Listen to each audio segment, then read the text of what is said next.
and welcome everyone to the BPL Season 3 Finals Day. It has been a little bit of an adventure to get all the way here, but we are excited that we have done it. I am in the studio. This is me. I'm Volshak. I am joined by the one, the only Barcast. How are you doing, sir? I'm doing very well. Thank you for asking. How about yourself? I'm good, man. I am ready to see this go down. This has been a while in the making, right? We had two sets of qualifiers. We had the round of 16. We filtered through probably 50 something players. We're left with 8, and now it gets serious. Now I played into the finals. Yeah, so I'm really pumped. I also think that we have some awesome matchups. Just like for this, I think there's some grudge matches, some incredibly old school matches.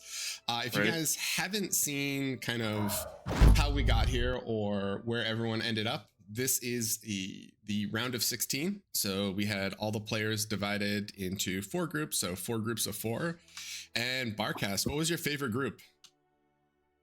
That's a tough one to say.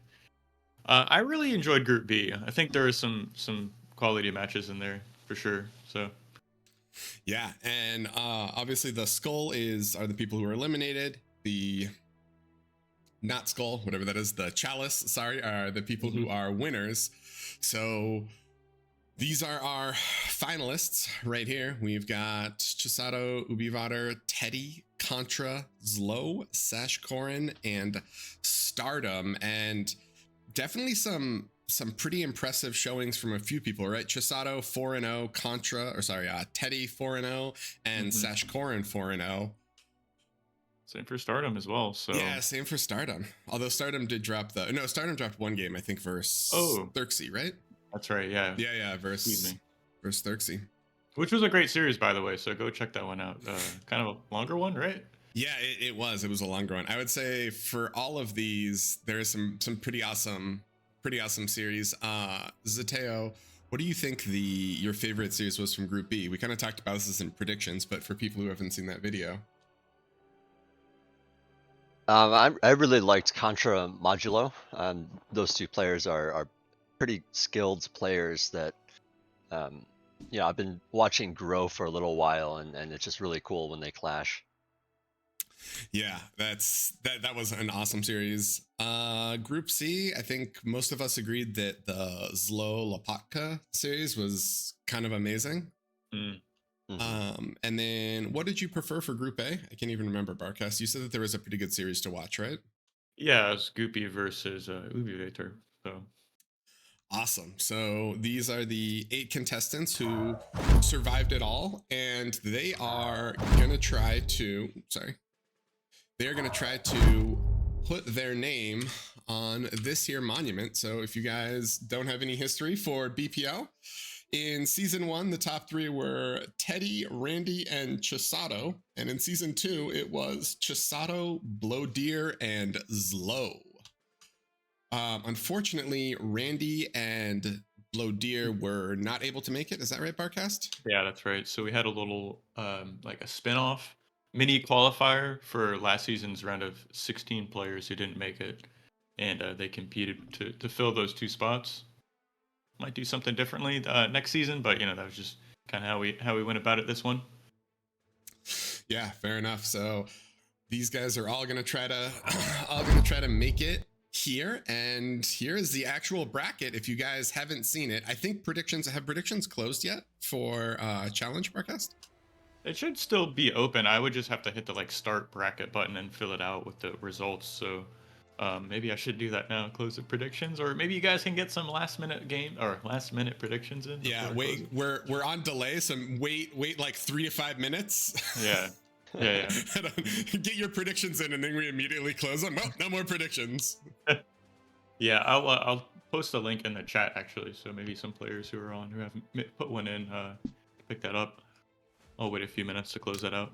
Awesome. All right, so for those of you who didn't see the predictions video, we have Chisato and Contra for matchup there. We've got Sashkorin and therxyy. We have Alt F for Ubivator, versus Teddy, and we have ZLO versus Stardom. Very nice. All right. I think for all of these, they're kind of exciting. However, to try to equalize and to make sure that we have the best games possible, these are not going to be played top to bottom. Barcast, can you hit us with a sort of a brief schedule for when these all these different matches are played in terms of their order? So I try to organize the quarterfinals such that our NA players had a little more time to maybe wake up from from their slumber. So we're gonna start off with Alt F4 versus Teddy. We're gonna move into ZLO versus Stardom. Then we'll move into the the NA players, right? Sashkorin versus therxyy, and then Chisato versus Contra. So All right. Yeah. stay So tuned for those. yeah, I'm excited. I mean, I'm excited for all these. I can't wait. There's so many great storylines in here. If you guys didn't see the predictions video, I'm sorry for you because there's some hilarious content in there. But if you do have a couple minutes, try to knock out your predictions right away. And the Barcast is going to close it. So get those in now. Live forever in infamy as the person who guessed correctly and actually picked every single one, every single series. In terms of maps, if you guys haven't been following the BPL, Barcast, do you want to give us briefly how you selected or didn't select the map pool? Yeah, so we've kept a couple from last season. We've added a few that I always get great feedback from players, right? So some of the maps players didn't quite care for, I pulled those out, added some new ones, right? Like Feast of Hades is a new map we've added in there. So gonna be changing this up. We actually have 9 maps in the pool this season as opposed to last season 7. So we're just always, experimenting with the map pool, trying to keep it fresh for the players and the viewers, of course. So stay tuned for more. And I will say that I believe our 2 players are ready for the first quarterfinal. So I've got that password in our caster chat, right? So we should be able to get into that match pretty quickly. True. Players are indeed in lobby. I'm also there, waiting for Volshak.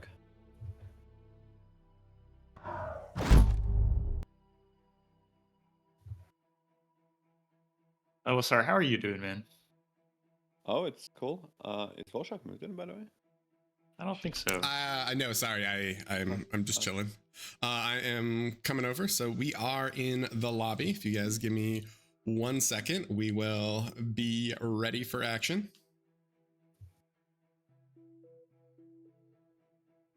What do you all think is going to be the outcome of this series here? Before we move into like the banning and picking stage, any predictions from yourselves? Man, everyone is saying Teddy. I think it's really hard to bet against Teddy. If you guys, yeah, so this is going to be Teddy versus Alt F4 Ubivator. And I think it's hard to bet against the powerhouse that is Teddy, who has survived forever. But what do you think, LSR? Well, I'm a big Teddy fan. I think Teddy should have this. Hopefully he's warmed up and ready to go.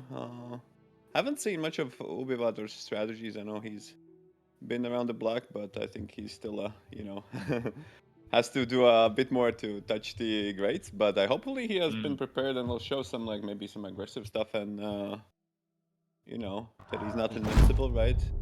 Yeah. Teddy's a macro player, so if he finds weakness, which is maybe doable on some maps, maybe he has got a chance, but, I think Teddy will have this.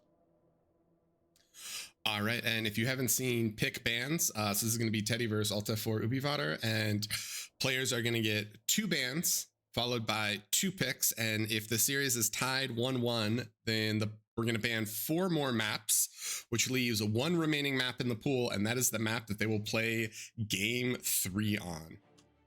It's like Teddy made his first pick, Canis River.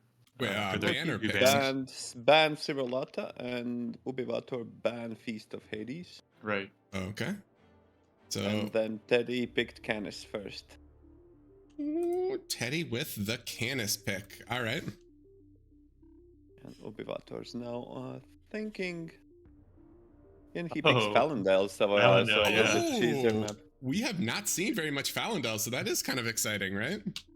Yeah, we could expect maybe some thug walk strong. I don't know what else people do. Although I feel it's a tricky map to play.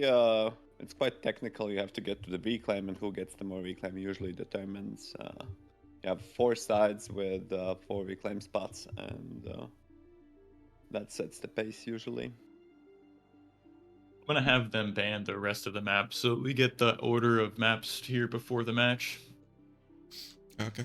We get 2 more bans each, and then the last map left over in the pool is gonna be the final map we play on. Hello, Not Straits. Is the ban coming from Teddy? yeah.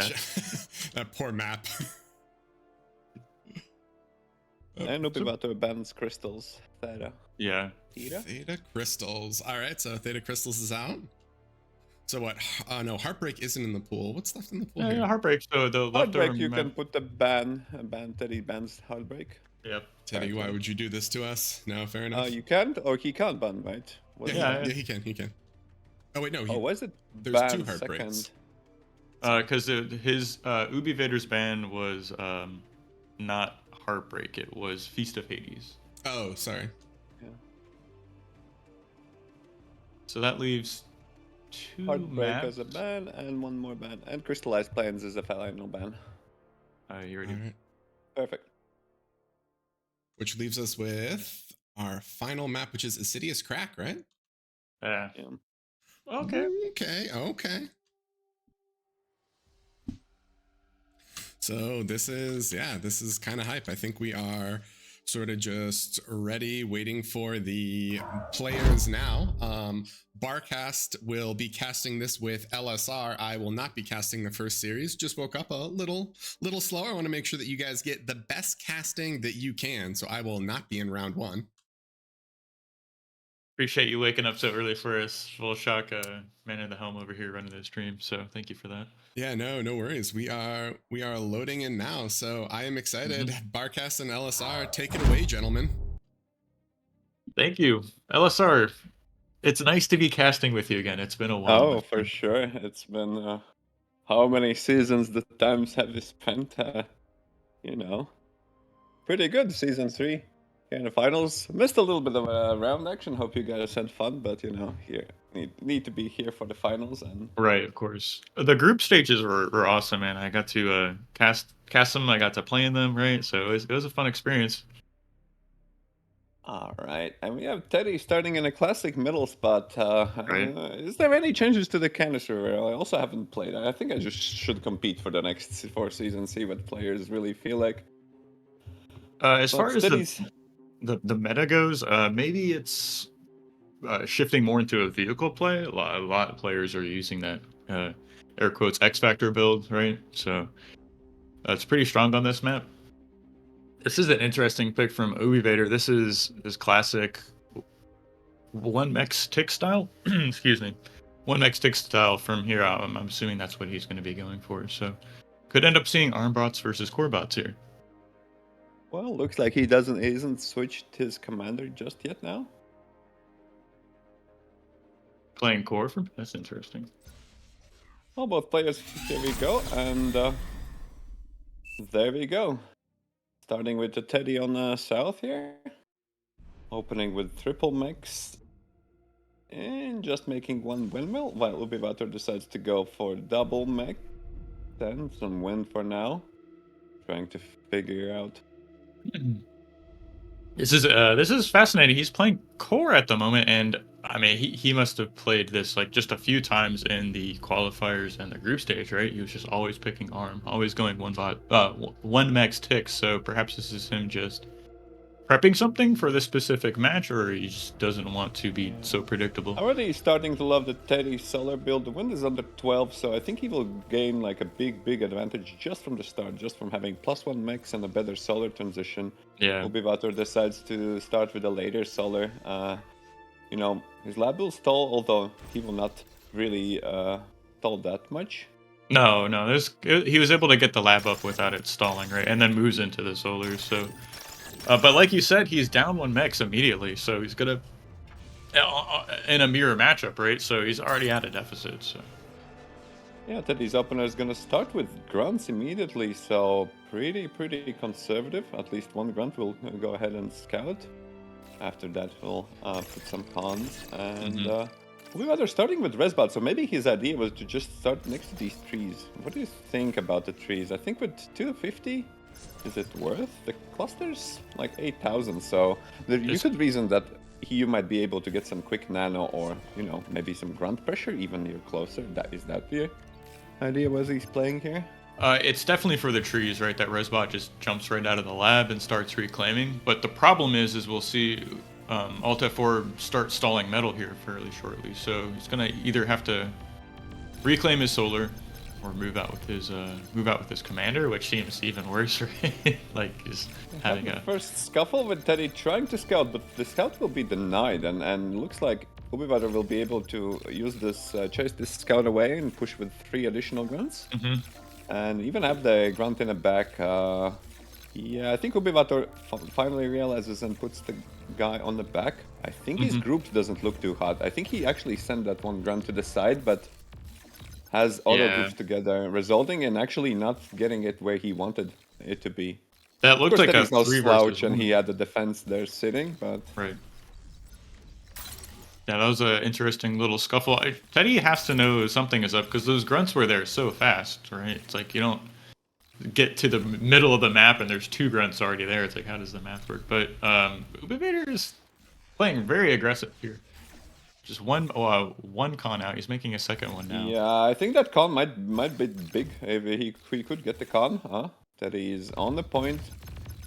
Does the space move to move the con away? And yeah, you're right about being aggressive. The 2 grunts coming, but Teddy has enough defenses there. Right. Won't even lose the mechs, although loses 1 grunt for free running it in. And the con is still under some pressure, and there's more grunts coming. So far, Teddy's splits has been pretty amazing, so I think he's getting some advantage in the metal right now. Actually, it's like almost 50% metal income, right? Early on. Although Ubivator is getting some free expansions in the back right now because he won't be harassed for a long while. I think the core issue is that the Teddy will push the Resbot now out and get all those grunt corpses up slowly but surely. Or fix any E issues he might be having. He's stalling on metal and energy at the moment, so it's going to be tough to boost this out. Yeah, the Ubivator, I think his commander being on a high priority, actually he's stalling on the mechs, which I think is a pretty big mistake. Both of his cons are stalling on mechs that it's not really progressing, right? So, yeah, maybe he doesn't know that concept yet in the bar, that you have to have maybe things are sitting on the lab on the low priority. The commander assisting the lab, right? Yeah. Because I don't think he should prioritize army when he's building double mechs, right? He has to finish the mechs, and you know, if there's resources for grunts, then you can push the grunts later on, because I think that even puts him more behind. Alt F4 is trying to sneak in here, find some damage, but he's gonna take bad trade here on the bottom side of the map. Relatively even, but you know, this is on Teddy's side of the map, so the Resbot's already out. Just has to come over here and start resing these. Even. It's just a little bit more delayed. Teddy's lacking in energy, but I think that's more to the wind being low. Ubivator has done so far a nice job of just trying to expand, and I think it's a little bit more even now with Ubivator naked expanding. So Teddy should look to do maybe some counterattacks. But, you know, Ubivator still has some troops, Got a pack of grunts on the right side. If we look at the minimap, Teddy's on the other side of the map, looking to set up a raid here in the back. So, like you said, he's going to try and counterpunch here, but I see Ubivator already has an LLT up in position.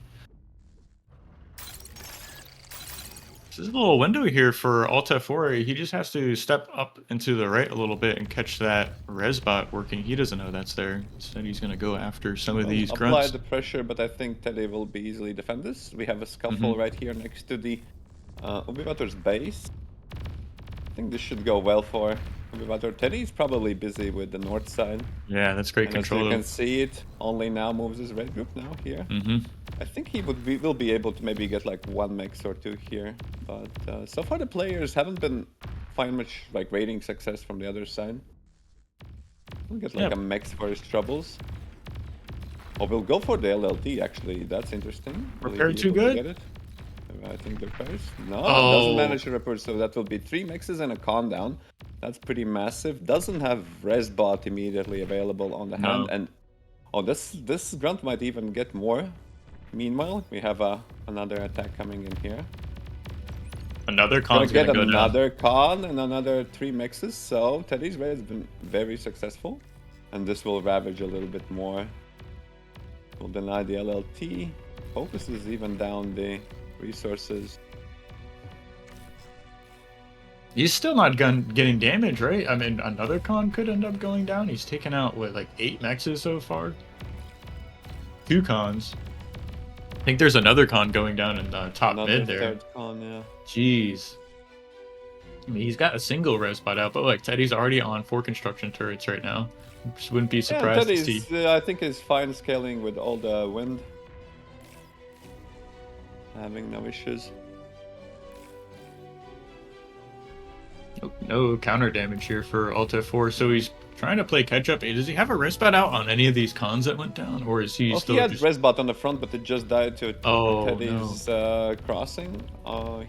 He's trying maybe to get more grunts, but Teddy's already going into the vehicles right now. I think this is the start of the beginning, or I don't know what's the correct saying. The beginning of the Beginning end. of the end. Yeah, true. It was on my tongue. Look how close those two labs are together, right? It's just...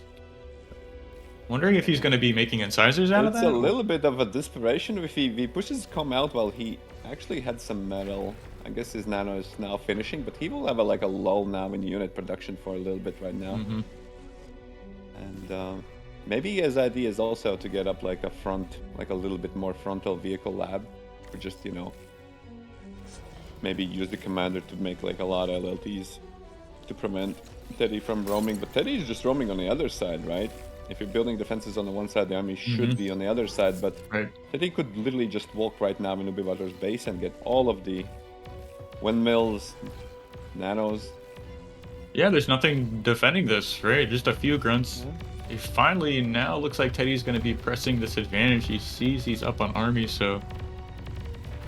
Yeah, he's going to move into these wins and just take out... Oh, there's a single LFE here to help him defend. Is that enough for Alt F4? Pretty good. I think he had a pretty quick reaction to make a LLT and also focus repaired it. So then he actually has to force it back. But yeah, if he was a little bit quicker, I think the LLT wouldn't be there, and it might have been like critical damage. But then again, Teddy's already massed new army, and will be ready to go with the pounders and brutes, along with like some good AK support. And look at how many grunts of those are actually rezzed. Ubivator has to already use the calm quite Is Teddy going to go in? Wind's stalling right now, so... Both players are low on E at the moment. You can see that with those little lightning bolts above these towers. They're not powered enough to do their full DPS, so Teddy's going to go in. He sees that's happening. Again, this boils down again to the lab, and yeah, Ubivator already was self-decoming. So that's 1-0 goes to Teddy. Game 1 goes Really to Teddy. well played. Early defense. Had perfect numbers on 3 locations. Ubivator tried to poke from 3 sides, and the Teddy split was very good. Didn't overreact. Had made enough units to defend, and looked rather good. Yeah, that was a solid, clean game. That was an awesome game. So in terms of actual setup, it looks like Teddy that was his pick, right? So he takes it on Canis River, and that means that we are going to go to Fallendell, which was Ubivator's pick. LSR, Barcast, do you think he's going to need to recover here? Or what do you think Ubivator needed to do to kind of survive that game? To survive or to kill Teddy early? I think think you need to stall Teddy and maybe do some bomber stuff. I don't know, or have like vehicle attack that crushes. But you have to like hit him unexpectedly and fast, like where him hurts in the wind. But Teddy was on top of the game. I think Canis is pretty reasonable, good map for Teddy. There's like only 2 choke points, so he's able to scout you and he's able to predict you. But there we are, hopping into the game 2 of Fallendale. Let's see what Ubivator has prepared. Interesting windmill first. The wind is actually too low. I don't like building the windmill with wind is that low, although the wind will be generally great on Fallendale with 111. Yeah, 19. It's going back up, so I've Yeah, never I don't seen think that Ubivator before. has nailed and understood like the eco. As you can see, Teddy already is going to be much ahead with triple mixes after 2 solars. And yeah, the wind goes up now, so Ubivator might get paid back, but he plays pretty safe with the energy. Not bad. 2 mechs, bot lab open here. Teddy's let's say there's gonna LLT before factory? Is he expecting a comm drop or something? Ubivator is doing resbot 5 tick into the botcon into 5 tick. So 5 ticks before anything. Very interesting. Right. But he's going resbot first. Like Teddy's factory isn't even done, so he's gonna have an opportunity to looks like focus on grabbing some of this metal. That's what he's weak on right now when being so high. Yeah, it's interesting. I don't think he also uses the smart reclaim. Gonna reclaim a little bit of everything. So not focusing directly on the metal. He draws his box like in from the FAF, right? And it looks like that's the style. We'll actually overflow all this energy. I think this is actually slowing him down, to be fair. Yeah, he needs to focus on getting that metal. He's got plenty of E right now. He's got 5 wins already up. So, Teddy, pretty similar build actually. Resbot first into con, right? Yeah. Just draws 1 large circle for Teddy. Also doesn't focus metal specifically, so interesting. With the wind being this high, you would think that grabbing extra metal would be fine. If Alt F4 gets in here quick enough, he might be able to find some damage. This Resbot's completely exposed. This first grunt isn't finished making yet, but you can see a couple undefended mexes. Just one grunt to defend 4 ticks right now. It's a tough spot to be in.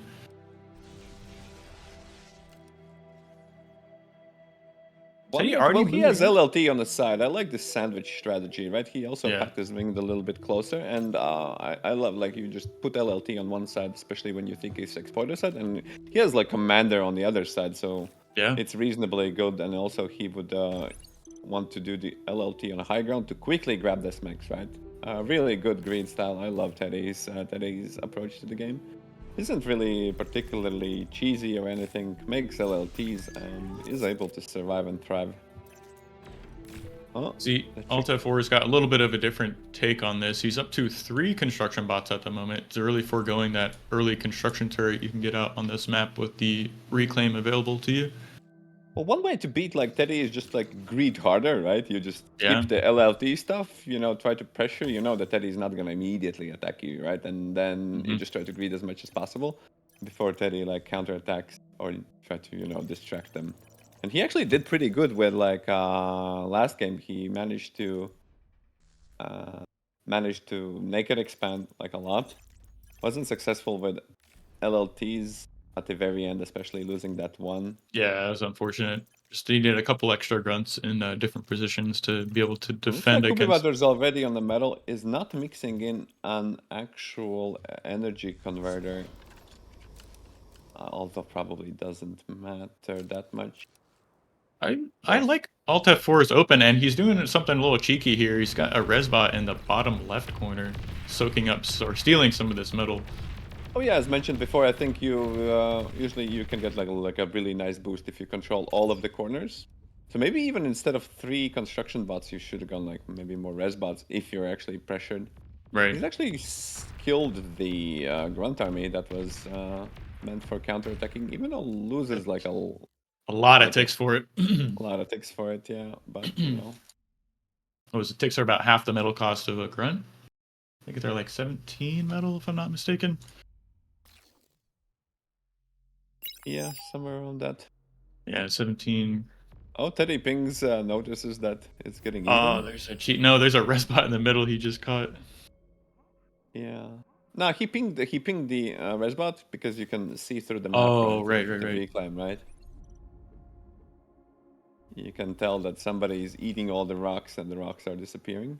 I mean, that's a great trade. I mean, it's like 250, 300 metal in these corners. So if you're able to, you're denying that from your opponent. It's like Alt F4 That's is an gonna. interesting unit, yeah, as Volshak's on the stream is pointing out. The Centurion's dead. Yeah, I like this choice. It's a small map. If you can get some rest bots behind Centurions, they just wreck runs so hard. Single tick on the left side of the map, finding some damage. Actually, 2 mechs is going down to these ticks. Nice. All right, then looks like Teddy's attack is about to meet the army. I think Teddy is gonna get like crushed a little bit here. Yeah, the Pawns for just sure. jump on the army, and the Centurion's there to do. This is great for Ubivator. Actually, take it doesn't look by damage efficiency that much, but he will be able to continue actually expanding with his 2 bots. Oh, the Yeah. 3 grunts trying to run around.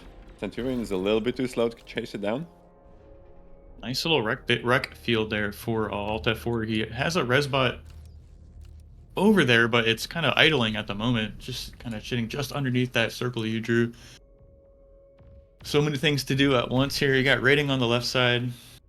Raiding in top What mid. is that solar? Oh, he tried to protect. How is that solar collector living there? Curious. Yeah. Exploiter is going to defend those mexes. Yeah, even adds additional dragon teeth around it. Doesn't want to lose this position. And yeah, I love Teddy's expansion path, although his comm is a little bit in a danger. The comm is chasing now the cons on the side.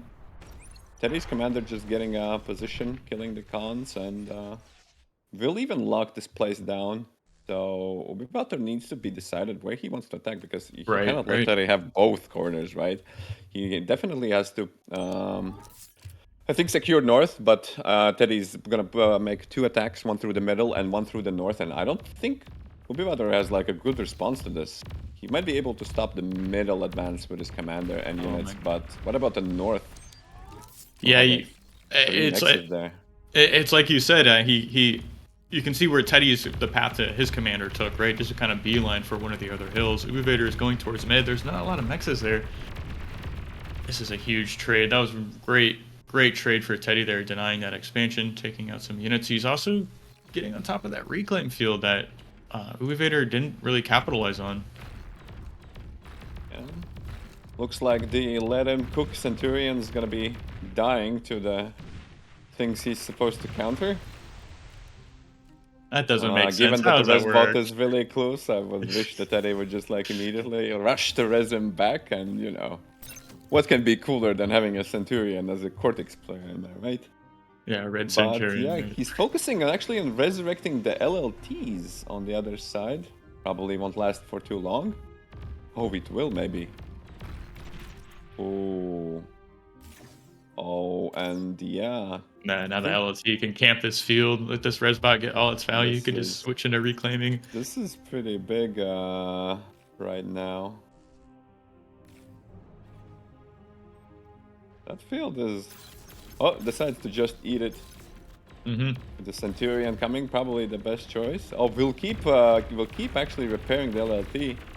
Tries to go for the Centurion to kill it, but just a little bit unsuccessful. So Ubivator will secure that wreck field right there. But Teddy is already cooking, as Volshak points out, with tanks. Actual incisors ready to advance, and that's a pretty sizable army. Yeah, there's not a lot to stop this even. I mean, there's Hacker Grunts and Incisors. Units, yeah, and Centurions. I mean, as a defensively, I think both the Rockos and Centurions are pretty good defensively. But Teddy just decides to go somewhere else, right? Finally, we see these resbots getting to work on that reclaim field on the right side. So a little bit of a boon there to the army value of Alt F4. Meanwhile, in the middle, Teddy is clearing out this little entrenched position here, trying to find an opening. Does he know the commander is on this hill on the top right? I mean, I'm getting a little anxious here for Alt F4.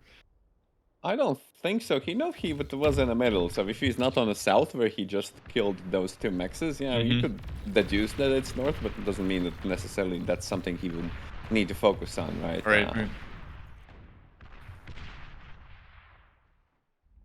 It's like Teddy is securing these two mexes in bottom mid, so really denying those from Alt F4. Finally, I think Teddy's realizing that when ahead get more ahead. I think he really sees that he's able to kill the middle expansion. He's controlling both of the sides, actually treating the calm and even as a turret, but just now notices some thugs right here. I think the grunts will come in and take make a short work of them with the count he has, and even incisors are just pretty brutal. They're focusing on taking out that lasher and just letting these incisors wail on them there as they're trying to retreat. So now I see a tank army that doesn't have much to stop it heading towards Alt F4's base. I mean, there's like a single LLT here to defend. Small army in mid from Alt F4 is going to push back. It's like a ragtag force of pawns, Rakos, thugs, and centurions. You don't really see this every day. But he's about to get surrounded from Teddy, right? Who's pushing on all sides, right? He's got a force on top. I think he's doing like active defense and trying to counterattack where his opponent isn't. It doesn't look like he actually wants to engage that army in the middle, so he's giving space and he's really content with this position in this game. You see, again, pulling back and forth from the north. Actually finds the calm, but I don't think he will even dive on the commander, even though it took like a little bit of damage. Yeah, didn't want to... vehicles to now defeat, do a pincer movement on the army in the middle.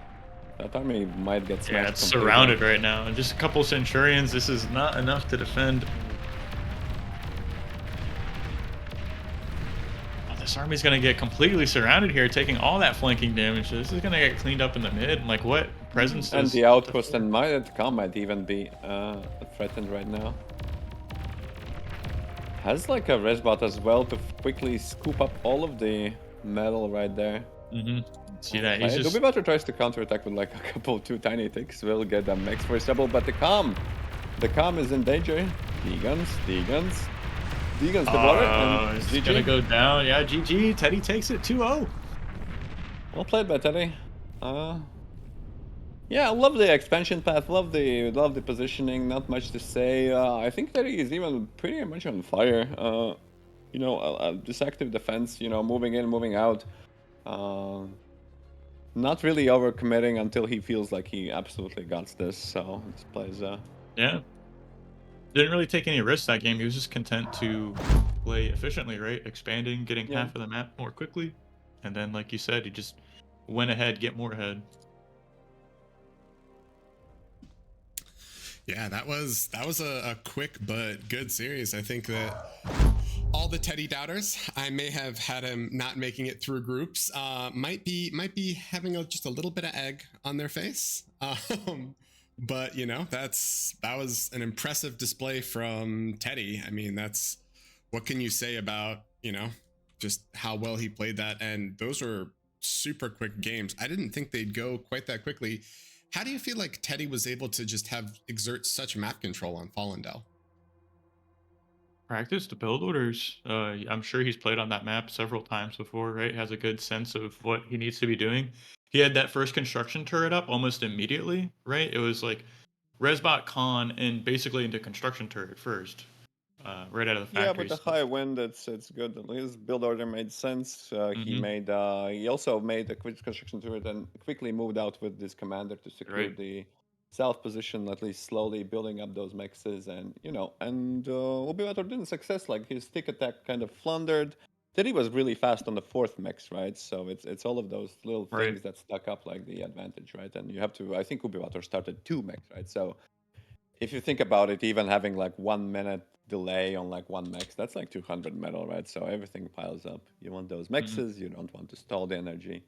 Bar is a great balance game of everything, right? With metal, energy, and units. Power, yeah. Yeah. Also, Teddy went LLT first before factory that game, so maybe playing against his opponent who just does 1 mex ticks. I mean, Yeah, it completely shut downs, especially from one side. And if like I love the idea that he doesn't place it in the middle, he placed it to cover the north, and then his commander went Right. to the south. And Right. both commander and LLTs have lasers, which means the ticks can't do much, right? It's not like they can get in to do damage, and then he can, like, if he made this LLT, it allows him to grab like the fourth mechs really easily and cover that as well with another LLT, and then APM is really free. It's nothing he can screw up in his build with. While Ubivator maybe missed something in his base, maybe didn't balance his eco well enough, or when you're attacking and you have to spend APM like moving your ticks in order to not sustain the damage, you usually pay in some form for it, unless you're really good. Yeah, I mean it. It was an awesome game to watch. I will also say it's rare, I feel like, to see Centurions and sort of like Rocco so early on such a wide front, which, yeah, interesting. It was some crazy unit choices from there, at least from Ubivator. In I terms, think it's pretty hard to use Centurions, especially in Falendale. Mid doesn't have anything glorious, right? Centurions might work when you really have to go to a certain spot on a map. Then it's kind of hard to deal with them if the opponent also has to go there. But in this case, I don't think they were that impactful. so in terms of quarterfinals, first quarterfinal ends in a flash. Ubivator, unfortunately, is going to drop out in the round of 8. He is going to fall 2-0 to Teddy, which means that Teddy is our first of the semi-finalists who is gonna make it here, gonna make it to the lower bracket semi-finals. So we are, I believe, gonna go to ZLO Stardom next. Is that correct, Barcast? Yeah, that's right. Trying to get our players organized and in a lobby here. On getting that done. So that match ended a little more quickly than I think we anticipated. So just trying to coordinate with our players. Yeah, something that has been really interesting for me has been to watch the kind of like the evolution of the map pool. So if you look on all these maps in the kind of like in the top right corner of them, there's the green check mark, which is across all the series, how many times that they were picked and played on. And in the round of 16, we saw kind of like the big 3, which are Feast of Hades, which is on the screen right now, and people really liked it, I think, just because it's kind of a standard macro map. And then we also saw sort of like Canis Valley played a ton. It was picked 28 times. Here, a lot of picked a lot. Yeah, and it's Canis River. sorry, I meant Canis River. So Canis River, Feast of Hades, and Seriers were kind of the big 3 for the round of 16. And since then, we've seen a lot more, in qualifiers, and then in the round of 16, we've seen a lot more of Heartbreak Hill, which is nice. So those are kind of like the 4 main maps: the Canis River, Seriers, Heartbreak Hill, and Feast of Hades. Do you guys feel like the other maps aren't picked just because of size, or because people are afraid of certain play styles on them? Zateo, what do you think? I mean, we see very little Falendale, very little Shallow Straits. Yeah, I mean, I think Canis River and Seriers and Feast of Hades, I mean, they're just, I think, well-balanced maps. There's a lot of different things that you can do. A lot of strategies kind of work. And so a lot of people, it kind of goes into how a lot of people like to, or different ways a lot of people like to play. Yeah, Feast of Hades is a new map, so I'm excited that it's popular. And Canis River, LSR, you might need to correct me on this. That is a FAF map, correct? Might be, yeah. I think it is true. Somebody has ported, if not FAF map, but I'm not a FAF expert. It was my first game from the flow, but I do believe it is the case. I googled it, and it's definitely from that. Fair enough. I feel like Shallow Straits is probably the least picked. There are 7 picks there, but for anyone who watched the qualifiers and the round of 16, I think probably 75% of those picks, with the exception of the therxyy Barcast game, were all shoddy. Shout out, Shoddy. I'll make your video eventually, my friend. Just be patient. Oh my god. Yeah, that's a whole other one. So we did see, I mean, that last series between Teddy and Ubivator, definitely interesting. And I was excited that we got to see Falendel, just because it isn't as, it isn't as played. I think the only people who I've seen pick it are Ubivator and then Chisato. Did anyone else actually pick or favor Falendel? I'm trying to think back. I mean, only 4 matches were played on it, so you just called out what 50% of the matches we saw like around of 16. I can't think of any straight away, but it's definitely like a more of a knife fighty kind of map. I tried to balance like small maps, big maps, wind maps. We used to have metal maps, or sorry, solar maps in the pool, like CCR, Red Comet, but kind of been removing those as we get, like these maps we see so many games played on like Canon server. I'd probably end up swapping that out if we see like it just being picked all the time, just to kind of mix things up a little bit. Yeah.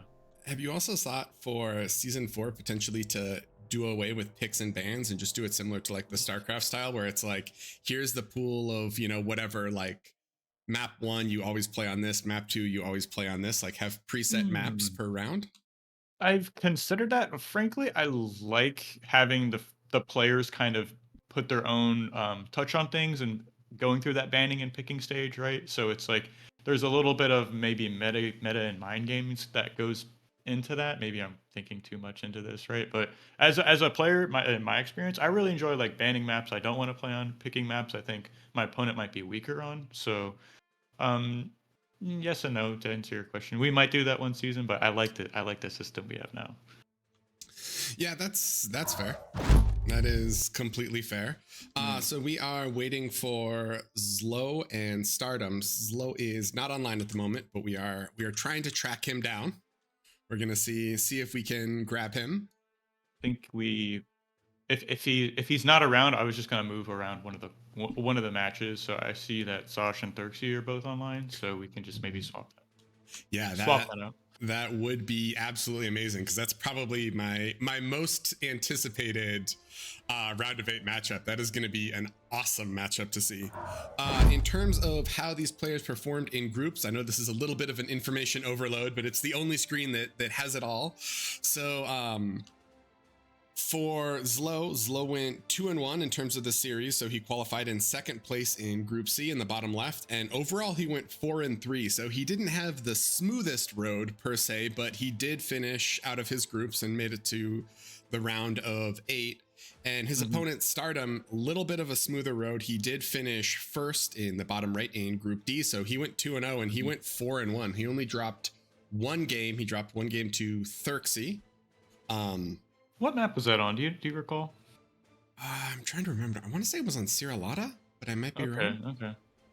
Unfortunately, I cast like way too many games and they start to all blend together there. Shout out to Zateo. Thank you for your casting support as we of course, man. we play through this. You both of you killed it actually. Well done, guys. So if you're interested, the whole round of 16 should be casted. Maybe a few games might not be in there, but if you're looking for some 1v1 bar content, it's like we've got you covered on that. Yeah, we got a lot of them. It was good. It was good though. It was fun to see. I mean, it was cool to see kind of player styles evolve and see kind of the clash of certain things. All right, so ZLO and Stardom, that's the matchup for them, and then Sashkorin and therxyy. There was a grudge match that happened recently. If you guys haven't seen Sashkorin's UI display, there is a lot of color involved in that bad boy. In terms of how they did in groups, Sashkorin in Group C absolutely crushed it. He didn't drop a single game. He just went 2-0, right? He 2-0'd Shoddy, and then he 2-0'd ZLO, and he was like, all right, put me in the round of 8. I am ready to deliver, and yeah, he did. therxyy, a little bit more difficult. That shouldn't be 4 and 5. Sorry, that should be 4 and 3.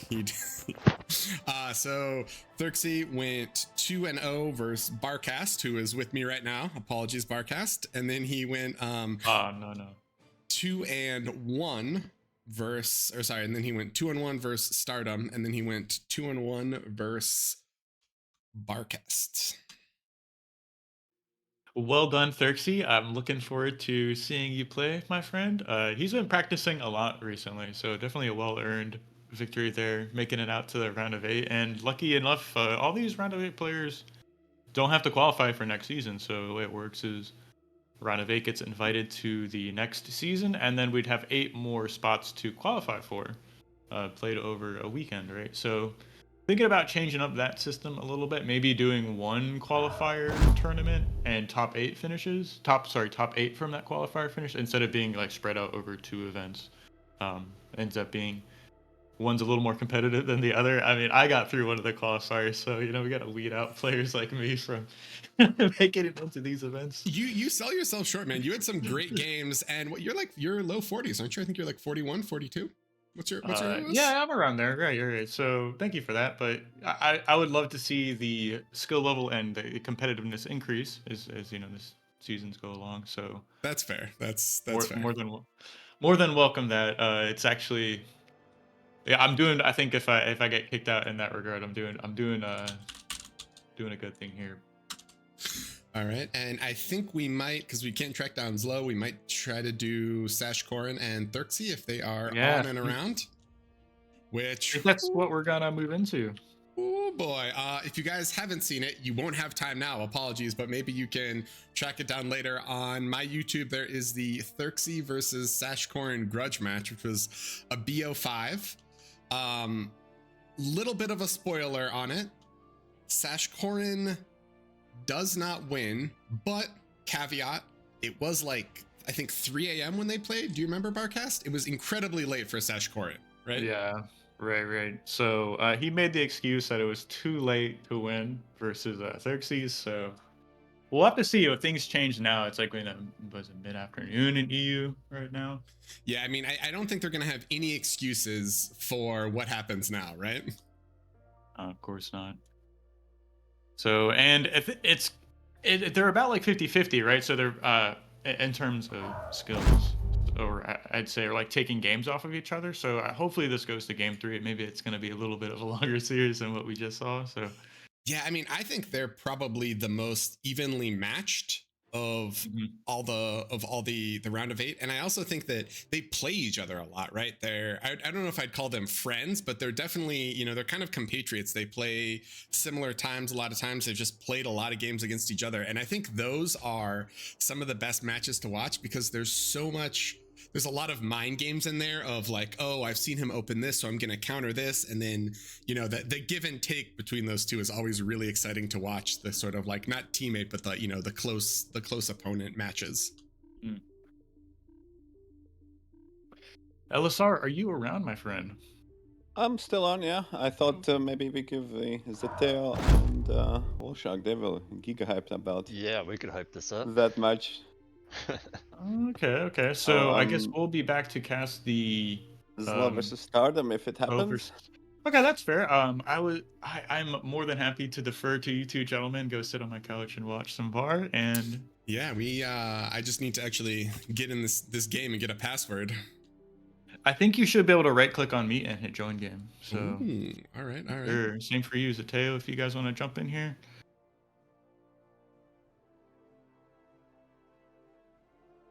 Hopefully, if you can, have them do the bannings before the match starts. Because I'm going to go jump off and I'm going to turn Twitch on and go watch this stream. So hopefully you guys do this one justice. LSR, thank you. It was good casting with you. I'll be back I'll with see you you shortly. guys a little bit later, Yeah. All right. ZLO, welcome. Yeah, shock. Welcome back. It's just me all alone in the studio. ZLO doesn't think I'm cool enough to actually join me in person, but what are you gonna do, guys? What are you gonna do? Yeah, sorry guys, no camera. It's a tough world out there, but yeah, players are in the lobby. They're kind of talking back and forth, so we are waiting for the picks and the bans to start, which I am quite excited to see. I'm wondering if we're going to see kind of beyond the big 3. They've both players really like Canis. We've seen a lot of Canis from the two of them. Yeah, any other maps that you are kind of excited to see, or that you hope we get to see, ZLO? I mean, I know Sorlato's been picked a lot, but I do like that map quite a bit. Other than that, like I would like to see some some different maps. I think Fallendale is a good map. It's just a little bit different than a lot of the other ones. Same with Shallow Straits. We get some like interesting games on there from time to time. So that's kind of what I'm hoping for anyway. Yeah, fair enough. A little bit of history here. Sashkorin and therxyy, like they play against each other all the time. So lots of practice between these two players. Yeah, and I mean the grudge match is there as well, so I'm excited. Sashkorin a little bit delayed in Twitch chat asking why we're advertising this grudge match. Sir, there is a delay, but it might be time to hop off this stream. All right, yeah. So let's see. We are gonna clear out the lobby because we've got a few people here, and then it is going to be Sashkorin's ban first because he is the higher OS. That is how the pick ban works. So higher OS, because they hire our higher OS, they do get first ban and first pick. That is counterbalanced by the player with lower OS. If it does go to a game 3, they get the final ban, which in effect means that they are able to pick the last map because they'll have a selection of 2 maps to pick from. So.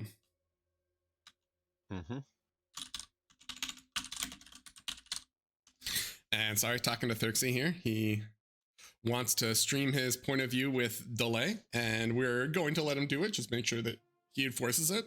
5 minutes. And then let's see if we can get a ban from Sashkorin, and we do. First ban is Heartbreak. How do you feel about this? Interesting pick. I mean, I correct me if I'm wrong, but Sashkorin's a newer player, right? Yeah, I would say he's a bit newer. So yeah, I mean, Heartbreak Hill has been around for quite a while. And it just might be something that he might be looking at, like, well, therxyy might be a little bit more practice on it than I am because, it's just been around for that much longer, and therxyy is been around, playing bar a little bit longer too. So, yeah, I also feel like Heartbreak is it's kind of a map that I've seen Sashkorin do well on, so I'm a little confused why he would want to ban it, but I guess he's maybe afraid of just therxyy's ability on it. I feel like I haven't seen therxyy play it too much, and therxyy's gonna get the ban on Crystallized. Okay, yeah, I mean, that's a pretty common ban. I mean, it is a bit of a smaller map, but the mexes are so far apart that it gets kind of hard to defend everything. Yeah, that's fair. So I think players are a little bit less comfortable with that. I think also we haven't seen that much play on it. It's kind of, it's a weird elongated map, and I wonder if just because players haven't practiced it as much or don't have as many games on it, they aren't comfortable with it, and so they just ban it just to say, hey, there are other maps in the pool that I'm more kind of comfy on. Yeah, that's what I would think. And what is this? Sashkorin with a Fallendale pick. I think we've seen more Fallendale. That's great. Like what? Yeah, I'm excited to see more Fallendale. therxyy hits us with the XD as soon as the Fallendale pick comes out. He's like, hold on, what? I mean, maybe Sashkorin has like secretly been practicing it, or and maybe it's something that therxyy isn't going to be as practiced on. And therxyy sees the weird stuff. He's like, hold on, what is going on here? And he's like, we're going back to tradition here, boys. We're going to Canis. We're going to the big 3. We don't want to deal with all that shenanigans. Yeah, I would think therxyy, maybe he's just like really comfortable on Canis. Like I was saying, they both play each other quite often, so he might be just looking at that and saying, like, I've been, playing you and maybe winning on that map a lot, so let's go there. Yeah, and we get bans for Assidious and for Cirillata. Oh, man. I like Cirillata. Dude, I'm happy. We have a ban on Heartbreak. We have a ban on Cirillata. I'm hoping we can get a ban on Feast of Hades, so we get to see some more maps. Yeah, I wouldn't mind seeing a little bit more Theta too. Yeah, that's true. I'm a big fan. I actually, I like Theta a lot. I think we've also just had some really fun games on Theta. Like we had the Teddy Contra Tier 3 Marauder. That's fun. We've seen a lot of like core vehicle where it's just like tigers smashing against each other on it. So yeah, Yeah, super it's fun. certainly a map where things can go a little bit longer. Yeah, so we've got 2 more bands, and then there's the final pick. And Sashkorin is gonna rob us of greatness. He's gonna ban man. Shallow Straits.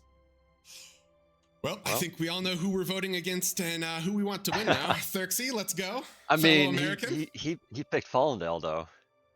All right, it does counter out. You're right. So Let's see, is it gonna be therxyy, Theta or? yeah. So right, it's between Theta and what am I missing here? Yes. What are we missing? Theta and Hades, right? Ah, yes.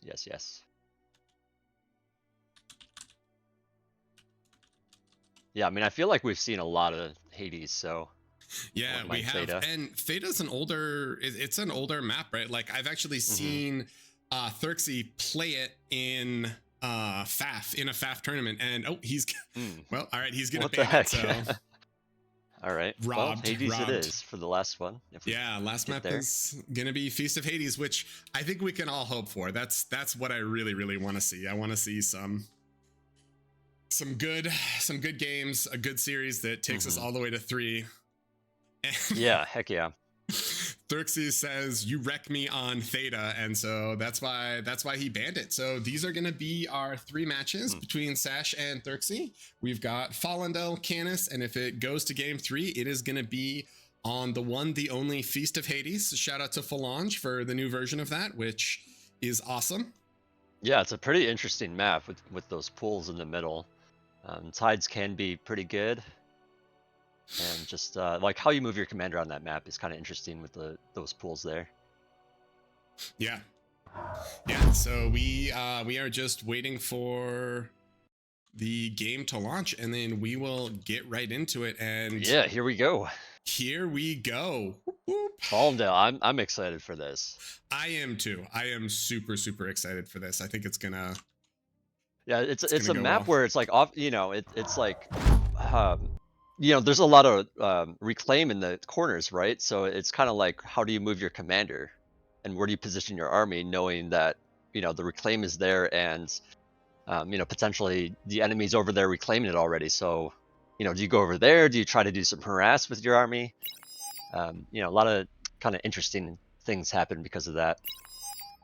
And then sometimes, it's like you move your commander one way, and your opponent is also moving that way, so the commanders kind of bump heads in a corner somewhere. Yeah. It's interesting, like in the game with Teddy, right? Ubivator, Teddy kind of did the walk down here, and then Ubivator went mid and then kind of started to come up here. So I think the calm walk direction is interesting. Sashkorin with a little bit of a different spawn position. Do you think he wants to try to take this bottom max? Like he's going to do a I think I think he's trying to grab that mex and then do like a 4 mex build perhaps. Okay, all right. And therxyy just standard mid spawn here, and it looks like therxyy is core, while Sashkorin is also core. So all right, lots of grunts. Lots of grunts. I mean, it's it's a classic, it's a standard. So we'll see. Oh, Sashkorin is moving. He decides he's not going to try to do a low ground. Yeah, this is absolutely a bot map with all that reclaim. Whether it be the metal reclaim or the the trees are pretty good as well. Yeah, especially, I mean, there are more mexes, but I feel like there aren't quite as many mexes as some other maps, and it's smaller. So I think that a lot of times you can just kind of sneak bots in and do a lot of damage. Yeah, well, I think on a lot of maps there's like clusters of mexes, whereas here it's a little bit more sparse, where you see like 1 or maybe 2. And so yeah, the mexes are not quite as valuable, a little bit harder to defend for that reason. And Sashkorin, if you guys don't see, he's got the logo here. So he played on Team Poland 2 in Nation Wars, and he played on TZN with Barcast, actually. So he's played in a lot of 5s, and he's also played in quite a few 1v1 matches as well. So Sash is going to do triple mex into solar, and then we have to assume bot lab. therxyy is going to 2 mex solar into bot lab. So a little bit of a stylistic clash here. Are you preferring the 2 mex or the 3 mex open, Zateo? I mean, it kind of depends on the pressure, right? I mean, I don't think this map is in cross positions anyway. It's going to be hard to do like a ton of early pressure, especially as core core bots, because you don't have a tick to run around with and get across the map quickly. Oh wow, oh, okay. That V lab though, that's so different. I did not expect that. I didn't either, and he's gonna go Con, Rascal, Incisor, Con. So that is a lot of early aggression, right? I mean, delaying that second Con for a while, and therxyy with the more standard just Con, Grunt, Res. You know, he's got, although his Res is a little bit. I feel like his Grave Robber might be a little bit later than we normally see. Traditionally, we see the early Grave Robber just to kind of smooth out that that energy production. Yeah, that is pretty interesting. Because yeah, the energy. Well, the wind is actually pretty fantastic right now. So maybe that works out in his favor. But yeah, with those with the vehicle opener from Sashkorin, you know, he can get out those rascals. So like he can potentially do some pressure here. So a couple grunts roaming the map as well. Yeah, that rascal unfortunately runs straight into the grunt. So now therxyy knows that that's a core V open, and he has to be a little confused, right? Because I don't think we've seen a core V open on any of the matches that have been played on Fallen, at least from the ones that I've cast. So yeah, I have not seen it. I don't think I've ever seen vehicle opener here. I do like it though, right? I mean, that early Incisor versus Grunt matchup is can definitely be pretty brutal for the Grunt player, unless you can kind of overwhelm and get really good flanks on. Yeah, well, I think the interesting thing is, like, does he transition to bots eventually to try to get some of the metal reclaim, or, you know, does he just like stay on it? Yeah, it's like, is he going to try to do it just with protected cons, right? I mean, I could totally see like the V-con going. Oh, therxyy with a nice little self-D. Oh, he doesn't quite get it off, so reclaim's still there. But it's not, I mean, it's not the greatest move def for him. Like, they're a little bit slow, but the vehicles can get up here and take it. So maybe he does decide to do that. A little bit of a grunt engagement on this con. And, ooh, Sash needs to make sure this con doesn't die. Wow, run in circles, but yeah, there's a lot of units there. That con lives, and yeah, the mech goes away, but will be rebuilt. So this is, I'm not going to say an X Factor build because it's not completely the same, but it is similar, right? With that early Commock to take mexes. I don't think this Comm is going back though. I think the Comm is just going to keep walking, and he does have an early con turret in base, so he will have the BP once he fixes his metal situation. Yeah, I mean, you can't really do the X Factor build on this map because you don't have like a nice close like 3 mechs, you know, to grab with your comm and then walk back, right? You kind of have to walk pretty far, and at that point you might as well just keep going and grab some other stuff. Yeah, and you want it is nice to have your commander on the map, especially for the value in the corners just from reclaim, and then also tactically because it is high ground. So defending these sort of high ground areas are a lot easier if you can just drop LLTs preemptively.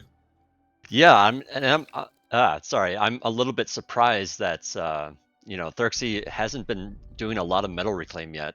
He's actually moving a res over there to start at the top left or top right here. Yeah, he's starting to move over. therxyy he's got the double expanding bot cons here, right? One on the right, one on the left, and then his commander is going to start walking towards mid to get this while he has the Resbot taking all the metal here. So I feel like he is in a pretty good situation in terms of economy, but it's also really going to come down to some of these early Incisor versus Grunt engagements, which are going to happen soon. And Incisors do so well against Grunts. So I mean, the Incisors are moving out right now, and I don't know if therxyy quite has enough to handle that right now. Yeah, so he's going to need to produce some fast Grunts, I think. Yeah, and these... So, I mean, he has the Rascals for vision, so he can kind of, I'm not going to say pick his fights, because while Incisors are fast, the bot move def is definitely going to let him kite and do pretty well.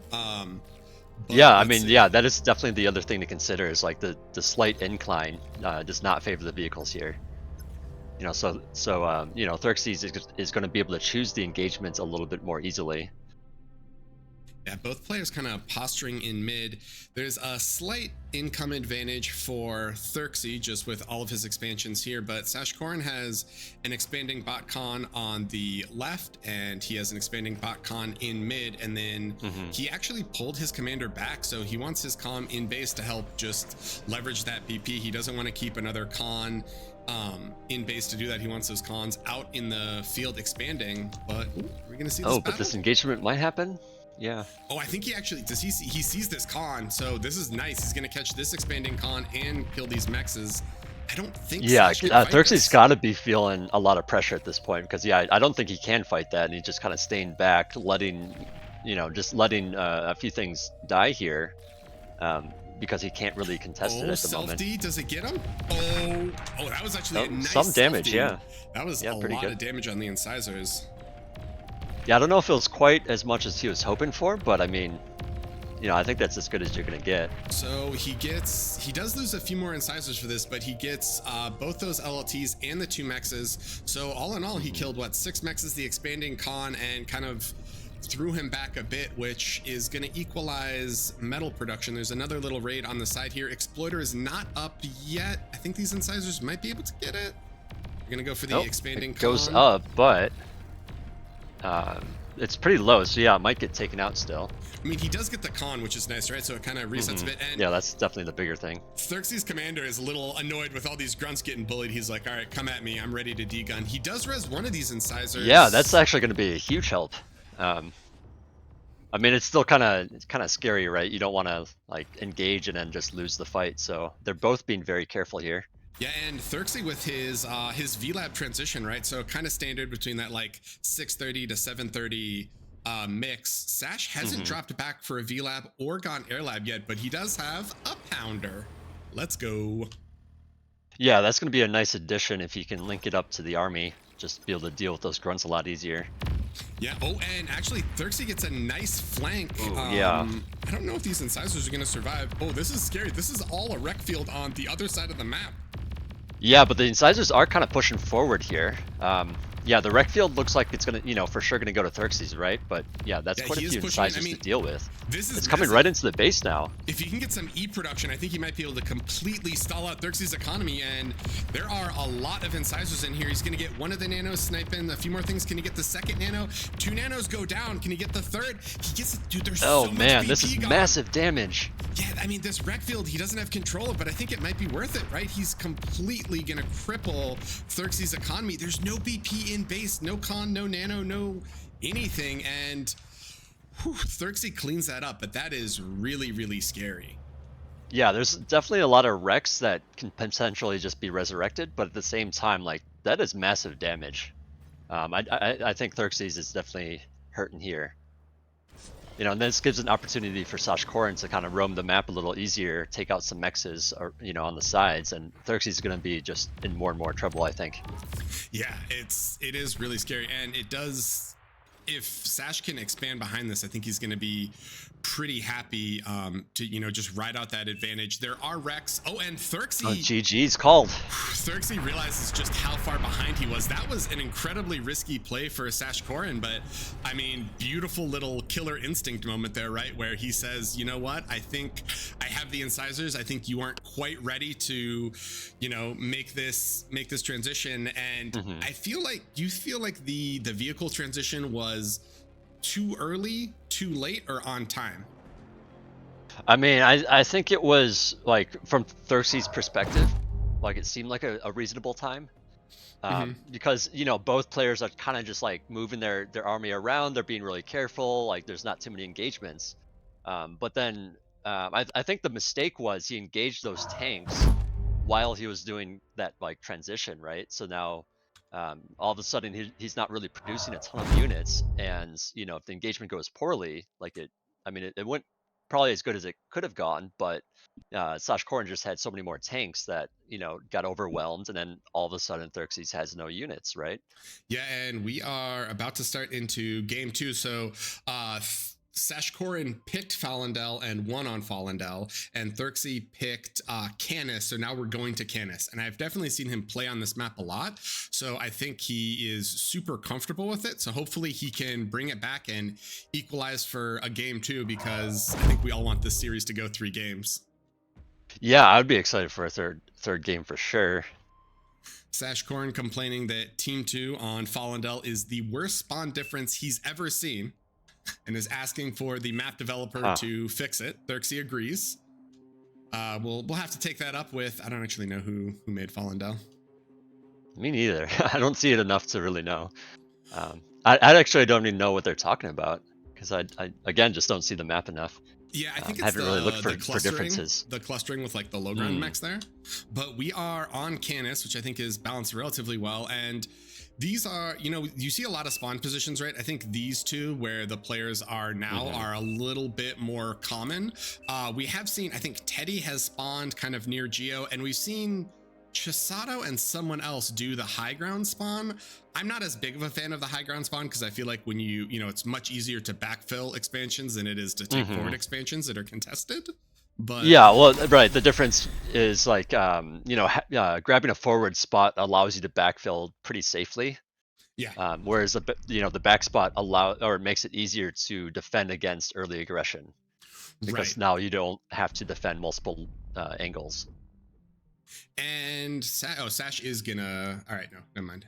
So Sash is going to 3 max. I thought he was gonna 2 max for a second, but it looks like he's gonna 2 max 2 wind into 3rd max. And we've seen every single open in terms of labs on this map. You see core bots, you see core vehicles, you see arm bots. Less rarely you see arm vehicles, and you even see air labs sometimes. Yeah, that's right. You see arm air, which always is an exciting game.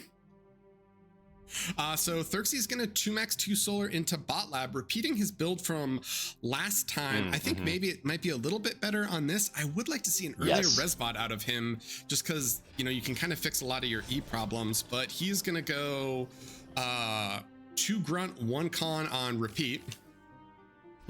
Okay, no early res bot. No early res bot, and Sashkorin is gonna suffer a little bit from the wind. He's gonna have to drop his 5th wind, but he's gonna 3 max core vehicle. So this is I would expect to see an X Factor build here, where he moves his commander up to that location, takes those mexes, and then walks back to boost the lab. And then with that, you get a really nice incisor timing, or incisor timing to push with, and it can be really strong against bots. So I would, looking at how the builds are lining up, I would actually favor Sashkorin here.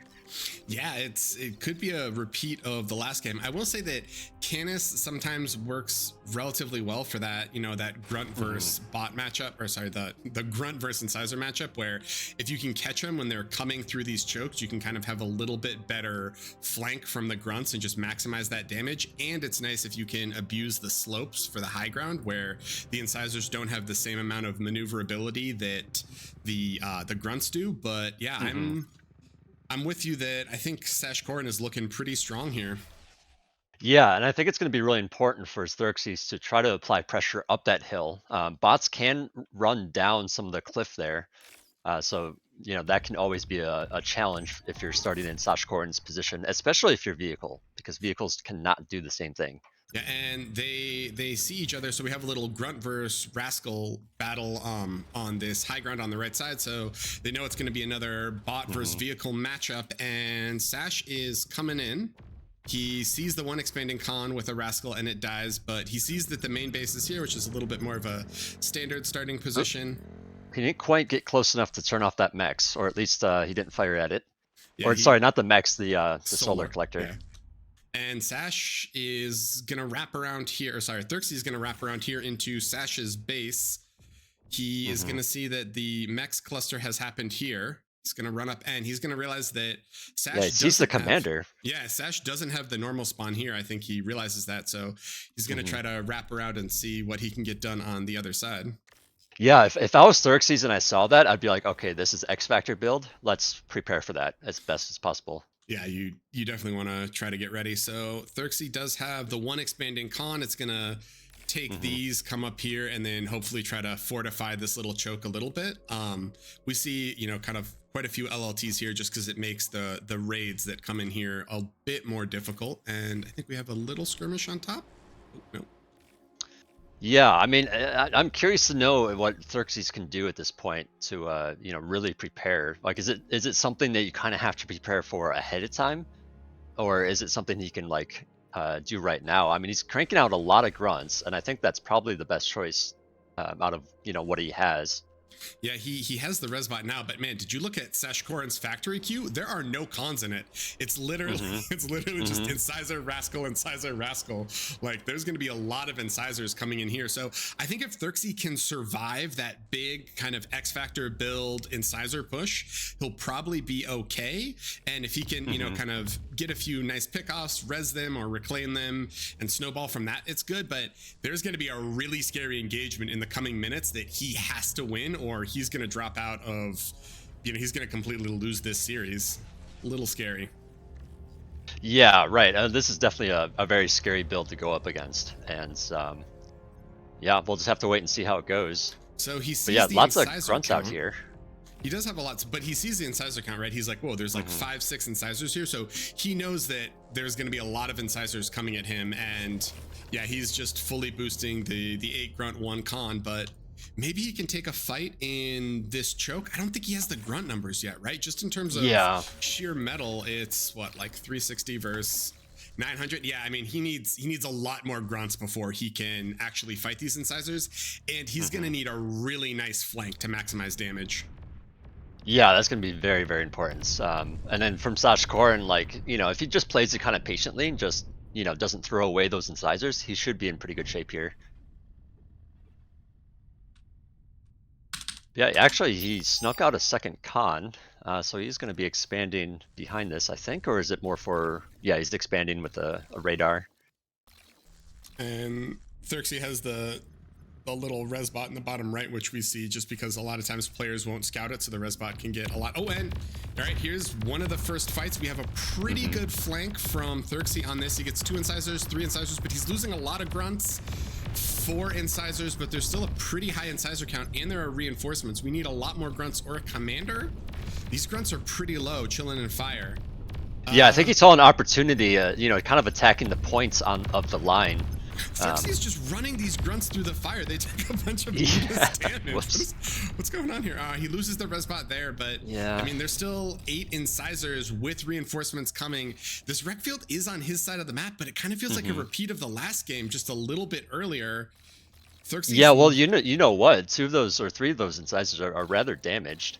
True. So we'll see if therxyy is able to continue like attacking the points of that line, and I think that's the best he can do, is just kind of like try to you know, skim the edges and, you know, get some damage on one incisor instead of fighting all of them at once. Yeah, and he is going to try to sneak a grunt in on the north, but there's an LLT to defend it. This is a great flank from therxyy, actually. So he picks off 2 incisors. He trades 2 incisors for 2 grunts, which that trade. There's so many reinforcements coming. That's a lot more tanks coming. This is pretty relentless. Yeah, it's 2k metal worth of incisor rascal. He's fully all in, and there's only 600 metal of defensive grunts, and therxyy's gonna drop a full 720 into a VLAB. This is scary. Yeah, this is really scary. Do you think? If he can survive for a little bit here, he's going to be able to make some stronger tanky units over those grunts. Though, and he really needs this rec field. He needs to somehow get a resbot and reclaim that so he can actually make units. But therxyy guns. Oh, all right. Here we go. Good D-guns can save him here. Wait, are these on repeat? He's just chain D-gunning. What are therxyy? He must be on repeat, yeah. Okay. All right. Incisors are gonna run down 15 incisors. They're gonna get this LLT, this expanded con, and all of these mexes. Yeah, really smart choice here from Sashkorin, just like saying, well, there's a commander there. I'm just not gonna risk it, and I'm just gonna go take out an expansion and run around. therxyy is going to the right, but these incisors are going to the left. He's gonna have to run back over, and the incisor speed is really, really nice. There's a little I think therxyy is trying to trap him in here. If he can just like get him to sit there for a second, the commander can catch up. Yeah, I mean, if the comm, that's true, if the comm does catch up, but I think the incisors maybe just break through and get the E.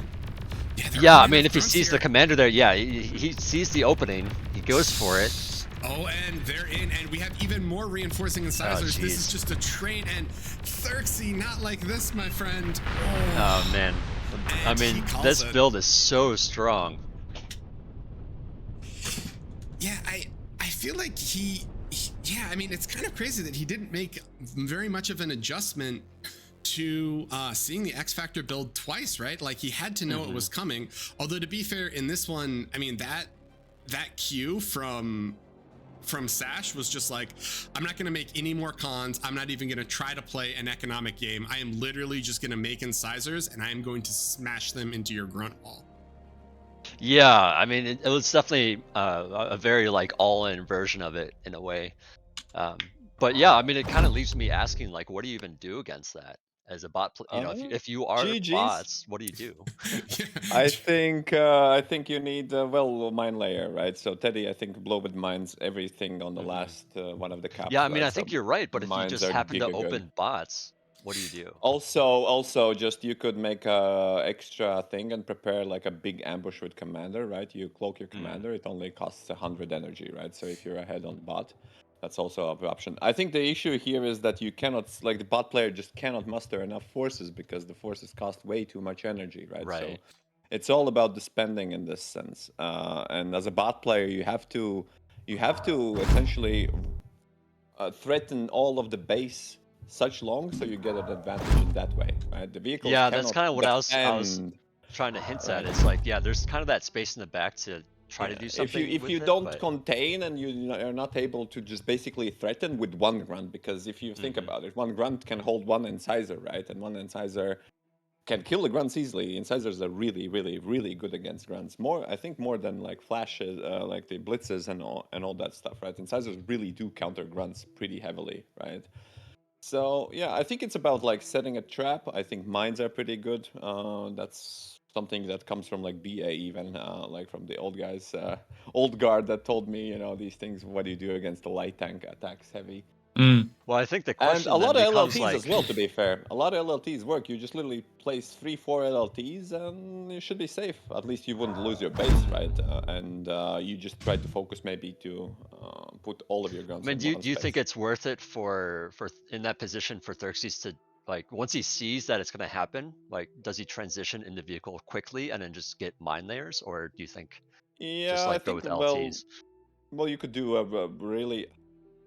The thing with this Sashkorin build, which is most of the trickiest, is that it works better on smaller maps. On the bigger maps, you might be able to tech quickly into the air, like 6-7 minute mark. I think Shuris are doable, right? Especially if you do not overnight Yes, grunt and you go enter like Shuris completely shut this down, right? I think there's like Yeah, this that's fair. critical number of grunts you can have, and you just need to reclaim the bot lab and just make like 15 Shuri's if you can, because like Yeah. he took a strong engagement. Xerxes took a decent engagement in mid, and like imagine if you had 10 Shuri's right there, you just like You kind don't of Yeah, even need that's very 10. I true. think even like 3 or 4 or 5 are like massively contributing, right? right. If the targeting is right. Mm-hmm.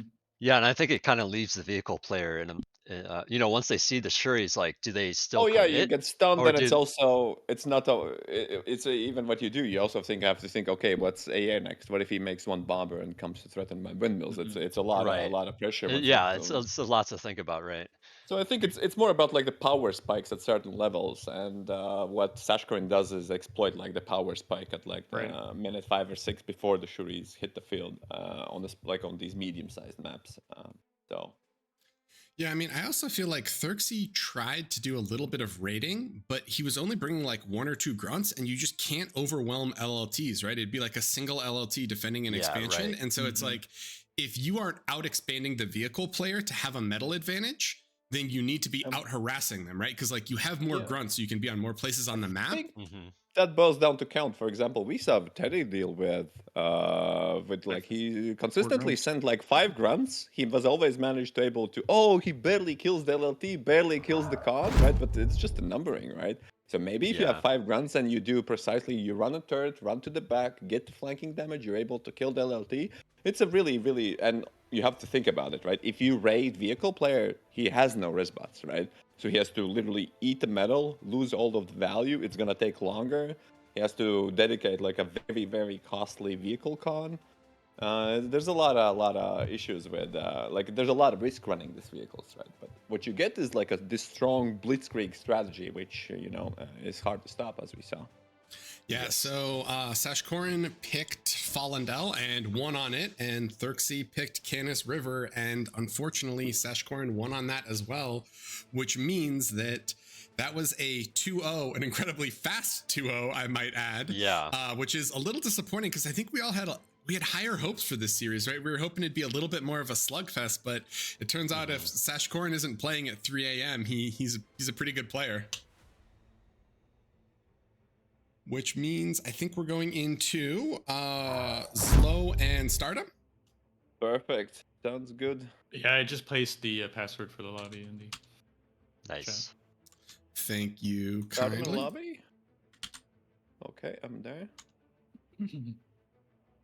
Yeah, so in terms of kind of thoughts or predictions for this, what are we thinking? Same as before. I think Stardom has a slight edge. Right. Maybe ZLO has practiced, right? But I think Stardom is just better, and it's also what cooks. I think the early to mid game is really close, and Stardom has like a little bit more tricks up his sleeve. Is this good for both players? The US server, maybe doubting. Oh yeah, Did maybe. you host the lobby?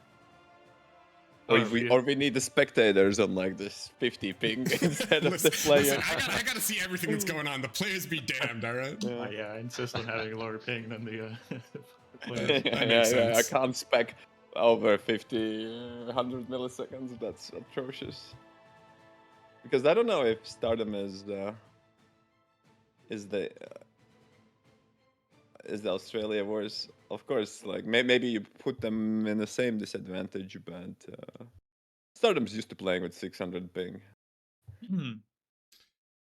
Yeah, I wonder Very what would be the adaptive. best fix for this, or like which server EU between them. Supreme, I would. As I can't play even on US servers. I mean, Yeah, we need like a middle ground server in the Caucasus or something halfway through, maybe. yeah, I would just be curious to know from Australia which one is better, rather than like is EU better or US better for Australia. Of course, the ZLO will get like massive benefits running to the EU servers. For sure. Yeah, and we are starting bans. Apologies, I think I missed some of the initial ones. No, so far we just have ZLO banning Hades, and Stardom has yet to decide on his first ban. All right, interesting. So I feel like I've seen ZLO play Hades or play. Hades, not Heartbreak. I was like, I feel like he plays a lot of Heartbreak. Why would he ban it? But he didn't ban it. He banned Feast of Hades. I'm curious to know what shape ZLO is in at the moment. Yeah, true. I mean, I feel like he didn't have quite because he went what 4-3 in groups, and Stardom went 4-1. Right. There were a few games where he felt pretty dominant in them. But yeah, I don't know either. I mean, I haven't seen him play quite as much, so I'm not sure.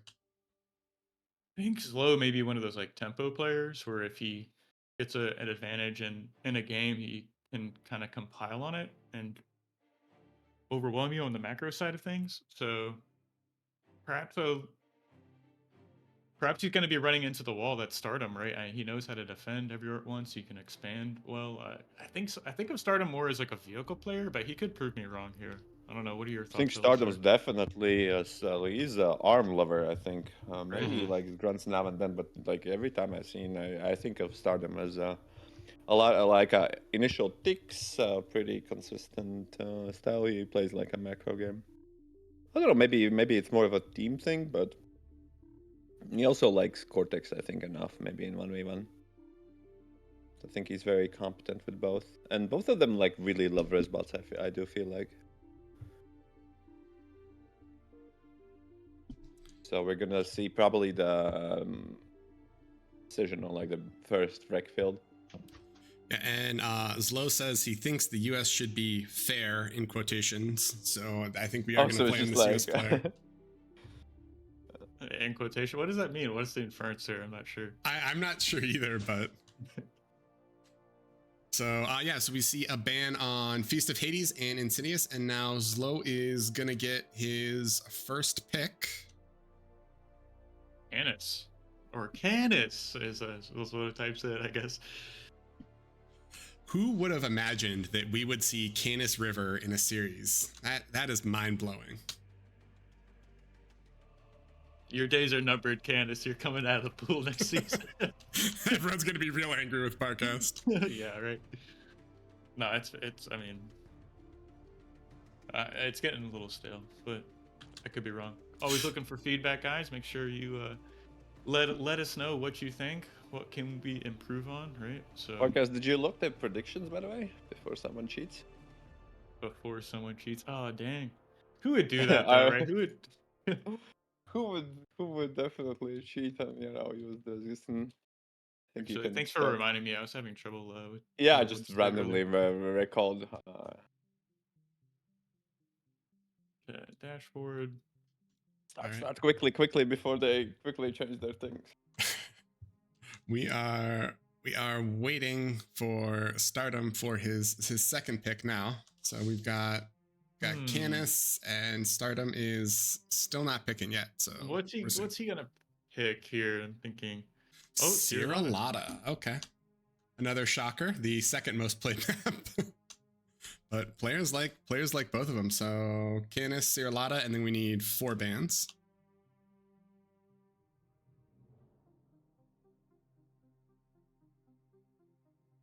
I like Cirillata as a map.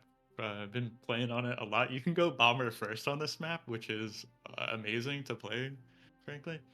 A little micro intensive, but it's just cool to have that option available to you in the as a build order on a map. Yeah. Okay, and so a couple more bans coming in. So ZLO's banning Shallow, Stardom bans Heartbreak. And then we have 2 more bans from each player.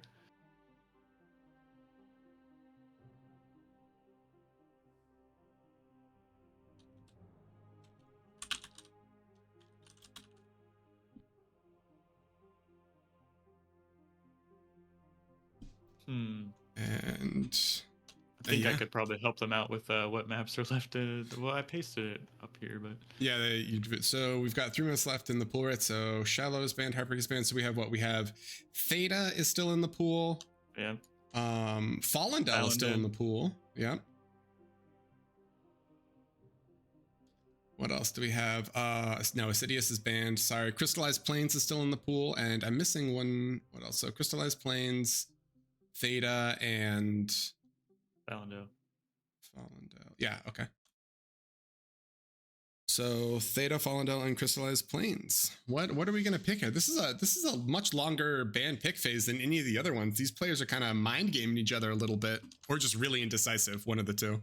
I think they're just not familiar with the format. So Stardom's asking if they have 1 more ban each. Yeah, so ZLO has 1 more ban, Stardom has 1 more ban, and then the last map that's left over is the final map they pick in the pool, or have left from the pool.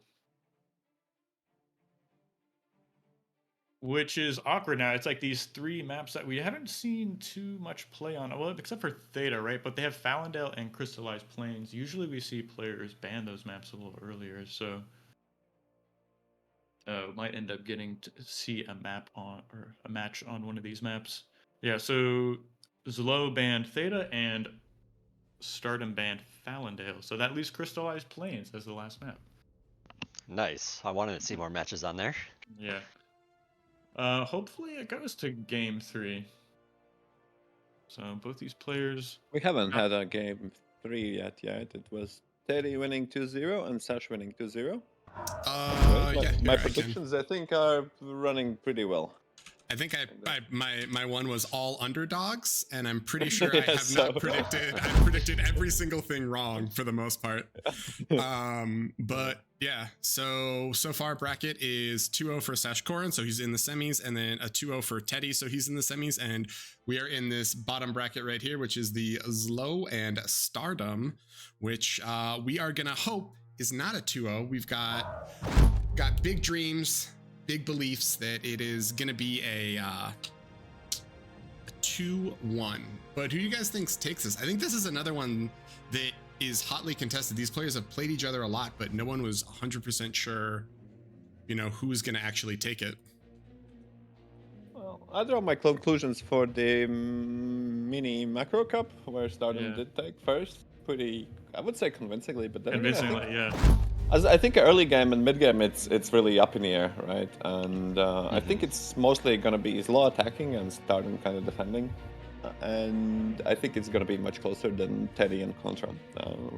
Yeah, I mean, I think, like I keep saying, I think it really depends on how well practiced these players are. And I don't know how well ZLO has been practicing because I'm not usually on when he's on. But Stardom, I did see practice a bit Oh yeah, just I've yesterday. seen him So pin people to get us in 1v1 all the time. So I think Yeah. Stardom's usually pretty good shape, well. right? Well, we've loaded into the match here. Players are picking their starting positions. See spawning in the red pieces. I think he's picking the arm commander. Looks like ZLO. Yeah, as I said, Stardom is arm lover, right? He also likes, he has like his stuff with Cortex, but I think arm is his favorite. He usually loves to roam, so it's actually pretty interesting that he's able to get away with playing arm bots. Most players feel like it's not that great. You think he'll open arm bots here or vehicles? He loves arm bots. He might do vehicle. I don't know. I haven't seen him in a while, but I think he loves arm bots. Like he actually is one of the I haven't best played players versus him with in a arm long bots. time. We'll have to see what he opens so far. Just got the 2 mexes queued up. ZLO, I'm assuming, is going to be going bots here from this position. Yeah, ZLO, I think is your classical grunt spammer. I don't know if that's an insult or not, but you know, it is what it is. It's good and it works. I like that we've got the lore matchup, the blue arm versus the red core. Yeah. On the point. Oh, vehicles. Stardom decides to go vehicles. Right. I like guess this. Arm bots is a little bit too unsustainable, and yeah, gonna do a little circle around his base from the start. Stardom is known patrol for micro? having Yeah. units patrolling around his base. Really, always looks pretty smooth. And ZLO's gonna open with Conbot into 2 grunts, into Conbot, into 3 grunts, into Resbot, Conbot, and a lot of grunts after that. So Like to see that early resbot coming out. reasonable. Stardom's gonna be a lot more greedy, opening with a rover and then 2 Conbots. So it's up to ZLO to put a pressure, as I called. This seems like classic Stardom, though. From my experience or just watching him play, he's super greedy with the build power, right? So it's going to be up to ZLO to punish him for this, find damage, like maybe a Teddy-esque style, 4 or 5 grunts coming in, pouncing on those single LLTs. Alright, and the rover is off. Might see some first of the skirmishes. Stardom will be able to scout that ZLO is indeed doing the grunts. Catching a glimpse of where this opponent is positioned. No surprises or anything. And ZLO is rather playing defensively. Gonna protect his first Conbot with rather early expansion. You have to remember that Stardom is actually going for leaving 2 cons at the base and expanding with the commander. Rather interesting. Yeah, no LLTs even to defend, so it's just gonna be... Yeah, I mean, grunts are slow. Once you scout it, there's no way grunts can threaten you. It's only arm and ticks, right? So even though like people say like grunts are really good, but if you actually scout or you know that your opponent is Cortex, you can afford to be pretty greedy early on because like the grunt is comparatively slow to scout units. You can also look at his like map vision too. He's got those 2 scouts perfectly positioned at the 2 bridges in the center. Yeah. So he knows exactly like are there grunts coming at least a short distance across the map, right? Sable. And we'll have a nice army patrolling. One of the Blitz is not participating in the parade around the base somehow. Lacking off. I like this open here from Stardom. He's even going ahead and getting 2 LLTs next to his Will he commander. go back? I can't see where his commander plans to go next. I don't know. He isn't queued. Oh, he is going back. Interesting. So this looks like a good... Maybe he's going for like a strong blitz attack. Usually we've seen in a couple times where you try to. I love actually the Stardom build, to be fair. Yeah, this is That makes sense. The 2 cons are off now. When you don't have the metal, and then the commander will return and will be able to just bump blitzes if he wishes, and you know the 2 cons will be able to expand as they see fit. It's even adding on just extra LLTs. Or he's got one already finished on the high ground. He's made one in the back of his main with his commander. He's got a third one making in front of the factory with a construction bot. So he's really just locking himself down here, trying not to take early damage. Well, it will allow him to not generally focus at all, right? He can fully dedicate his 100% APM to managing his attack. And already we see the first attack. The rover is really a good scout. One of the things maybe Sashkorin, I think, misses at this level is just like, you have to have like a scout vehicles as well with your attacks. Scout for maybe like a mines or anything other. Yeah, commanders and just troops. Like the light tanks really don't have much vision. Oh, doesn't dive for the mix. I would. Oh, he's gonna catch a construction bot though. He's not watching though. We'll just get like a casual mix. Sadly, would have been pretty big. I think with a good flank damage, he could just burst it down and even run away from the grunts. So that LLT finishes just south of this. That's great to see. It's going to be able to deflect these 3 blitzes, I believe, from this expanding con we see coming into screen. ZLO's done a great job of producing res bots. He's got 3 already out on the field grabbing energy reclaim right now, but has them in position to get these wrecks going. Stardom had another rover in the middle. He might still be able to spot the bot building a mexploiter right there in the middle. Doesn't pay attention. So close to being done though. Yeah, just both the res bot and the mexploiter. Oh, might be able to still get it. This is really good. Catches just at the right time. Wow. Denies the con, and that's a lot of dead metal if you think about it. That was like 200 metal straight into the void by killing the blueprint. And Stardom might even see that the ZLO is desperately trying to go for vehicles, so realizes that, you know, his opponent is trying to awkwardly take over and might not have even enough troops. This is some great deflection with the commander. You got 1 D-gun off. The bot also, tanks. Again, from ZLO, is not really, like, being in a really weird position. Can't save this no more. Another con goes down, right? But these res bots are out, right? He's got 3 res bots cooking right now. I see reclaiming, or excuse me, resing these units that have gone down. Yeah, but yeah, I think those 4 blitzes were a little bit too low to dive. ZLO has like 1 grunt in a good position, but can't will be get away. There's like 1 grunt that could technically kill everything, but then Stardom doesn't have anything there. See that raid from Stardom continue on the plateau behind ZLO's base. So those 3 blitzes kind of wheeled around. They're going to catch out this single con. ZLO can micro it away, but no. Yeah, he would need to hide it earlier. Now I think it's visible, and he will get the con and likely 2 mixes as well. Yeah, that's a great. And another con is cut off next to the Geo spot for ZLO. Yeah, bottom mid actually. He's gonna turn that around and grab this con. So, what is that? 3 so far this game. So really great job. Yeah, and now the middle con is also like there's a lot of good cons dying right now. Look at the middle con is also just gonna get catched off immediately. Thankfully, ZLO should focus on raising all these cons when he can immediately. Exploiter will do a little bit of work, but apparently the energy, even with the full wind, he doesn't have enough energy to shoot. ZLO went for he's rezzing self-D, but for the LLT, but had to cancel it. And that's -3 mixes.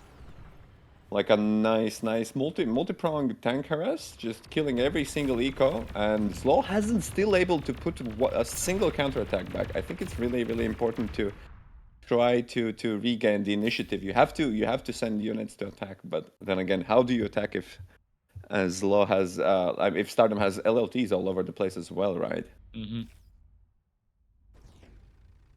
Barely even on metal income, metal produced. So ZLO is way down in metal income right now. He's got quite a bit on his side of the field, though. He's got a lot of exploiters and mexes to res. He's taking a decent trade here in the middle here, right next to Resbot, so it's going to be put back into his economy. Yeah, for I sure. don't see him replacing the build power, right? He could be like sending these cons out to all these places he's been losing them, right? And try and cap these Yeah. nexus. I think the res bots can get these bots up. I mean, Stardom would like if Stardom actually invested more APM, you could technically, you know, leave one blitz and try to blast down the corpse, right? You just set target on the Right. corpse and blast it down. That way you can deny. So ZLO's actually able to bounce back rather quickly, right? And I think he still has a he still could do something, right? But he has to climb to the metal deficit on the production, and you know has to find like a little bit of a way. I think one way he actually does now is just move the calm away because he Oh, really no, the needs single mexes blitz right gets now. through. Oh, I it's think gonna one of stall there. the downfalls of the ZLO is like you had to reclaim the bot lab right now. Make as much res bots as you can and reclaim the bot lab. And Right, he's stalling metal. This build power is, and his mace is 2 contours aren't, could be set to work reclaiming that bot lab, like you said, and start producing those tanks while his res bots get their value. It's gonna be a little and bit his of a commander's in an counterattack. awkward position. I thought he would go to make the mexes, but right now he should be like if he's AFK like that, he should be in the front of the base, at least blocking those blitzes, pesky. But yeah, Ployder's posing to be a big target. Stardom actually decides to disengage after only killing one exploiter. These medium tanks are gonna step in front of these blitzes here. Yeah, now Stardom has to look for a little bit more answers on how to continues, and it looks like he has made like 10 stumpies right now, so that's all around 2,000 metal invested now. Heading to the north position, and he's also moving his commander. Really love the combined thing that, you know, he's trying to set up a position in the middle where he can attack, and we'll get another con for his efforts. Rather, the same con, I think, has been killed like 3 times probably already by now. Deals with the exploiter rather easily, and yeah. Oh, look again. The Stardom beautifully will be able to run the blitzes away from the west side. I don't think that army really catches. I think it might be even. Doesn't want to really risk it. Will actually just turn around. Pretty good. 2 scouts in the back are gonna make it through. Yeah, scouts didn't make it. You're completely right about it. Oh no, this con's gonna go down again. So. Well, it's fine. ZLO already like pre-queued the res bot, and the res bot will be able to deal quickly. If you don't deny the corpses, res bots are really good, right? So every time you see a corpse, you should go to your lab and start making res bots, even preemptively, right? Bot players are able to sustain such damage and such big mistakes, right? Which vehicle players just cannot, right? So.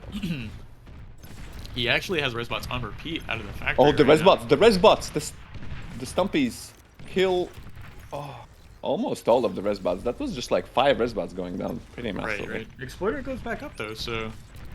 Yeah. Yeah, but I wouldn't trade like a Resing Exploiter to trade like 5 res bots. Res bots is such a good long-term investment. ZLO is able to apply pressure with a single brute on the east side. Just able to snipe some mexes. He's got a mine layer out too now, so he's going to be setting some mines. I saw him using this a lot in the group stage.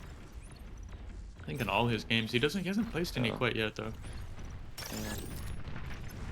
ZLO was able to also kill 2 mexes with just 3 grunts on the very far north side, but Stardom has like 3 cons there, so he will be able to recoup from that issue as well. And Stardom initiating the attack again on the exploiter position, killing all of the last res bots. His mine layer gets scouted, so Stardom might be a little bit wary on where the mines is, but he's able to he's happy to just take the cons.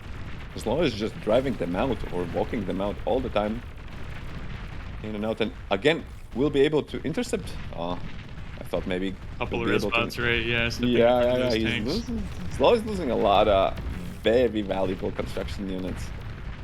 But you know.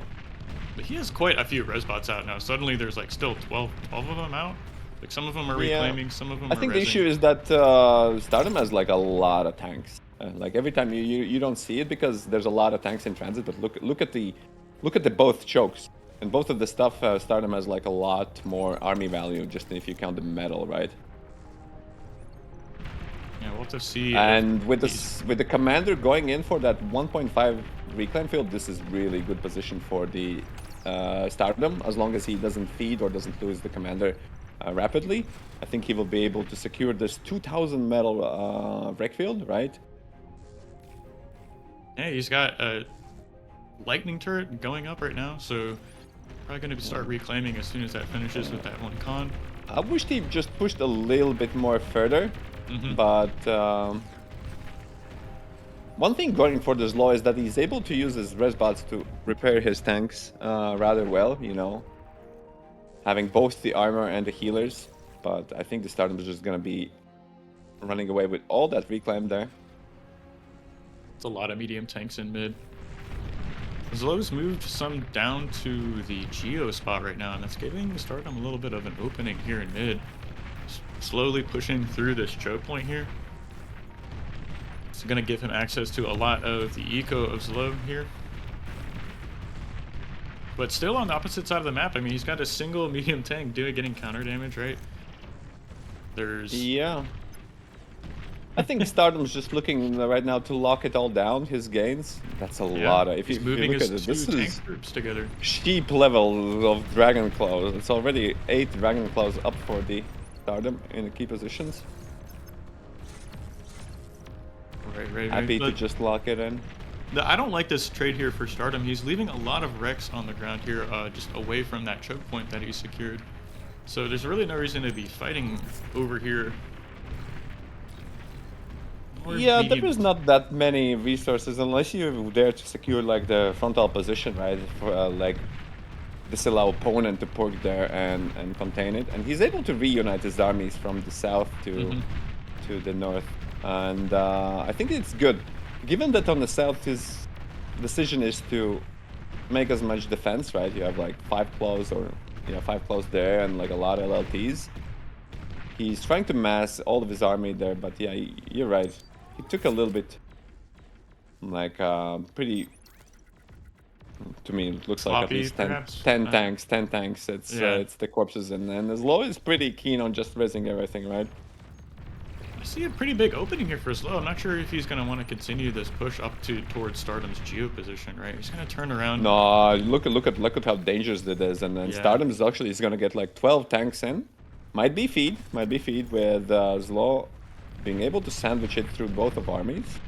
But those mixes and the expansion might go down along with maybe some windmills. To see, actually, he Stardom completely.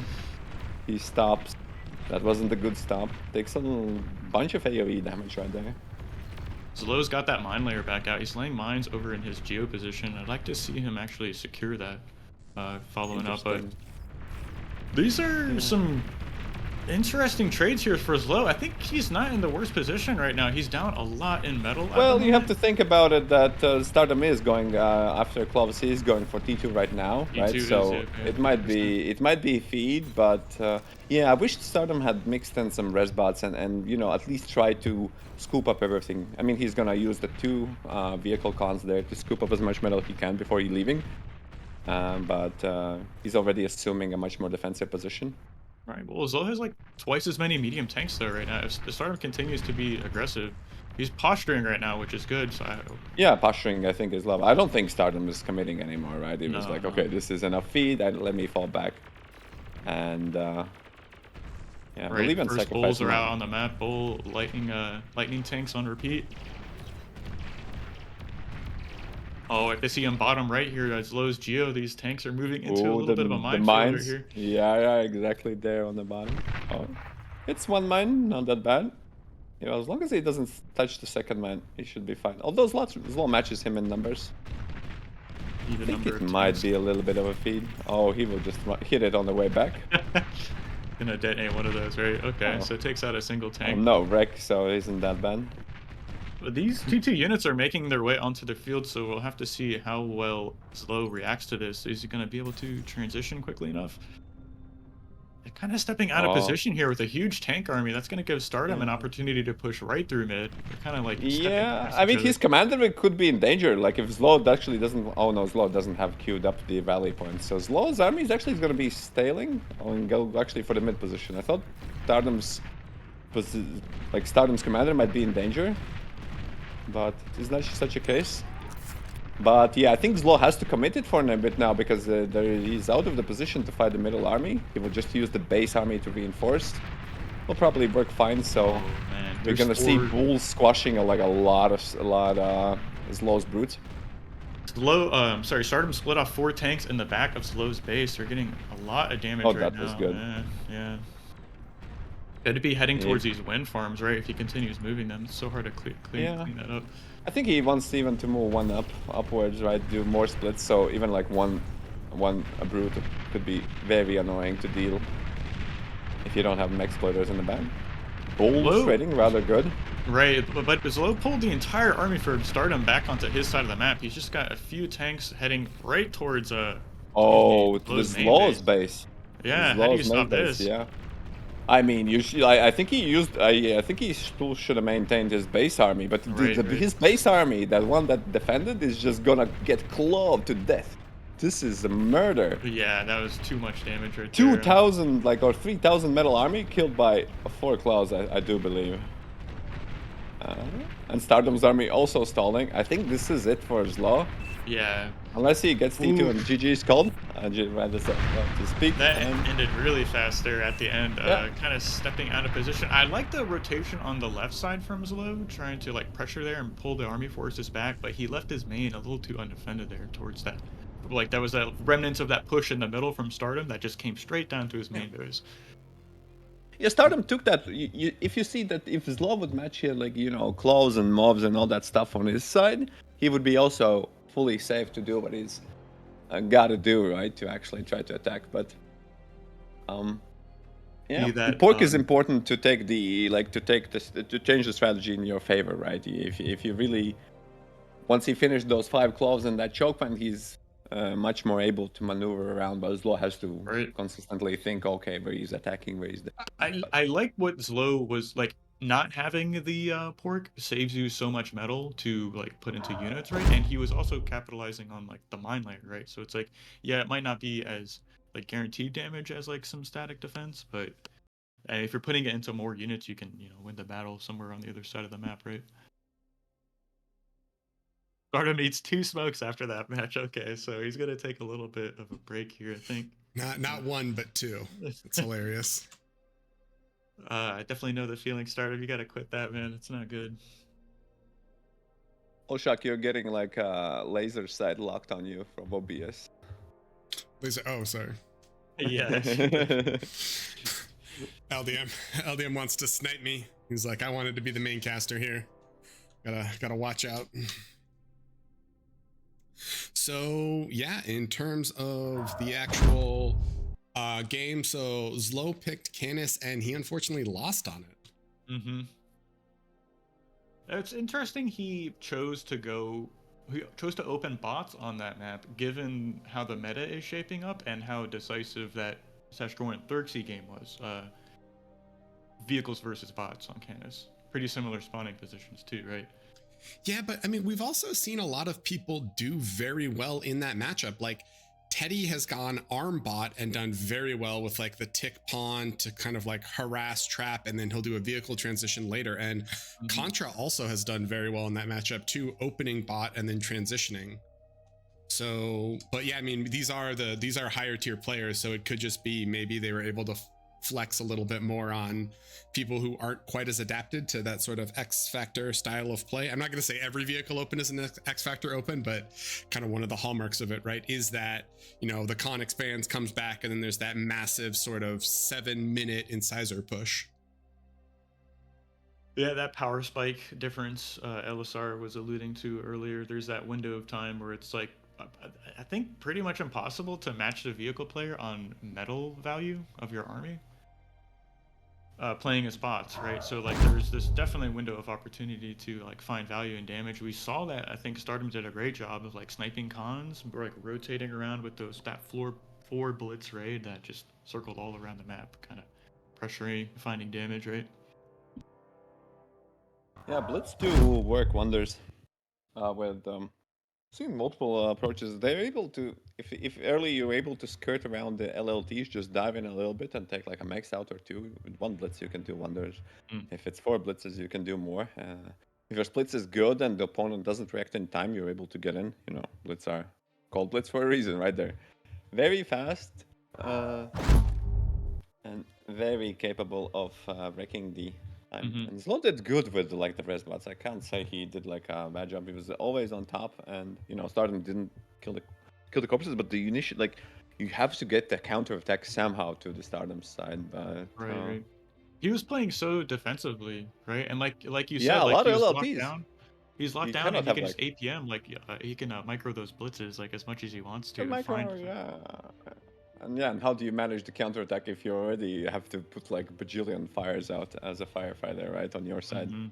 How do you find the troops to counterattack, especially if you know that your opponent is not naked expanding? He actually has LLTs, as we saw Right. early. Stardom built like a pretty serious pork everywhere. So yeah, I think Stardom's style might be a little bit easier to execute if you know the position and all that. You know that initiative was pretty great.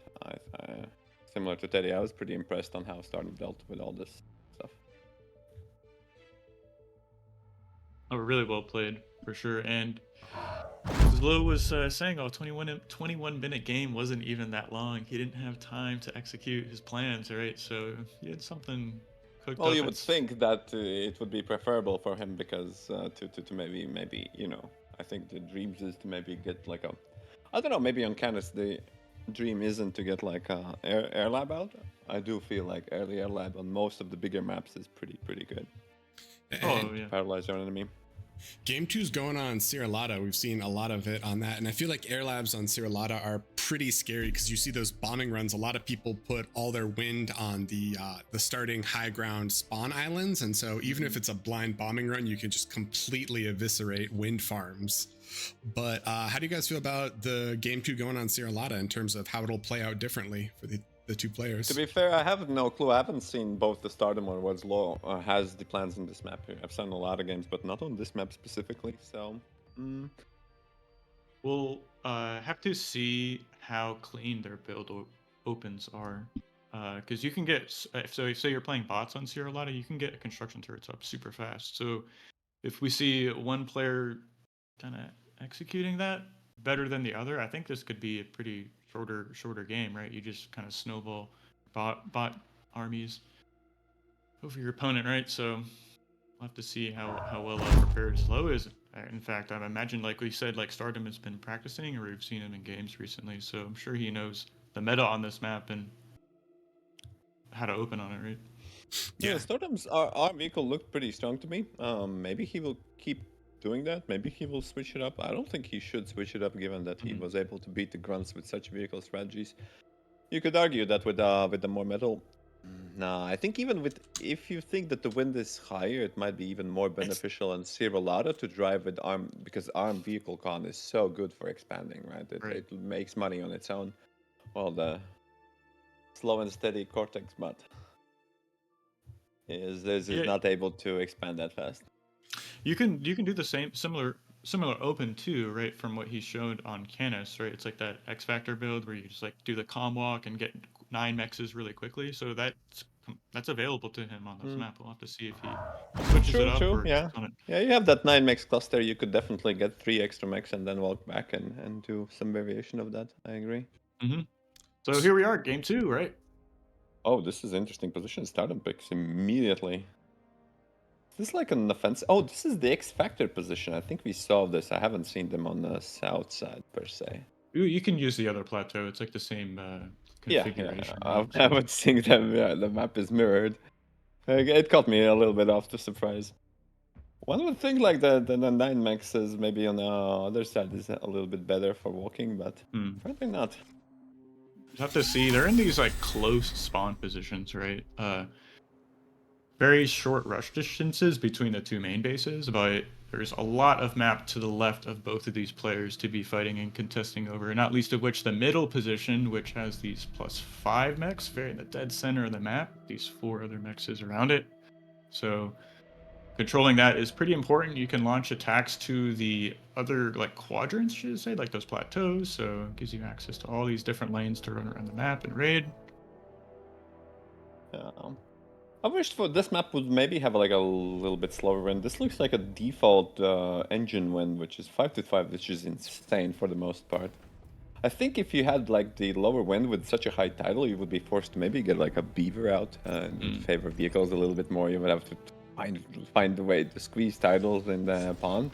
Would make like maybe for a little bit more exciting strategies people don't see that much. Yeah, I'm thinking like a ravaged wind where, you know, tidal feels good to make as a backup and as a stable source.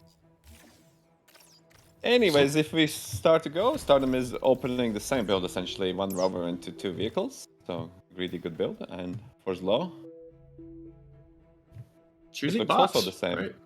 Yeah, it's almost precisely the same. I think he makes 2 grunts a little bit more earlier, so it was 2, 3, 5 grunts. Now it's 2, 5, 3 grunts with cons spaced in between. It's interesting he's got such a long build queue on that factory. Yeah.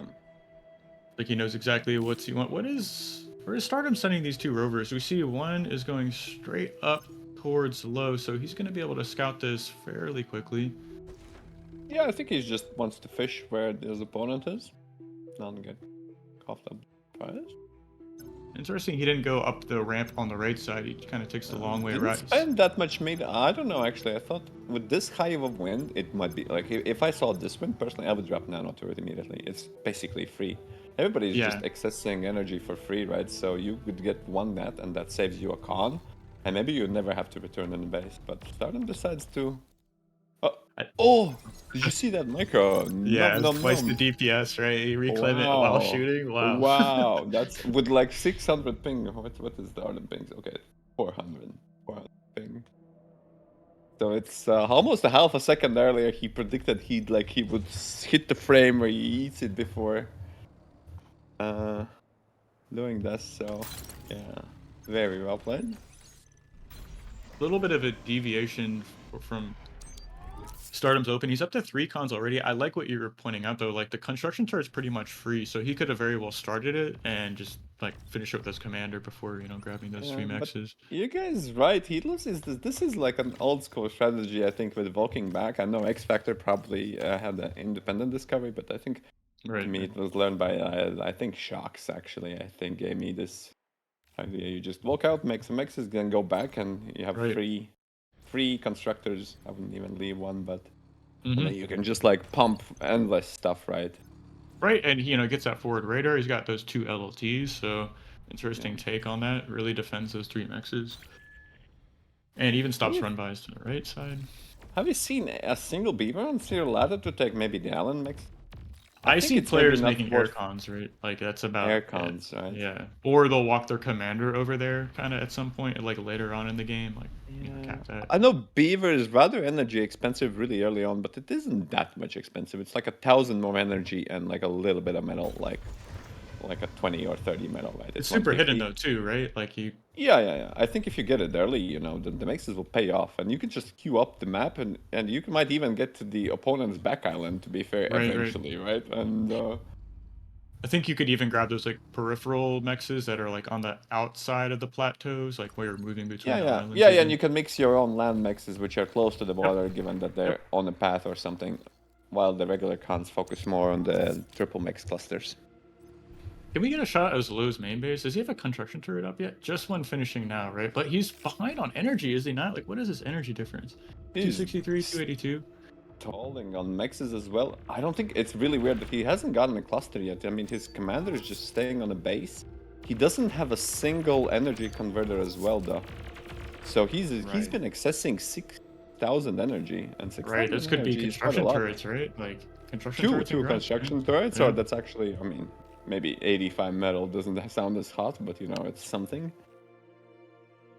No, it's a big deal because like you get the build power in your main going when this high wind speed map, and then your commander's free to move out, right? So it's like you can either go to one of the other plateaus or head towards mid and start contesting that area.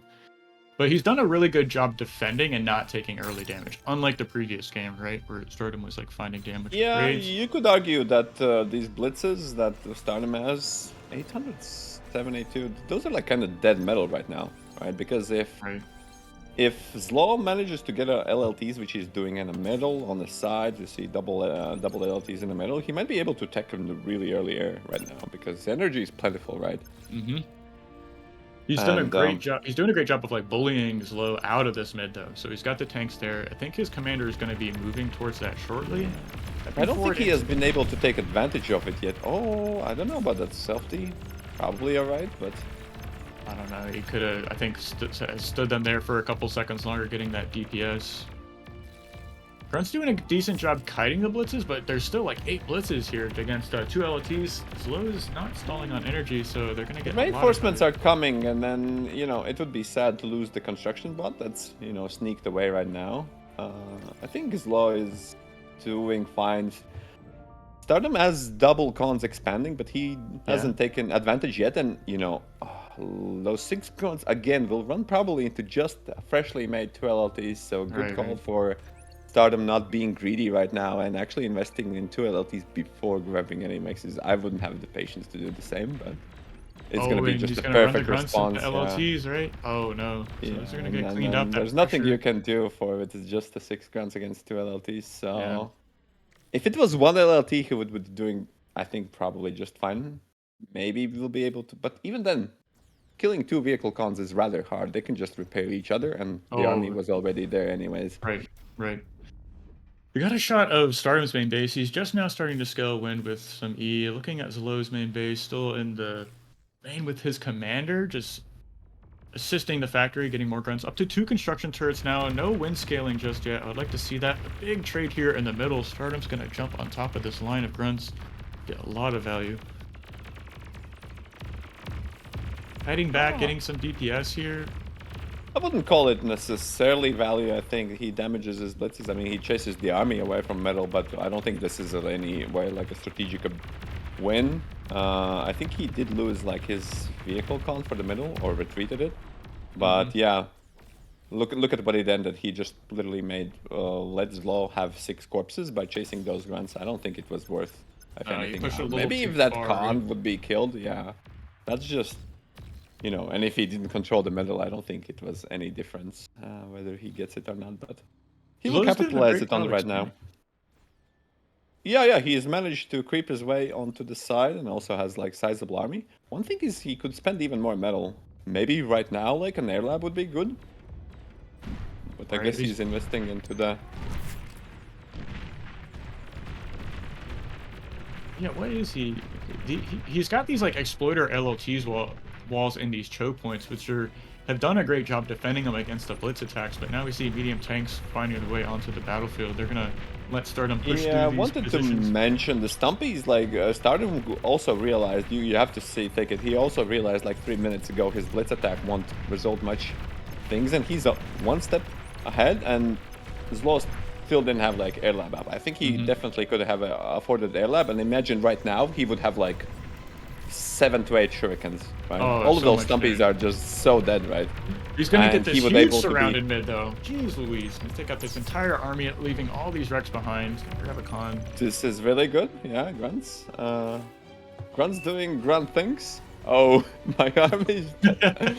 Yeah, that's an assault army, right? So the Stumpies were there to kill the LLTs. To counter, because LLTs are there to stop the blitzes, the Stumpies were there to kill the LLTs, but if you lose the Stumpies, not that great. And, the ZLO comes in with signature Cortex blitzes, driving away, raiding. I want to see him really control this reclaim field here. This next couple minutes is going to be really crucial for ZLO to win this game. He's got to get that reclaim. He's trying to secure a mid here. I don't think he's going to be given time. Stardom's kind of pushing back into it with more. I mean, if his commanders was there, I think it's doable, right? Because with the reinforcements in the form of tanks, and the commander with stouts is rather strong combination. Right. We see ZLO stalling on metal right now, so he spent all of its metal into tanks right now. Right. But I mean, he's got like 2k metal right outside his door and a couple of res bots resing. So he's got like all this build power in his main, and he's really not using it as much as he could. Yeah. you could argue he could cut tanks for now and then add a little bit more res bots, right? That way he would Right. spend his energy. Right. I really wished he'd do like energy storage for him as well to take advantage of the wind. Did those I tanks think filter Stardom- through those walls? Sorry. Is that? Sorry. Like, did those tanks like filter through the walls, or did they just No, move no, in they front don't. of them? Oh, okay. They go around. One spacing is enough to stop light tanks, and I think even two spacing can stop medium tanks. So it's pretty calculated. Like if you want to save on the wall costs, you can do with one spacing, and there's only like maybe like the rovers can get through. You would Right. have I need to check set that the- spacing actually. Yeah. One spacing is I think enough to block most of the units in the game. I don't think anything can squeeze through one spacing. I'm getting a little nervous for Stardom's commander. He's completely surrounded. He's got plenty of I tanks think in that's his- the move to make. I think you have to risk it, right? He was a Slow's little going bit for it. behind. Yeah, but it's good. It might be big feed. It might be big feed. He just needs to hit like 2 good Deegans. Look, this is a feed, I think. This is a Oh my- big feed. Those Oh, those lightning oh, spurts doing oh. so much damage. I think he should have walked. I think Stardom should have kept walking. I think it was close, but it was feed. Oh, he wanted to cloak maybe. Yeah, I don't know. I think he just walks and doesn't take flanking damage, and it would have been a really good trade for Stardom. But you know, it is giga risky. But I think with Zlot taking advantage, Those tanks in the back swung around. Like he brought them up to clear out that little like high ground radar position, and then swung his tanks around behind Stardom's commander. So oh, was there tanks like literally from the south somehow? yeah, there was like Oh, 7 or 8 maybe I tanks missed that them. came up from behind. Right. So it's like and he saw Oh, the so maybe opening. he doesn't have to run. Yeah. You know, I think it's a good strategy, right? If you're desperate and you're trying to walk your commander back, and then you actually manage to take as much damage on your commander without, you know, Right. actually dying, it can I be don't think so. good value. Yeah, but I mean, he had half the map, right? He had the other plateau. Neither player secured mid, so I mean, they're on relatively even map positions, right? I Yeah, wouldn't but if feel Stardom wins and there's 2,000 metal in the mid and he controls the mid, I Right. think that's enough to launch attacks on all sides as well. Right. I don't think it's that clear after. And this is our first game 3, so I'm pretty excited. It's going to be on Crystallized Plains. Who do you think has an advantage on this? I think that's- both. Like this is a low resource map, so Right, it's right. about who wins the early. And as I said, early and mid game, I think ZLO and Stardom are quite even in skill. It's the long game where the Stardom takes advantage. I do feel like. And being low metal map, I think ZLO can. ZLO is definitely smart enough to think something about against Stardom in this map. Do we see his low open air first? Does he do that here? No. I think he has tournament. I think he plays Cortex bots all game, does the same res stuff every time. Doesn't mix up anything. I don't think he needs to mix. I think he does believe that his style is good, and to be fair, he's right. Stardom's making a lab up against this hill here, protecting it. You can actually squeeze ticks on top of that little plateau and snipe the 5 mechs from here. So this is great building positioning here from him. Not that Zlo's going for ticks, but Squeezed super... where you can go up the hill somehow. Yeah, you can like say like we're... Oh, I see. No, Squeeze can get see. up there for sure. So like and start sniping like I mexes and radars see and wind. It's pink kind of on the side. You think where the lab is, right? That's what you're saying. like that little green Like this, area. this one. Yes, ticks can get up there. Yeah. Yeah, that's pretty cool. So he's blocking that perfectly though with this factory position, right? So he's not gonna let that happen. He's getting his own ticks out. Maybe he's gonna abuse it on his opponent's side of the map. I think Stardom could have been. He's playing fancy with arm bots. Like as I said, he loves arm bots, and I think he's diverting enough. I think the ZLO could take this if Stardom isn't successful with his arm bot shenanigans. Right, but right. We'll have to see. No radar just yet. ZLO's got a pretty good opening here. He's up to a lot of energy already. He's going to be able to just use this commander's build power and start making a bunch of grunts, right? I thought players gonna be a lot more greedy, but especially if I would playing it against ZLO, I would just go mechs one wind and just go for the 2.3 mexes with my commander. Yeah. And then try to defend it after, because the grunts take so long of a time to defend, and you know, I don't think ZLO immediately attacks generally, right? So I take advantage of getting the metal.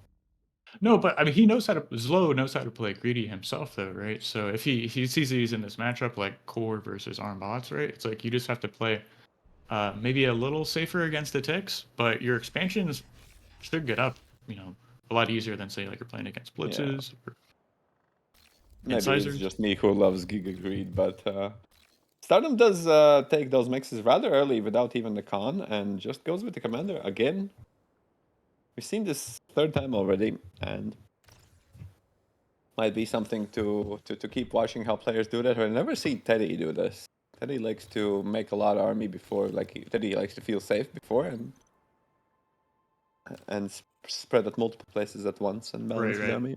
Just using that, but Right. it's a short walk, and I like to see it incorporated into the bot opens because like you need that commander's build power on the factory to like produce a lot of these like high energy units.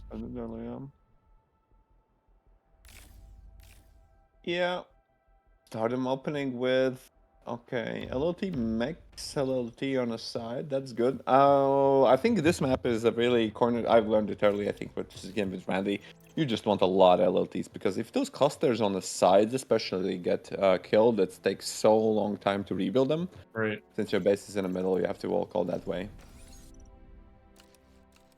And given that it's low metal map, it's really, really crucial. The longer you have them up, it's better because there isn't like that much other mechs to take. Yeah, and there's really only 6 mexes in the middle to contest over. So it's like you kind of have the mexes behind the hills in the center there, but really it's just those stretch of 6 mexes that I would say are like kind of contested against. Yeah, the strategy is basically be in the middle and hop to like, so basically you have to send 3 cons always to all sides in the hopes of getting them. And if the opponent, and then you just hope that you can defend at least 2 of them and see what your position is, and that determines the game overall. Yeah. As far as like an attrition, like who has more metal income goes, but of course like Rex and also who raids where on which side, because opponent will like most likely just raid one side. There is no like Stardom here does like an attack with like two pawns on the other side, but I mean there's not going to be a mix by that time, and everybody's going to do multiple LLTs as we see. ZLO is also choosing to make 2 LLTs on those 2 mixes, even on the closest spot possible. I think he might lose his construction bot on the bottom right side. No, I don't think so. No, I think he takes. Oh, but he didn't move. He didn't do anything. And oh, this is very big. I think ZLO immediately has to do res bot.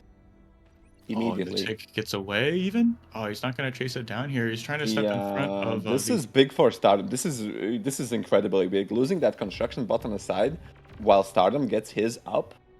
This is big. Do we see a res bot out? No, he's always making this transition to vehicles. No, he's completely not going for that corpse, and that worries me. This is Stardom getting 20% more metal income for a long while right now. There's no way. Oh, ZLO could have counter killed the con, right? Oh, he just walked right past it, right? Oh, no, but he's gonna walk back because he's on patrol, right? And yeah, maybe that's a fair trade right now. I think so. He's gonna get this con. Do they like aggro into this? No, just outside of the aggro range. I mean, it should, right? But it's not on Rome. So if he he moves commands back, right? Yeah, he moves commands back. So might be a little bit more even. He's got a res bot heading to bottom right, so he's gonna pick that con up from earlier. This con's gonna go down, so nice little counter punch here from ZLO. It's gonna even up the game. Oh, we're gonna see maces versus tanks. Who would expect that? Maces versus incisors. We started bot into maces versus incisors. Very interesting. ZLO's reclaimed his bot lab. He's fully committing to vehicles here.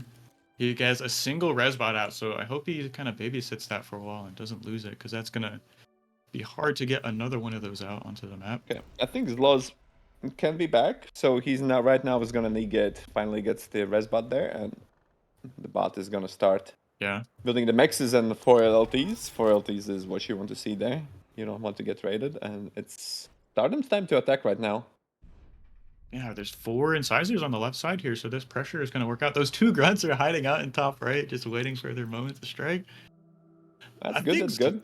ZLO is about to be 20% up on income. He's capped these 2 mexes in the mid with his commander. We don't see Stardom kind of reflecting that play. So. Well, yeah, I think ZLO is gonna get a eco advantage, but I think Stardom's plan is just to spam maces, and he will do like a straight arrow attack in the middle, right? He's gonna go straight for the throat to the ZLO's base and see what the plasma bots can do with commander support.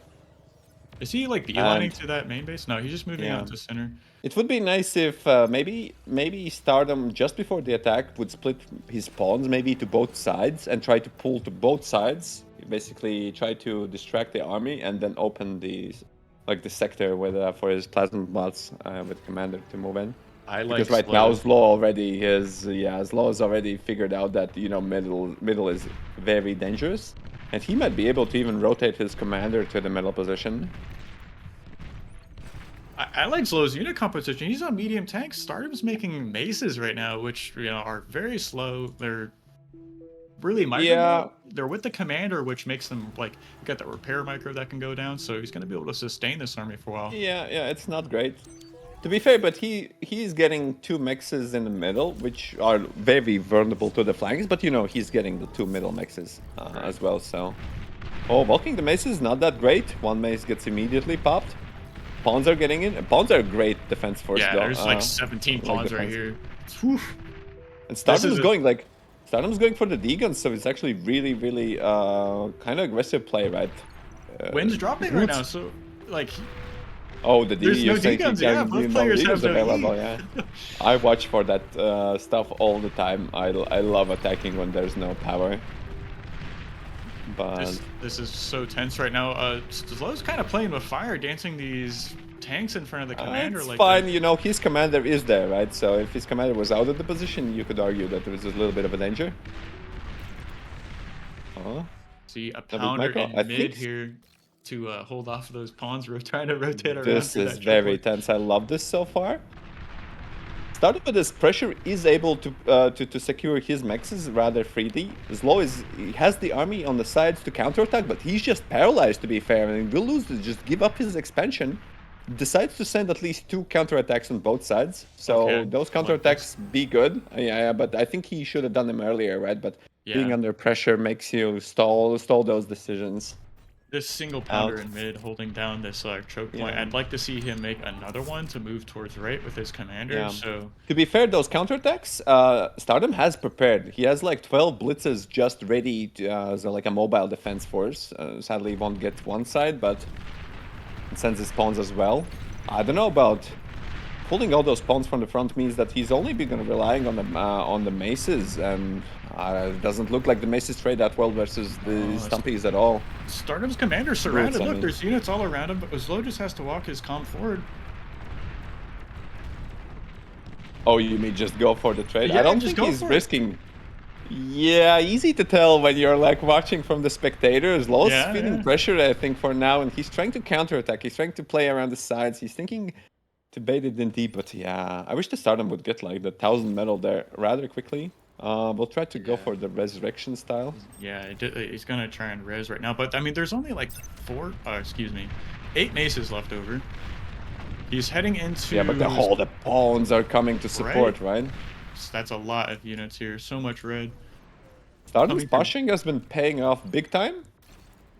ZLO's counterattack has done damage to one side, and at least take the middle side off. And right. Just an Stardom should spend a little bit better. And all these advances has resulted in him getting rich, but he just doesn't have enough energy for now. I think ZLO's got to make a move soon. He's got like a higher quality army with these brutes. He can continue to kind of like rotate in like that, get some shots off, and move back. Right? It's hard to. Yeah, at one point I think he will realize that he maybe should actually go for something. I think it's the count, maybe the army count, that it's confusing him on the radar, right? He feels like he's being like really, really outgunned. Oh, ZLO will go for the D-guns? No. No, Stardom in time. Sees the commander in the gap. To be fair, ZLO's army isn't that healthy in general. ZLO's commander might be. Nah, Stardom also doesn't like to go for it. Those are some nice D-guns. ZLO split off a huge contingent of medium tanks off on the left side here. So he's looking to get a big counterattack. I don't know how Stardom stops that. They just like 9 medium tanks. he has pawns, so he could fight under the LLTs, but I think the idea is correct from the ZLO. If he gets stumpies and kills most of the win, then all the Stardom's push is essentially stalled out, and then he only has to defend. But you know, will his army be enough? Can he like actually muster this? Because it doesn't look like he has enough metal to muster enough army. So as they be able to reinforce his position so close. Is he going behind Stardom's commander? Can he get another snipe like that? I mean, he can. Nah, I think you need to shut him down through killing energy somehow and just turn his metal gains. But how do you do that? Stardom's unable to res all of the wrecks. That's what he's doing. He's moving those units to the right side of the map. Now they're going to get caught up in mid by those pawns. Half of those are going to get shaved off. So a nice little engagement there from Stardom. But in the middle, we have this big fight going on. I think ZLO is diving. I think ZLO feels like a rat in a corner right now. He's diving, and Stardom is doing very well. Just retreating back and back and back. Oh, runs into his own LRT, a little bit blocking. Takes some... Oh, 26. Like the commander's taking insane damage. So low. Insane damage. 320 health left. But he's flanked, man. Oh, I don't know. I don't know, man. Did somebody nerf commander? You used to be able to go back, and yeah, good surround. And you were right. He went around the back actually, so very well. Oh, what a game! Whoa. 2 commander snipes. So Stardom, you know, needs to chill a little bit or make like a deep defense so he doesn't get flanked all the time from the behind. Because to be fair, I don't expect commanders to take such damage that way. He had like 6 LLTs there. Like he's he just backed up into it, and ZLO had too many medium tanks. That was so tense for just the last half of that game, right? It was just that constant push from Stardom creeping forward. ZLO just waited for the last minute. Yeah, I mean, that was an awesome game. I felt like ZLO was behind for a lot of it, right? Like it was close, but I feel like he might have been a little bit behind. And then Stardom, in both those games, he was just so aggressive and so forward with his calm. And then ZLO just finds that exact moment and, yeah, decides to put in the killing blow. That was really well played. Jeez. Oof. I need a break after that. I'm not even playing a game. That was intense, they cast. Yeah, so we need to organize the next game. Let me get on that. I'll get our next players lined up. And ZLO is going to take the game. He picked Canis and won on Canis. Stardom he picked Canis and... Oh, I have this wrong. Incorrect. Sorry, team. So ZLO picked Canis, lost on Canis. Picked Serralata, won on Serralata, and then deciding match was on Crystallized Plains, and ZLO won that. So awesome, great job for him. In terms of how you think that game played out, do you worried for ZLO going deeper LSR, or how do you feel? With Stardom, I think Stardom got that. Like at this game, I think he had the advantage. I think he should pull back, right? It's tough to judge, but I think once he actually bullied out his ZLO of those 2 mexes on the side, I think he could have taken a breather and maybe not commit with his commander, right? It's the classic, I've been in the situation, you push the rat into the corner and then the rat bites you really hard and gets your calm and you lose anyway, so... Yeah, so you have to kind of pressure, but not over pressure, right? In order to, because if the player feels like he has to go all in and you're not ready, you're not ready and you just die, so... That's the amazing part of the bar. So you have to pull just right before the enemy realizes that he has no other choice but to dive you. And then you might be able to bluff and... but as we saw, I think the Stardom posturing works really well, right? It works really well from getting the advantage. The question is when you actually pull off. Yeah, I mean, it felt like it was he had great rec control behind, and he had res bots resing. He had that whole LLT forest, but yeah, just a little bit too aggressive. That is. So in terms of brackets, we just have 1 quarterfinal left. Teddy advanced and ZLO advanced. So in next round, it's going to be Teddy, ZLO, and then Sashkorin advanced, and he is waiting on the winner of Chisato and Contra, which I am excited for. Clash of styles, right? Chisato, that efficient. Well, in 1v1, he's not quite as much of a scaler, but when you think of Chisato, you think about that efficient scaling eco. And when I think of Contra, I think of just, 7-tick 1-con aggressive openings, which, yeah, I think this is going to be an awesome series. Yeah, Chisato definitely known for that Aphis farm. But I think all of us picked, well, aside from my hilarious underdog bet, I think more or less everyone just expects Chisato to take this 2-0, right? Yeah, this is going to be a really rough one for, well, for anyone, really. It's definitely a tough first match for Contra. Volchak, didn't your underdog, did you pick Zlo for your underdog? Or I did, yeah. Oh, nice. So you're one up on the board, man. Finally. I didn't get the first series or the second series, but the third one, hey, I'm there. Hey, yeah. Winners win, finally. Yeah, that's right. So we are going to organize this. We can maybe go to a break if players aren't ready, but I will defer to the one, the only Barcast for that. Sorry, what do you need? Are players ready, or should we throw to a quick break?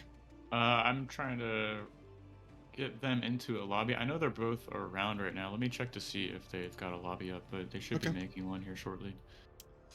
So in that case, while we wait for the lobby to go up, we are going to briefly throw to a break. It'll be about maybe 1 to 2 minutes. So if you guys want to run to the restroom, maybe get a drink of water or anything else, do that in just a couple seconds and then come on back so that we can watch the final round of 8 game.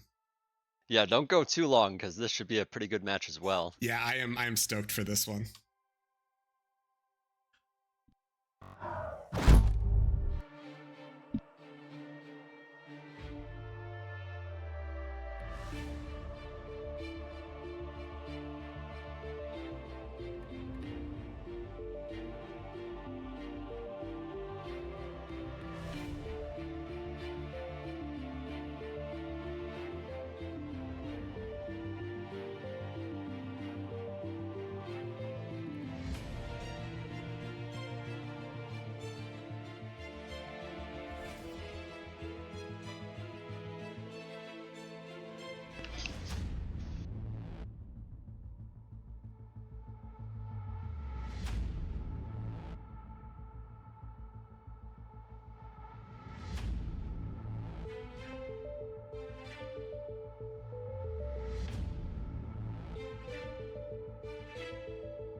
Yeah, we'll see. We'll see. And we are back. Don't worry, Yep, we're back. Sorry. So wait, is this LDM? It is. All right, let me just do a quick thing and put in our boy LDM here. Oh god.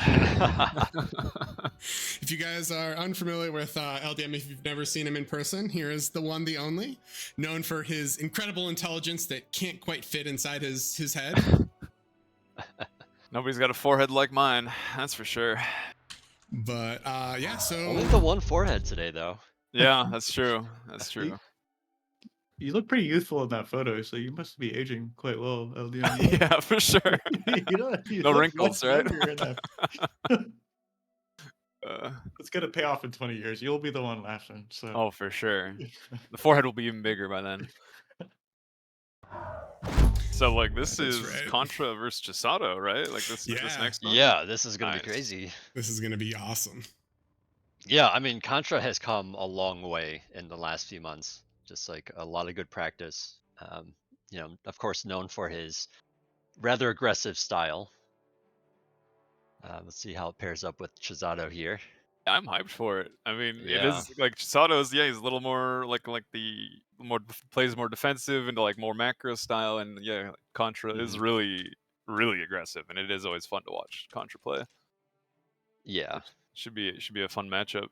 hmm Just trying Yeah, to and get I was you to- actually looking for some Chisato replays, but they're few and far between. I wonder if this guy actually practices or He he just does like not. comes online. Like that's He crazy does to me. not play 1v1s before tournaments almost at all. It's always so funny how he just doesn't play it, and he just shows up and wins, and it's like, Yeah, that's some crazy talents. I mean, he's a pretty strong FAF player, right? yeah. Yeah, I mean he's just good at everything. Like when you pull up the leaderboards, it's like, all right, he's #1 in duel, he's #1 in FFA, and I think he's in the top 10 for team. Like he's good. He knows what's up. Yeah, right. Yeah. Yeah, and he's number 5 on the FAF leaderboard as well. So this guy just understands how to play this style of RTS pretty well. And Yeah. it's always a joy to watch, especially in like some high level play. hmm Yeah, agreed. So we are just waiting on Chisato to make his way to the lobby. Contra is here, I am here, and we're just chilling. And once Chisato's here, we're gonna get started. Yeah, and look at that. We're like right on time too. Yeah. We're doing good work. I'm excited. I'm kind of hoping we see a shallow straights game, even though like I don't think either one of these players is gonna pick it. I think it's always such a fun map to watch. I think It is. It's one of those hilarious maps that all the viewers love it. Like if you're a Yeah. spectator, you're like, this is gonna be awesome. There's gonna be cheese, there's gonna be navy, there could be amphibious, there could be hovers. There's like the whole slew of like all the bar unit lab types are viable on it. And every player is like, and first phase ban. yeah, they just absolutely Yeah, despise right. the map. Get yeah, this out yeah. I of mean, here. I want to see more maps like that where there's just like you can do anything. Yeah. I love the idea of like really incorporating a player's play style, like whether it be whatever the heck, right?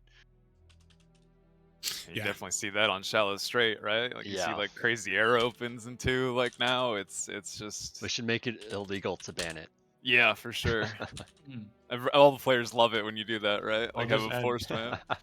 two C maps in the pool, so it's like take that.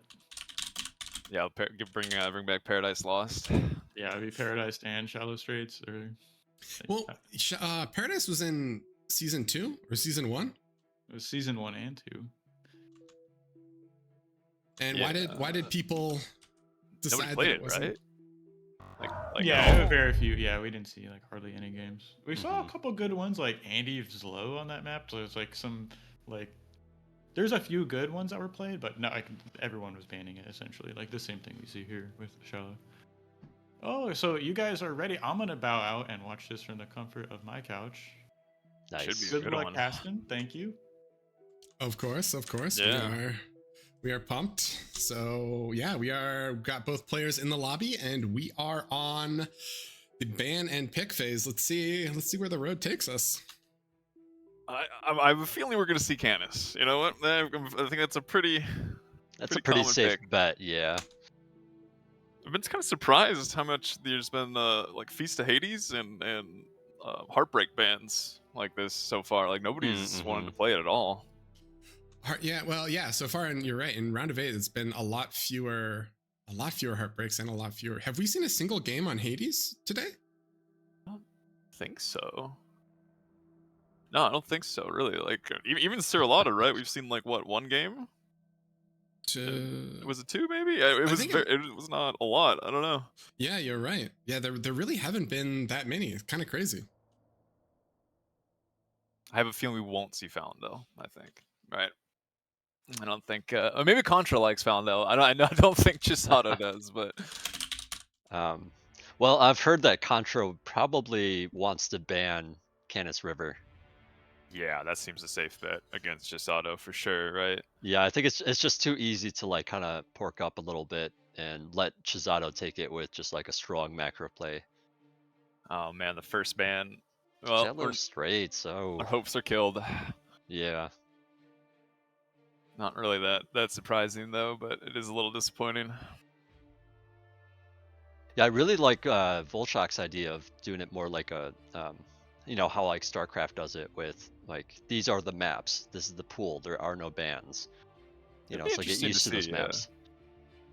Because then you like for sure get those, you know, weird maps in there, right? Yeah. So yeah, I Canis wonder, River like, for Contra.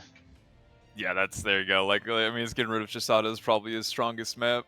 Yeah. All I right, don't let's see what we know. pick here for Chisato. Yeah, what would he? I mean, assuming he's gonna ban Fountain though. Like, I don't think that Chisato just does not like that map. I don't know. It just doesn't seem like his thing. Mm-hmm. But Yeah, I mean, I don't think anyone likes that. I mean, you know, well, then again, we it got did picked a see lot, some right? people pick it in this round, actually. Yeah. Yeah, and actually, Mm. Chisato did play. I don't remember when he played it, but he did play Falindel once in this tournament. I don't know if he picked it Oh, or if did he he? just had to play on it. So, So he's picking Heartbreak. and Contra's picking Cirillata. Okay.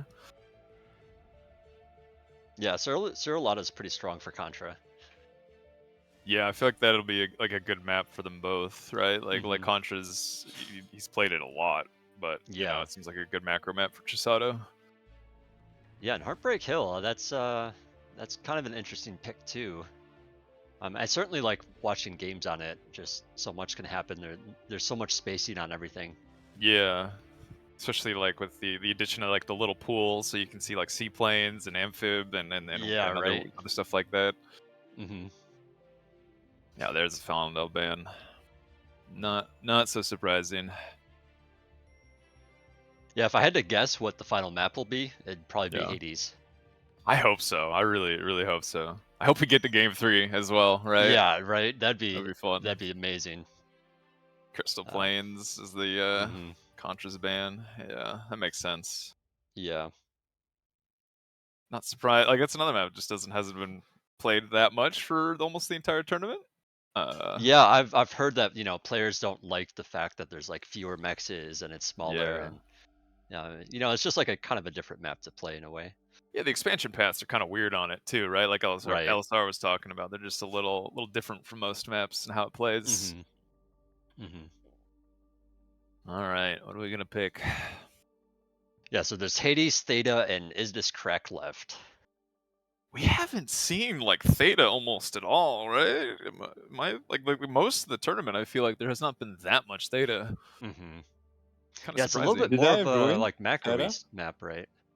People used to love the Theta with Mexes on the hill, but I asked the map creator for Oh, launch that's whether right. he wants the Mexes, and he said, "Nah, I don't want people capping Mexes from the low ground." And I don't think we haven't seen it since update. Yeah. He Yeah, just well, recently I changed that, think right? also just since it was so recent, you know, I don't think people you know, they feel a little bit less comfortable on it as they used to because they're just not sure how it plays out with the change. Yeah. Oh, nice. Contra's banning Acidus for his last one, so we're getting Hades for game 3. Yep. I like Yeah, it. newer map. It's a pretty interesting map as well because of those Yeah. pawns. I think I talked about that earlier. It's been a lot of like fun games on it just to watch. Like there's a lot of different Mhm. variety in play. Like it's a really big macro map. It's a fun map. Yeah, I mean, with the two pools there that kind of like split the map in Yeah. half, you know, you either go one way or the other. And so it becomes really interesting, like where you put your commander and where, you know, if you try to raid, like, you know, you can potentially go along the other side, but, um, you know, since it is just like two big lanes, like it is a little bit easier to shut it down as well. It's always interesting how it like turns out on Hades too, right? Like it's not always like you know, each person takes the corner sometimes. Like sometimes it'll be like maybe they split it north versus south. Like it's a Hmm. little different. It's Yeah. All right, Heartbreak. I think every time Yeah. I've seen Chisato on this map, he's been like very strong. Like he seems like he's played this map a lot. Ah, you're lucky then. I don't know if I've seen him play it. Or I think I've actually, only no. seen it in Did he tournaments. play one earlier in the tournament? I can't remember. I don't remember. I think I've only seen him in like the last tournament. Like he played this map a bunch. Oh, that was I like think- too long ago for me. I think that's why I'm forgetting. Yeah, maybe. Because like Heartbreak has been a pretty popular map, right, for a lot of these. Yeah, for like these tournaments. forever. Yeah, and it seems like a strong map for him for sure. I don't know. Have you've seen Contra probably a bunch on this map, right? Does he seem like he's pretty comfortable? Yeah, on I mean he's pretty comfortable, but you know, we'll have to wait and see how it aligns with Chisato. You know, since Chisato, well, you know, he doesn't really do a lot of practice games, so I haven't really seen, I don't think, Chisato versus Contra much at all. So Yeah. you know, we'll see how this lines up. Do you see where Contra is spawning? He's doing the Yeah. the more interesting build. This is I've seen him do this before. This is definitely a very defensive, like I don't want to deal with, you know, stuff running around my base and low ground. Yeah. It's kind of annoying to spot it because it's low ground. So he's taking that upper position to, you know, put himself in the corner so he doesn't have to worry about being attacked from multiple angles, and it's just like a little bit easier to expand forward and defend it properly. I think I've only ever seen this variation where he's like on the other side, right? Where you have like the big cliff covering you versus like the walkable ramp. And I'm interested to see, like, it does not seem like this pays off a lot of times, right? Because you're giving up a lot of early mexes for that defense, that extra like defensive. Yeah, advantage. well, so I'll say it like this. So if you know, assuming that your opponent spawns in the normal position, you get to just kind of walk and take these middle mexes here and secure this hill here. And that means that like your opponent cannot take those upper mexes. You know, and so kind of just like throws them for a loop a little bit, because like you're so used to being able to get some cons up there and taking those rather safely. Yeah. You know, so this can be a rather strong play for that reason. It also opens up the possibility of the commander kind of walking down here. You know, oftentimes players will have, you know, a vehicle lab up here on this hill. So like it gives some kind of potential to like just like push that in and do some massive damage to it. Contra's opening with his arm bots, right? You know, he's one of Yeah, the he few loves bot the lovers. ticks. Yeah. He's spamming out his ticks, which I mean, like, you could get a lot of early value from them on a map like this. Yeah, right. Well And with Chisato being such a macro player, I think you know, Contra is just kind of betting on the idea of just doing massive damage early on and gaining some kind of lead that way. I think you kind of have to, right, with arm bots. Like the whole benefit is like your early damage, right? And like outside of like, I guess it gets better, like stronger wind economy. But yeah, totally. like yeah, it looks like it's mostly shut down so far. He did take out that one mech, but I'm not sure if it was enough quite yet. Yeah, a couple pawns mixed in as well, coming forward here. I mean, it depends on like how well is he expanding behind it, right? Like if he can start grabbing mexes behind it. Yeah, exactly. Like does he capitalize on the idea of like keeping Chisato at his base, right? Yeah, and I mean, Chisato's defending it well. Like he's got a good split of grunts, you know, covering all the angles. Yeah, one thing I'll say for sure is Chisato's defense is very strong. Like he's just really on top of moving his grunts around to be able to, you know, to block the ticks or, you know, stop them from killing the base. He did manage to get one grunt out there that's heading towards the right hand side there. Which I'm surprised it hasn't spotted yet, right? It's going to spot that, you know, Contra's not in his traditional spot. Well, he probably already knows, just the fact there's no units like contesting it, right? Or no cons expanding. Yeah. Well, this is Chisato's forward con is actually in a little bit of danger here. It's gonna be kind of careful. And yeah, a little bit. Yeah, there's 3 ticks. There's 3 ticks heading towards the con. There's 3 ticks in the base. But yeah, so far it looks like Chisato's defending quite well with just a few grunts there. Yeah. But yeah, actually this con at the bottom is going to be in trouble here. Yeah, I think that's for sure going to go down, and the mech is probably Yeah, that actually has hurt him quite a bit, losing that expanding con and both mexes. Yeah, and behind it, Contra does have 2 cons out, grabbing some mexes. His commander's starting to move forward now, placing a radar. He is naked expanding though, and this Chisato grunt is going right for those mexes. Yeah, Chisato being able to get that 1 grunt out is actually a huge deal, because I think Contra is banking on the idea of keeping Chisato at his base, defending. Yeah, oh, this could do a lot of damage, actually. There's like nothing here. Yeah, unfortunately, Contra didn't have a radar up there to spot for things like this, so that is for sure going to clean that up. The con's down. Well, he's going got to have to replace that ASAP. Even more grunts, but in front of Contra's base, just sprinting at the base, and there's no units at all. Like, yeah, I'm kind of surprised. Contra's units were out of position. They were like kind of heading towards like the bottom right a little bit. But yeah, circling around now, and this is really dangerous. He has nothing to defend this. Well, he does have those 2 pawns out, so he can kind of shoo these away a bit. But yeah, Contra's on the back foot now for sure. Ooh, Contra the ticks might have arrived just in time. This is really dangerous, but well, there's still that 1 grunt in the back too. So this is a rough spot to be in. Yeah. I mean, it already killed what, a con, like 6 mexes. Like that's a lot of damage that was just done to Contra. Yeah. I mean, he does have his commander out, so at least he's going to be able to cap some mexes here in a moment.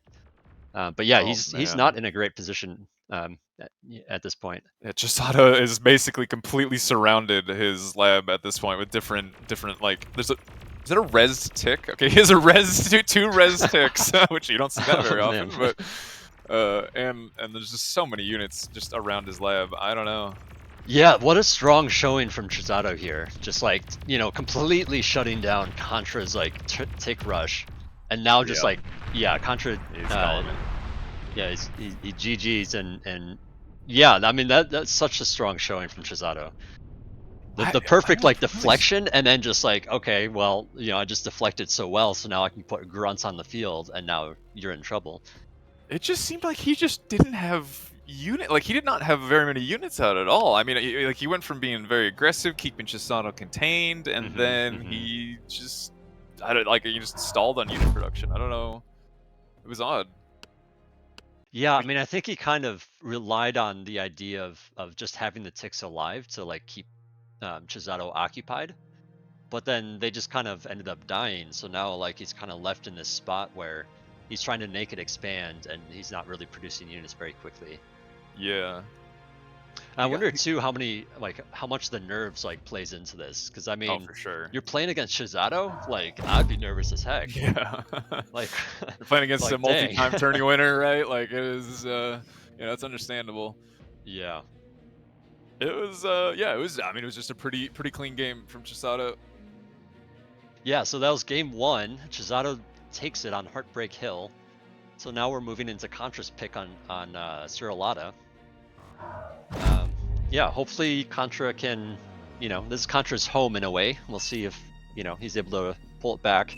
Yeah, he has been playing this map a lot recently. Like, yeah. I've seen this man playing quite a lot in like my later nights watching 1v1s, and he does seem he's very comfortable on it, very strong on it.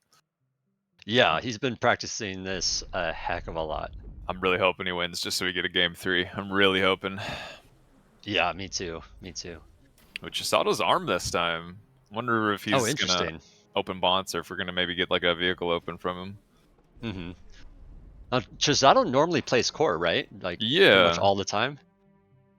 I think I've seen arm vehicle. Well, there's some maps where he was going arm bots, but it was like the closer maps. He plays both. He mixes it up. I think I've actually seen him playing a lot more arm recently post pawn change, but he can't play anything, to be honest.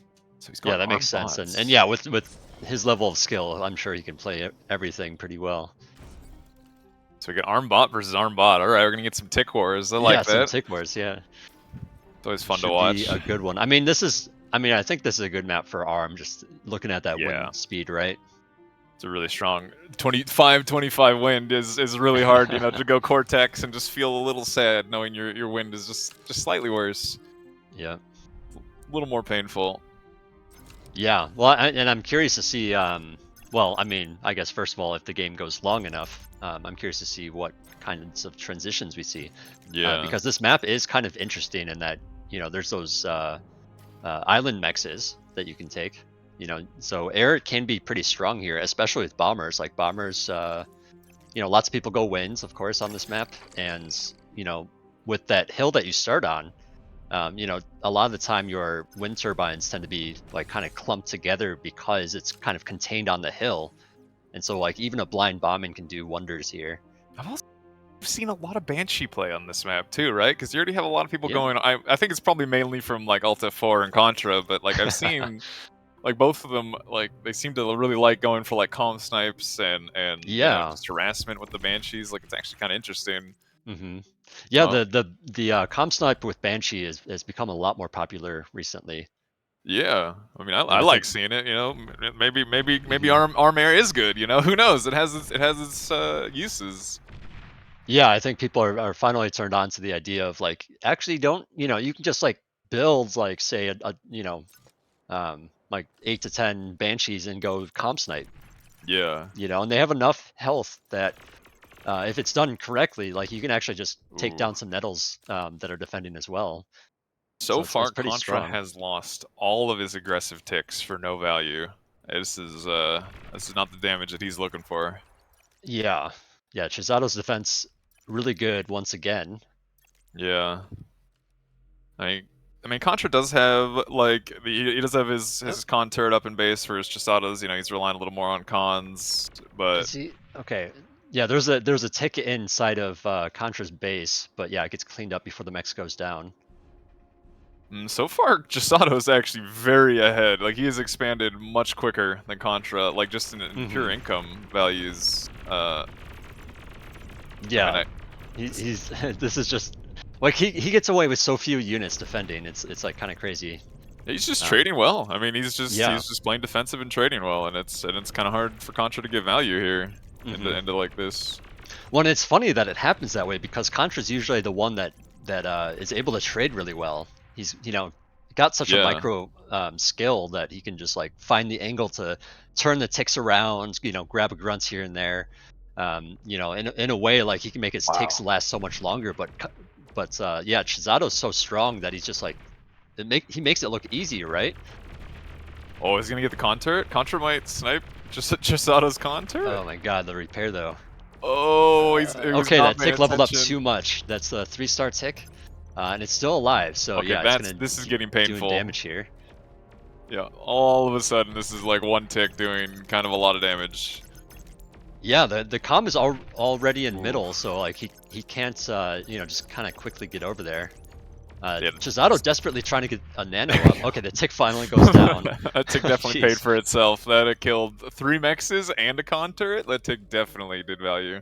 Yeah, that was what Contra needed to get done here. But the other thing that's happening though is you know, Chisato's in a pretty strong position here in the center.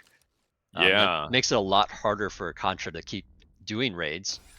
And yeah, Chisato's putting some pressure on for himself. So yeah, he's managed to really like. I mean, Contra's actually expanded pretty hard behind this. Like he's actually managed to close the gap. Yeah, he's closed the gap a bit, but I think he's missing a radar in his main base, so he didn't see these pawns coming in. And they can definitely handle that LLT. I mean, I guess some of them are kind of bruised, but they should be able to handle that LLT and kill the expansions. Oof, that's gonna be really rough for Contra. Oh, is he gonna get the con too? He doesn't see it, I don't think.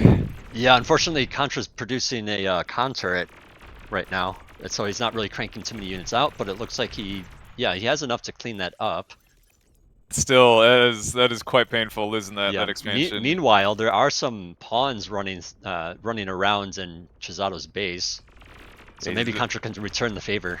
Yeah, the wind e-stalling right now, like Chisato's actually overflowing metal. He's close to overflowing metal. It is actually getting a little dicey. Oh, he's gonna lose a con. Ooh, man. Oh, but these pawns coming in here, taking out a nano. Can he get the second nano? Oh no, the wind diff here. Oh my gosh, that's so close. What was that, 52 health or something like that? 12 or health. No, I'm right sorry, now. 12 health. That's crazy. Yeah. I was trying to look at the stream and it was a little bit fuzzy there for a moment. Yeah. But yeah, Yeah, I is mean, both players have surprising. taken some damage here, so... Oh, okay, yeah, forward lab. A forward bot lab, though. I mean, I feel like if you're e-stalling like this, right? Like, I guess maybe, you know, he's anticipating the win not sitting at 5 like it's currently doing, but Yeah, right. like 2 bot labs is definitely going to be hard for him to support with no energy. I mean, I think, yeah, you can pretty much bet that it's going to go back up, like, at some point, Yeah, right? the acid's it's starting to drop again. It's gotta... Oh my god. Yeah. Wow. Never trust wind, guys. All right. Yeah, Always- it gets kind of crazy when you start seeing, like, a whole bunch of solars being plopped down on a very strong wind map like this. Yeah. But I mean, Yeah, you know, it's that's how you painful. adapt to it, right? If the wind's, like, that low, you kind of, you know, you need energy, so, like, yeah, you gotta build something. And I will say Contra is actually struggling to adapt a little bit. Like he's not actually he's not able to spend his metal. He's also floating quite a bit. Like Chisato is now spending all of his banked metal, and this is probably going to be kind of dicey for Contra. Yeah, this does look a little bit dicey. I mean, with that second lab, that's going to be a lot more units for Chisato in just a moment. I mean, you know, he owns mid, right? He owns the big max in mid, so as long as his E production keeps up, like he's got a bit of a metal advantage, and you know, more metal, more units, right? Like this is a little. Yeah, I mean, I feel like Contra desperately needs a second lab at this point. If you're just cranking out pawns and ticks, like, you know, that's not costing you a ton of metal. So yeah. Well, this is usually the point where, like, most ARM players, right? They're looking at like a vehicle transition, right? Where, yeah, usually vehicle. I mean, I wouldn't mind a second bot lab either, like Chisato did, but yeah, you know, just kind of playing into the fact that it's such a high wind map. Contra sniping another con and expansion is good. He's still getting value from these ticks, and he's got pawns moving into Chisato's main base, but like those are probably going to get cleaned up. Yeah, Contra doing a pretty good job, just like keeping up the pressure, kind of keeping some of these units back at least. But yeah, Chisato has some forces of his own on the bottom here. Contra has quite a few forces to defend though, so these aren't going to get too much done at the moment. He has a radar this time. You can actually see them coming. Yeah. It's an improvement. The radar, very important. That's a lot of units in Contra's front door, which, I mean, he has his own, but ooh, he's going to lose 2 cons. A little bit out of position here. That's kind of painful. Yeah, I mean, he does have that northern radar, but I'm not seeing a second one. So I guess the bottom radar being neglected allows Chisato to just kind of run in here like that. Yeah, it is a kind of a big deal on a map, on like in games like this, on maps like this. Radar positioning tends to be really important. You really don't. You want vision everywhere. Yeah, totally. Yeah, that's something that's I know when Contra gets a little bit nervous, he forgets things like radar. And so that's a painful one to forget. It's like really easy to forget radar because it's so like you know, you don't really think about it anymore because you're just so used to doing it. But then you know, you just like forget it one game and it's like 20 pawns show up in your base, right? And all of a sudden it's like, wait a minute, I think I recognize the problem. I did this wrong. Yeah. I mean, Chisato's actually he's getting pushed back off of Contra's base, but like there's another push in the north. But I mean, with the solars and the LLTs, like these pawns should not be able to dive this very easily. Yeah, I think the 4 pawns alone are well, actually they're moving up to this LLT. I don't think they're gonna get it, but yeah. Yeah. Solar wall is actually kind of good at giving the LLT enough time to deal with that. Yeah, it's a great usage of solar wall. Okay, so Contra's switching into Banshee. Oh, so I think he's looking at the situation saying, okay, your commander's up there. Right? I don't think you have enough anti-air. Let's go snipe. Yeah. I mean, Chisato somehow preemptively already has 2 nettles out. Like it's not enough probably to like deal with that many Banshees, but yeah, it depends on how many Banshees we see, right? That's true. And I would say 10 Banshees, if they're well spread, can definitely take out 2 nettles and a commander. This fort he's making in mid is actually very funny. He does not want to get like his commander dove on. Which I mean, I guess and it's such a strong position to hold. It is, yeah. Just owning that big max is. It ends up making really Contra like have to go around if he wants to like do any damage. And then also having enough units like at that position that if Contra does go around, then you can Chisato can also pressure from the front. He is making a lot of Banshees. We're at 16 and it is still going. Okay. This might be the play that Contra needs. This is definitely feeling like he's going for an all-in calm snipe here. Like this is Oh, look Yeah, at so it's going to be really Chisato. important that when he goes in with those, that he splits them up so that they don't get like degunned or hit by the nettle AoE, right? See, I think Chisato feels it, or he maybe, oh, you just spotted it. He's actually dropping way more nettles and cloaked his calm. I mean, Okay, he's there's cleaning so up a many little bit. nettles here. Yeah, so Contra needs to take out the nettles and then, okay, the calm is cloaked, yeah, so. I mean, I'll Banshees can see. hit a calm and cloak, but it's like, oh, he's just did like a big attack order. He didn't actually target the AA. Ooh, Chisato just broke cloak. Okay, here's the moments. Can he get the commander? Oh, he has to. He's he has missing to a lot of guess. shots though. Not killing that last nettle was actually kind of a big deal. He's just Yeah. killing it now. Ooh, Chisato. That's a lot of missed shots. Actually, it looks like he's target firing the ground. Looking for Yeah. the commander? Yeah, I don't He think doesn't have that's gonna radar. happen. Well, you know he does have radar. He's just barely in radar range. Oh, here come all the AA bots. No, this should be it. Yeah, that's unfortunate. Yeah, that's that pretty much is it for Contra then, I think, because you do, you know, that big of a play. Yeah.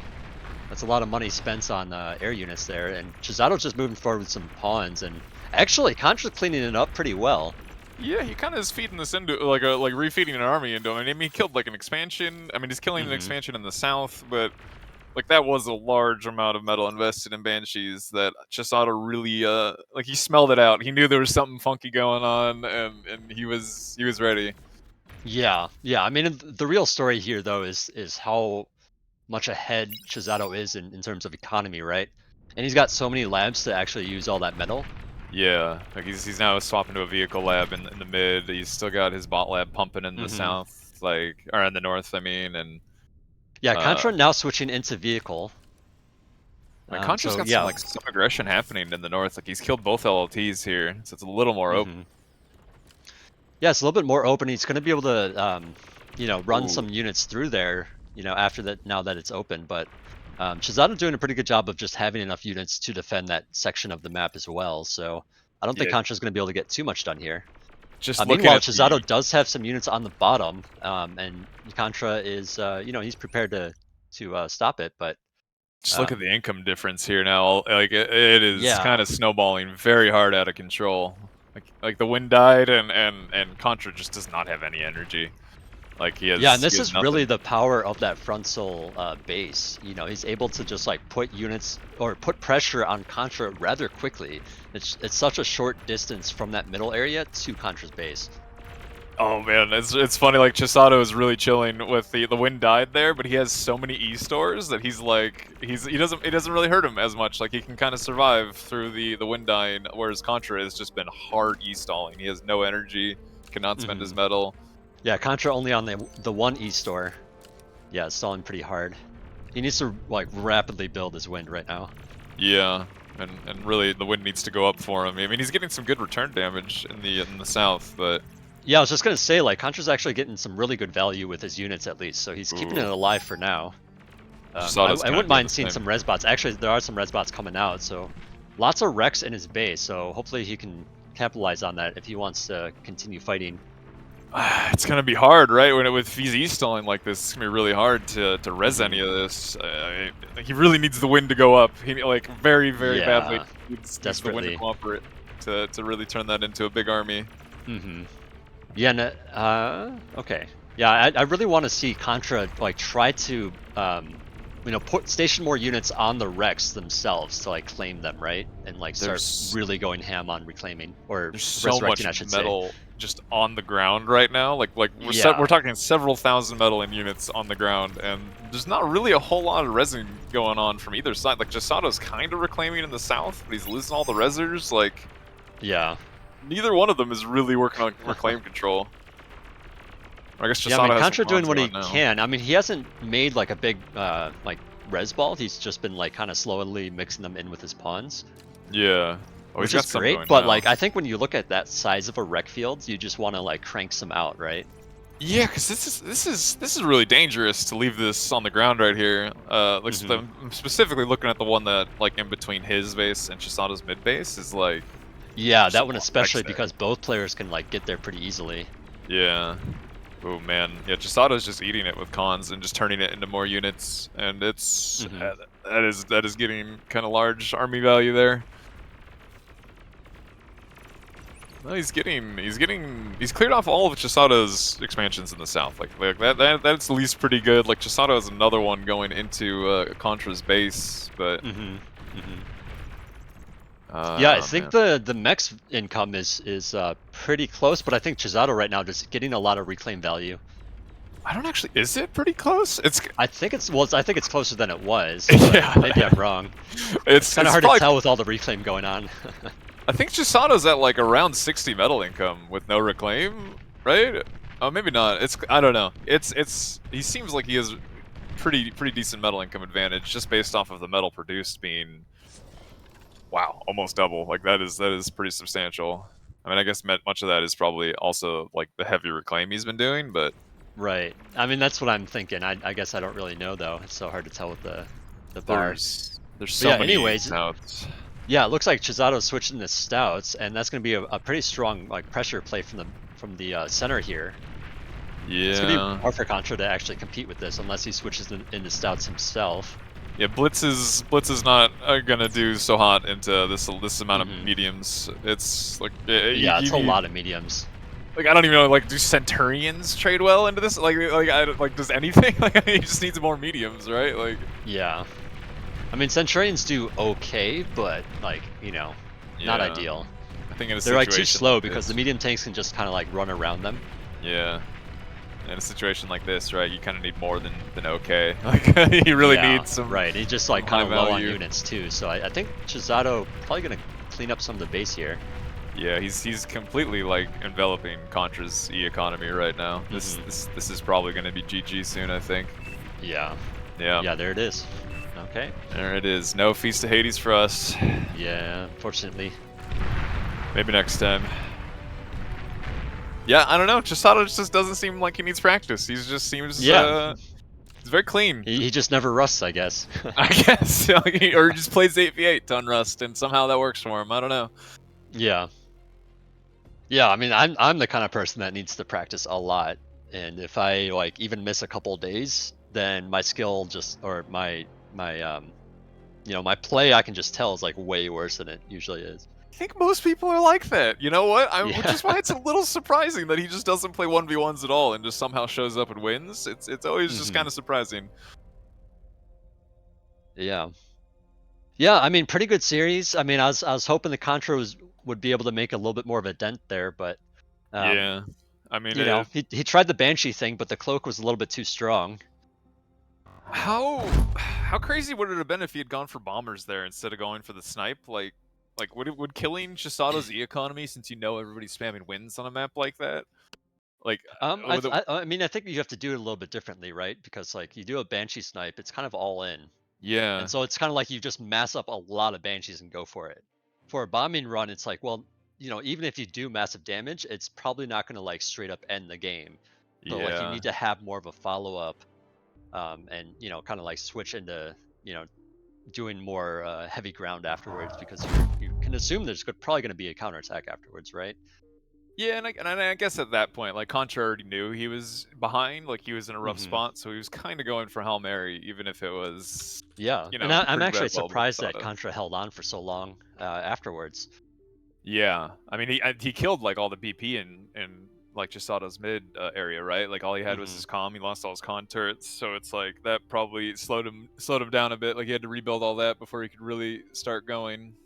Yeah. And then once Chisato started eating the Rex, it kind of, well. Yeah, then it was like just the nail in the coffin.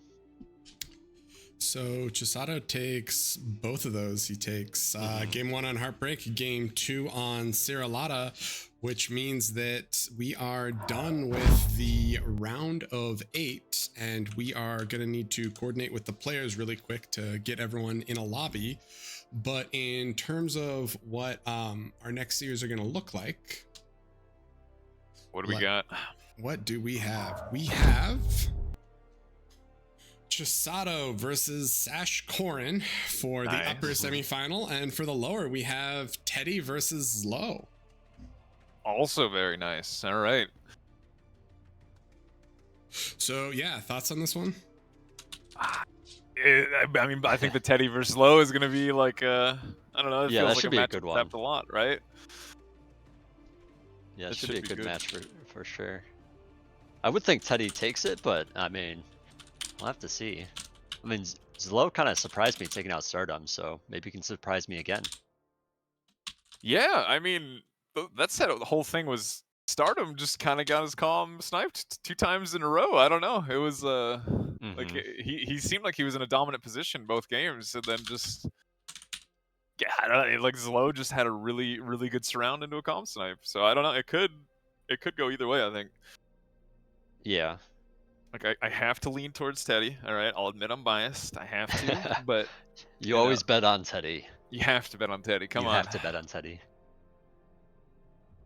So what do we got next? All right, so next I believe is going to be ZLO versus Teddy.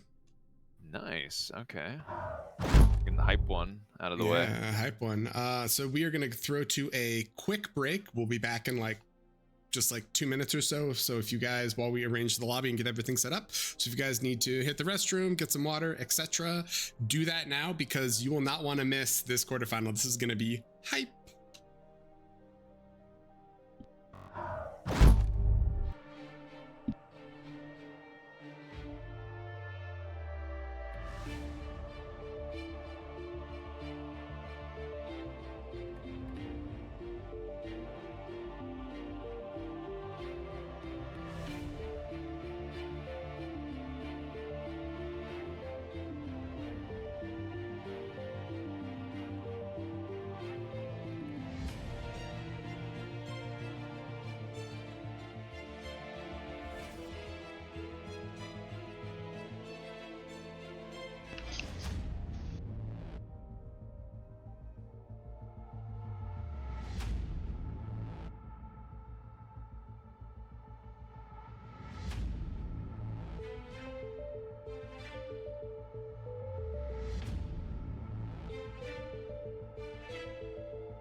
I'm not seeing it. It's not this one. Oh, Z.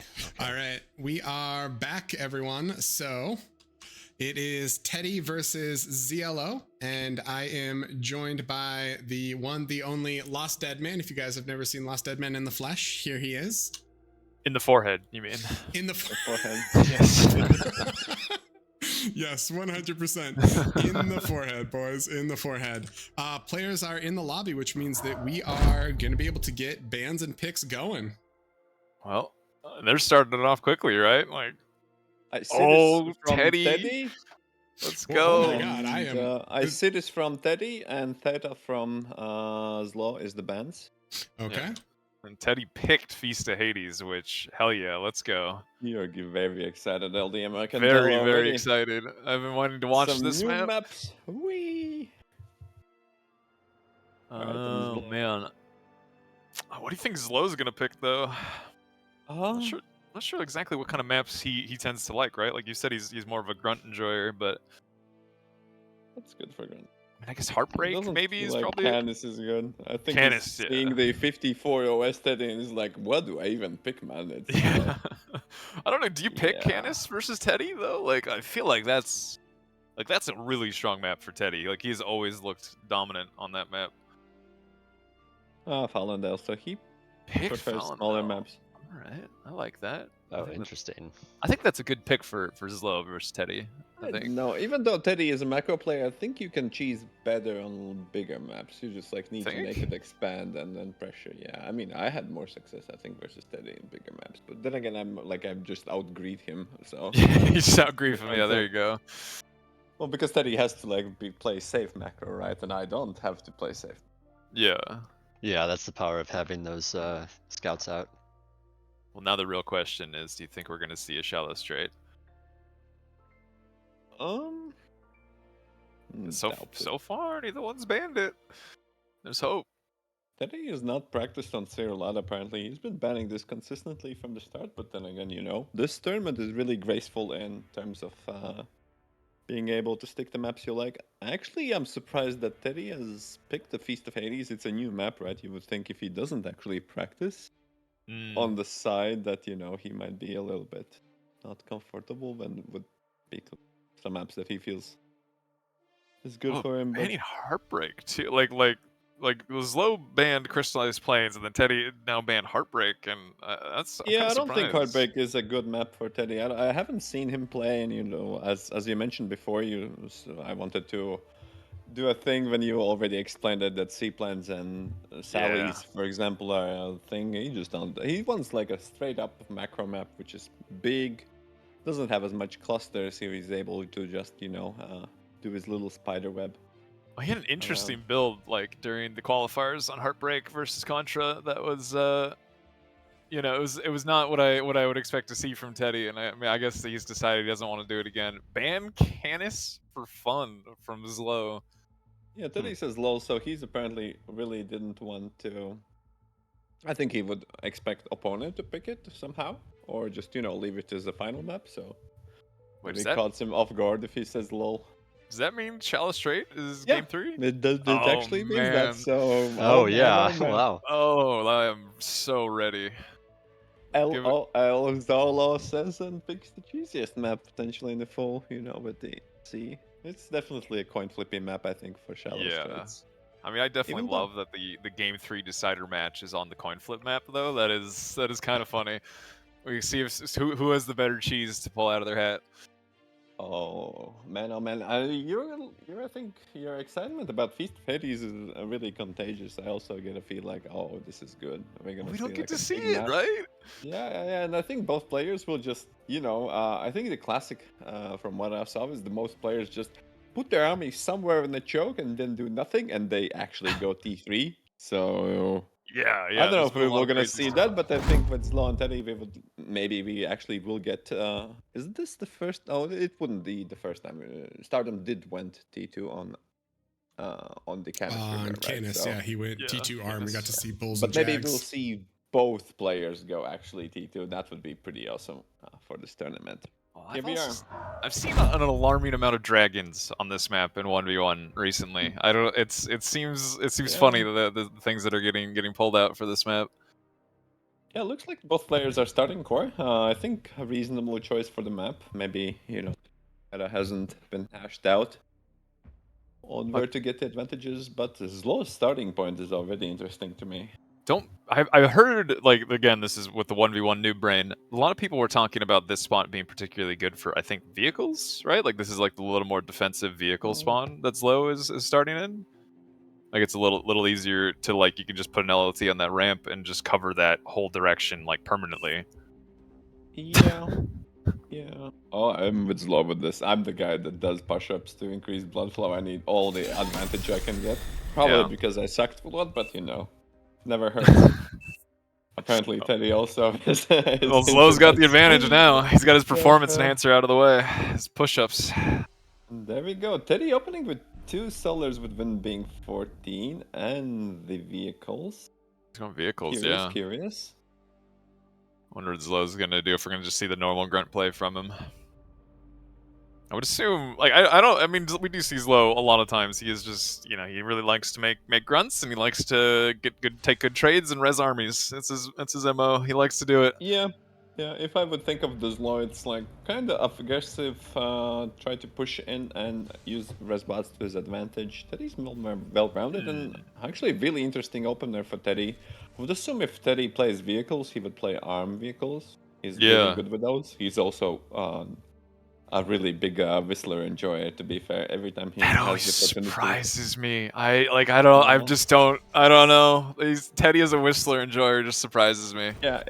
I think once he plays ARM, he like if he has like a good map like Death Valley where there's a single point of entry, he would spam Whistlers. That's crazy.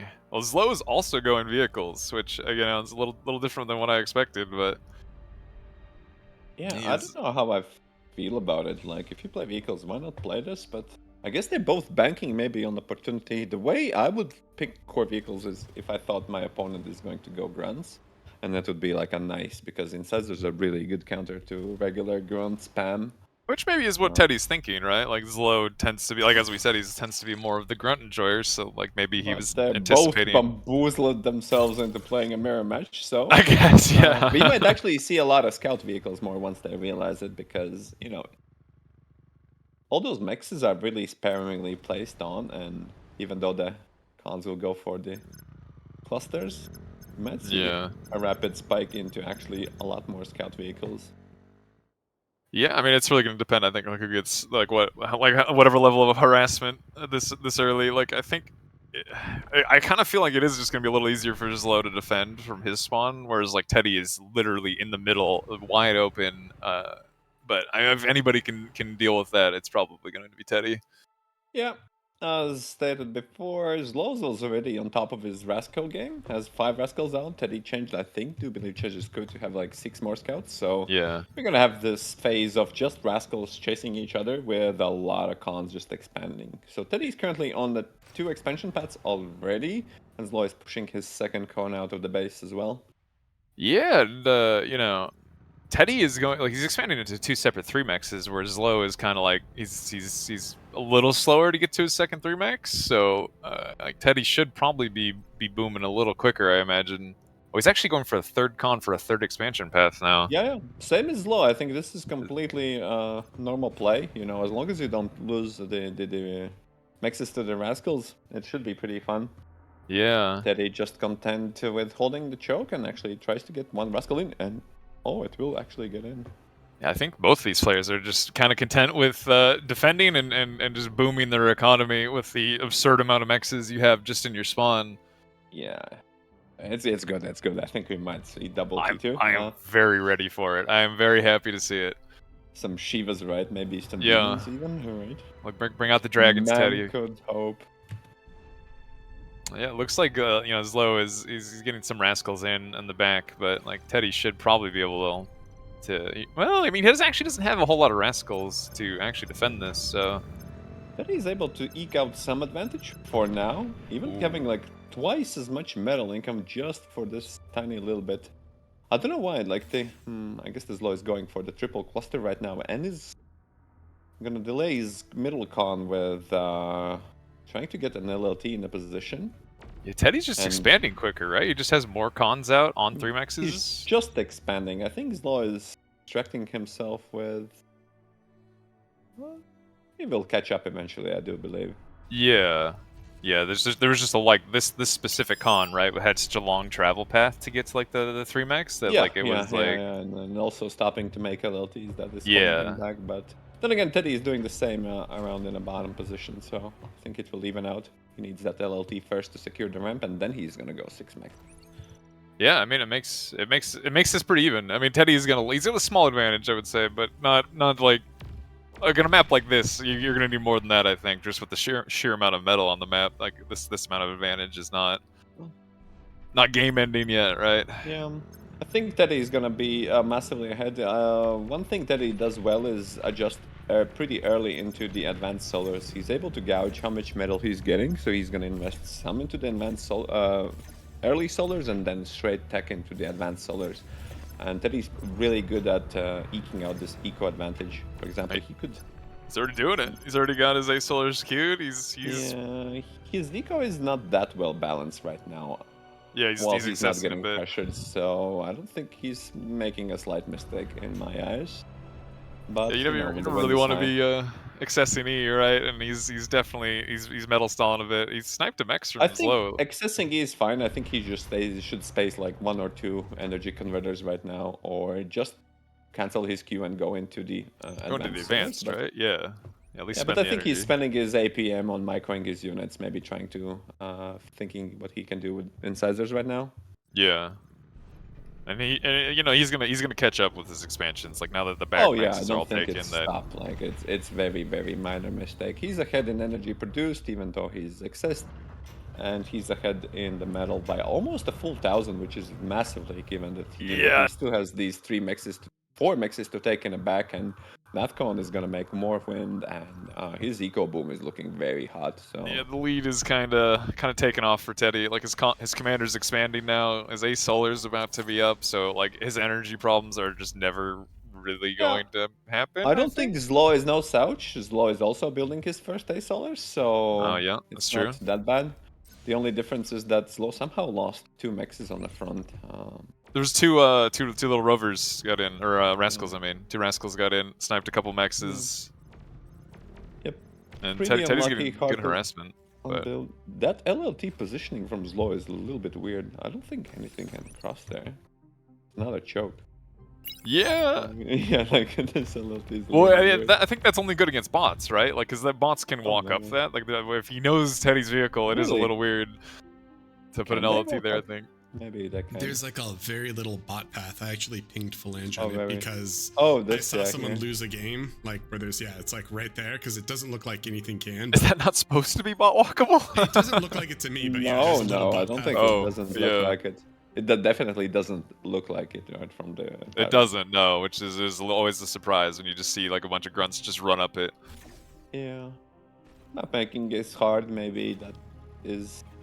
Especially if it's not like that on the other side, then it's definitely, should be reported. I think it is like that on the other side. Well, if I it's mean, I even, then- think so. I have noticed on this map a lot of times. Oh, Teddy's swapping air. It tends to be like if there's not like really hard early aggression doing a lot of damage, it tends to be like a really slower. Like it just takes time to get across the map and just take all the mexes. We're kind of seeing that, right? Outside of like that early attempts at aggression, they're just spending most of their time just really just expanding. Like they're just taking their mexes. Like they're already. True. One thing about expanding mexes, Lo is one of the players that likes to sneak his con, and he actually does it here. He likes to sneak his con in unsuspecting corner positions, and I think this map favors him in that sense. Well, yeah, those are He's been doing 3.0s, against right? Me. Oh, I didn't even know that those are 3.0s, but he generally is the style. He would just pass by and let him think that you're not there while he's actually there and you're already getting there. I mean, it makes sense. I like it. I mean, it's good value with like the mexes being that high income. Like it's Yeah, and it's good especially value. with his army harassing on the completely other side of the map, he's able to pull all of the attention. So he's even gonna get like 3 mexes. I mean, Teddy he's a is little bit getting even. like the 3.0s in mid though, right? Like that is. Oh, Yeah, with his commander, yeah. he hasn't managed to like expand to the other corner, and ZLO is trying to, as you said, sneak that con, which it looks like he's going to be able to sneak that con to the bottom 3. Yeah, both of the corners is essentially kept by ZLO. He did it versus me. I just Kinda like funny. I'm happy to see him. Yeah, it's a smart thinking, right? Yeah. Your opponent's expecting to expand you like directly, like straightforward through the path. Ooh, and, you here just- come the Sherries from Teddy, and There like this we is are, kind of dangerous. Shuri's, yeah. With the Teddy, I would expect Shuri's to go at the 7-minute mark. I guess the vehicles slow him down by the minute, so 8-minute. Already with the Shuri's already on ZLO.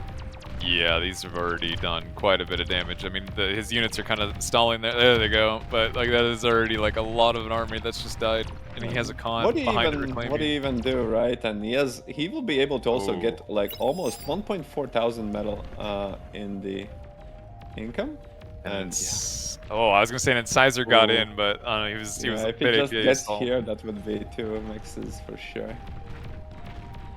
I mean, 2 brutes can clean this up. He's gonna go for the con, which, you know. I think it's even unlucky that ZLO had, like, he invested so heavily into brutes to have this like strong siege assault to kill the Teddy's known LLTs, but the Shuris are there, and you would even wish that it was incisors that Yeah. even could fire back at Shuris at some They would handle capacity. a little better.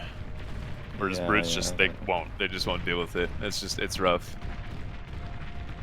But I mean, Teddy is getting the reclaim, and he still has a whole lot of Shuris on the field, and like just look at the macro diff. It's already kind of big. Yeah, I think it's unrecoverable. If Teddy could go T2 right now. He's getting Amphibcon right now, so he's probably gonna go for Sally's and finish this game a little bit more slowly than expected. Yeah, And, looks like Grunt. He will try to reclaim.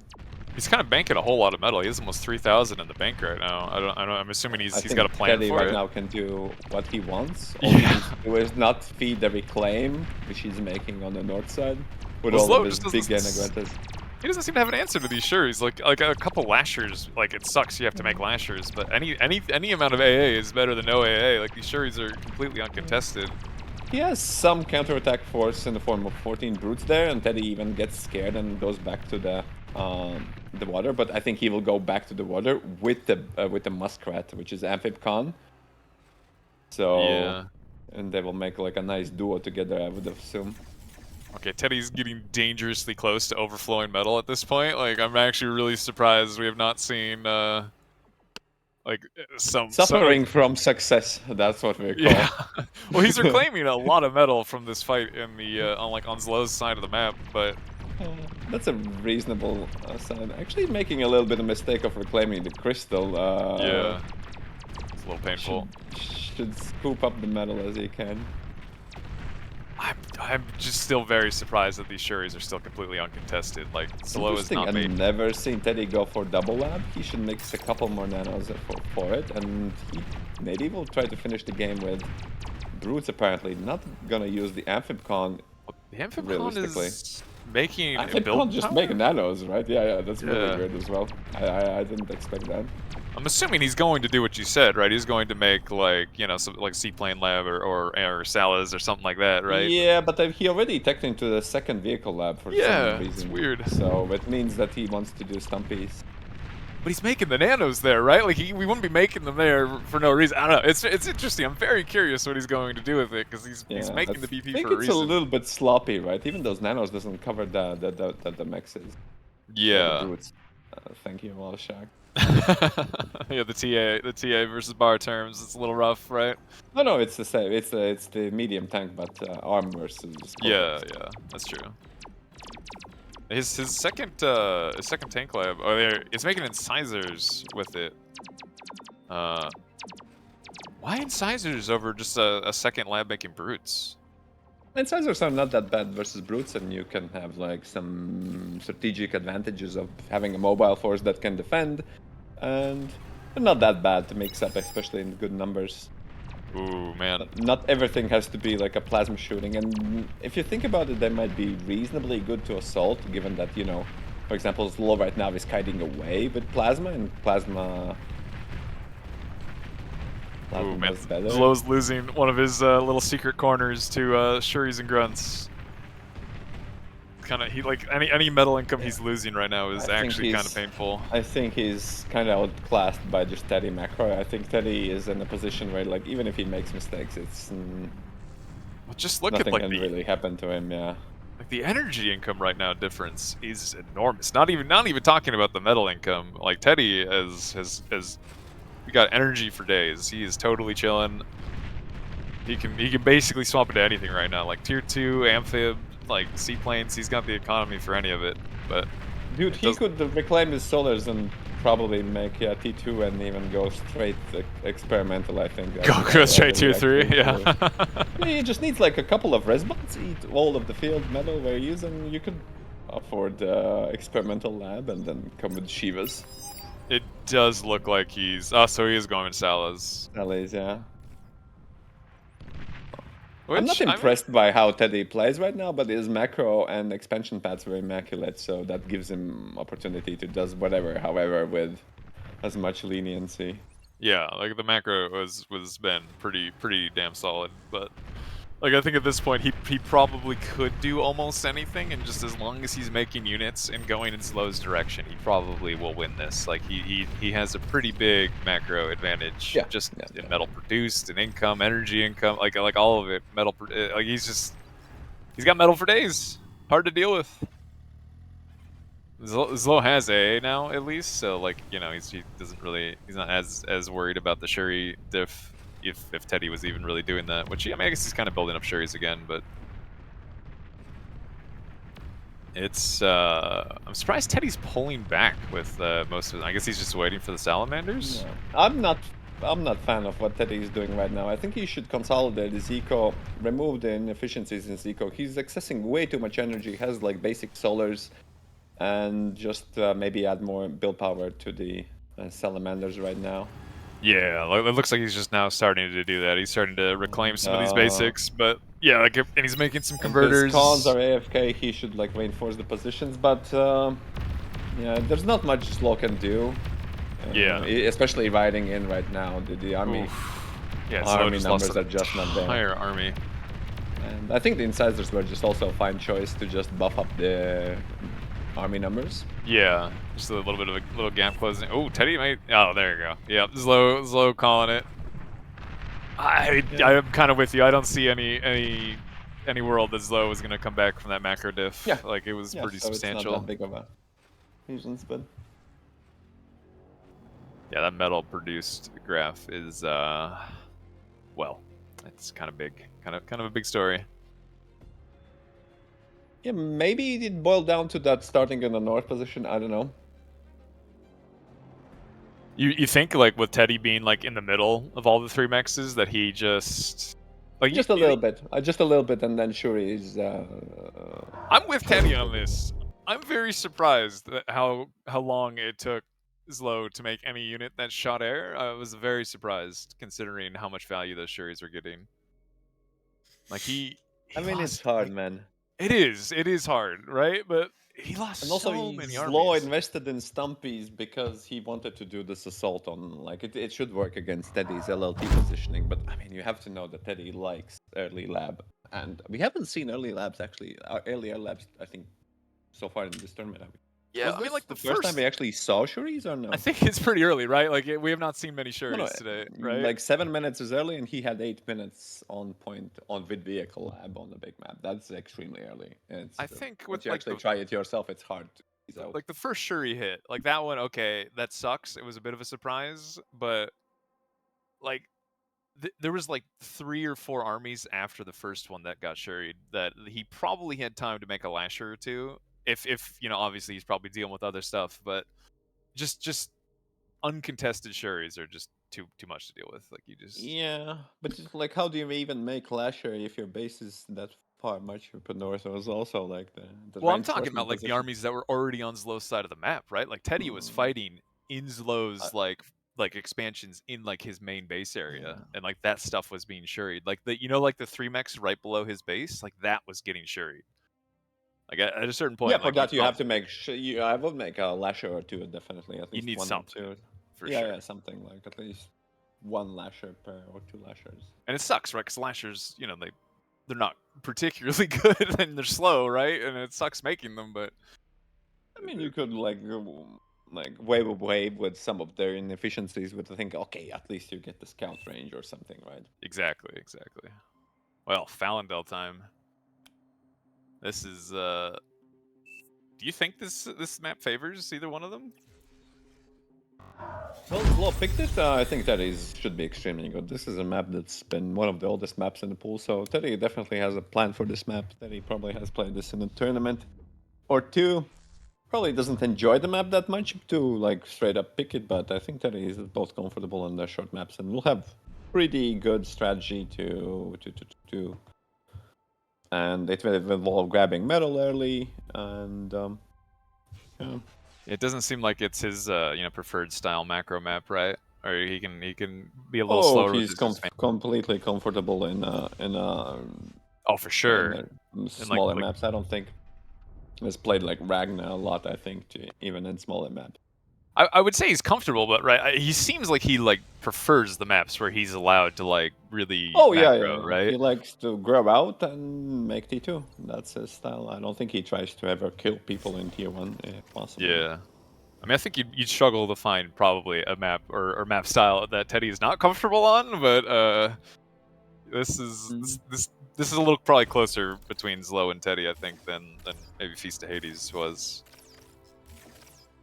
Well, we're not seeing anything too crazy this time, right? We got both players going core bots. Pretty normal Falindel openings, I think, right?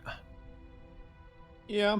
I mean, as you'll see, Teddy will make a lot of LLTs. So if you want to kill Teddy, you have to hide a lot of army and then suspect like attack him at like a precise point where his like defenses are not double stacked before he feels it, and then you have like a pretty good chance of straight up murdering him. Yeah. I mean, it comes like a lot of times when I see this map, a lot of it just comes down to like who takes the better trades on whose side of the map, and like who's able to continue expanding. Because like one bad reclaim field, just swinging like I don't know, like the grunt numbers in the wrong direction, and it could just absolutely immediately lose you the game on this map. It's just the distances are so close to each other that like you really can't afford to have any sort of army mistakes. But yeah, Teddy's he's got his res around. Just yet? Oh no, yeah, Teddy has res bot. It's I'm loaded. surprised ZLO doesn't have res bot. That's I think is pretty big blunder. This is res bot first map for me for sure. For sure, right? Well, you got like trees, you have rocks for days. Like this is a great res bot map. I'm actually also very surprised he did not open with one. It might be blunder. He did grab a early extractor there, but you could grab that with the commander. To be fair, especially, I think that's completely fair. He does have a little quicker expand than Teddy, right? Teddy early nano, which means now he's able to do whatever, and he's gonna save some build power, right? He doesn't have to get cons. I know ZLO loves a lot of cons, but I think I love nano on Falindel in particular with the high wind. You have so much energy, you can really afford that, especially with like the reclaim. You can afford that nano very, very quickly on a map like this. It's not too bad. Yeah, and if the wind is bad right now, maybe still rely on the wind. And then he's gonna do the same way as he did the game before. Very, very similar style. So kind of, I would say, even predictable, right? What you mean, like the lowest, slower, like LT expansion? No, just the expansion path with the commander. He's gonna go those two, and then go to up, and then LLT everything, and then go move to that cluster, while putting his army on the other side. Yeah, I mean it's basically dead even right now. Like there's ZLO finally he's a couple res bots out. And he's getting a lot of the metal, so at least he's got that going. But nobody's really managed. ZLO is a little bit hurt by having a low win so far. Commander in the base is good, right? If you can spam wind and make a lot of grunts, you might be able to find some opportunities. But given that it's low win, he's not been able to mass any numbers. Yeah, he's actually down in army, right? Well, I mean, his army isn't spent, right? And now he's trying to do the nano, and essentially he's making the nano after Teddy already has the nano, so he's trying to catch Teddy's up. already walking, like he's already getting ready to move to the next cluster of X's. Yeah. He's a little quicker.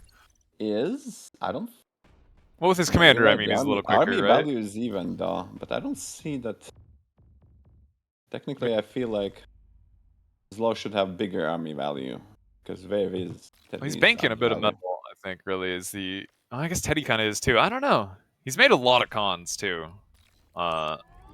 Like ZLO has, right? He's Well, a the lot of wind cons. hasn't been 18 at all, and ZLO will Yeah. be able to easily defend, and because he should have more army troops because his commander is in the base.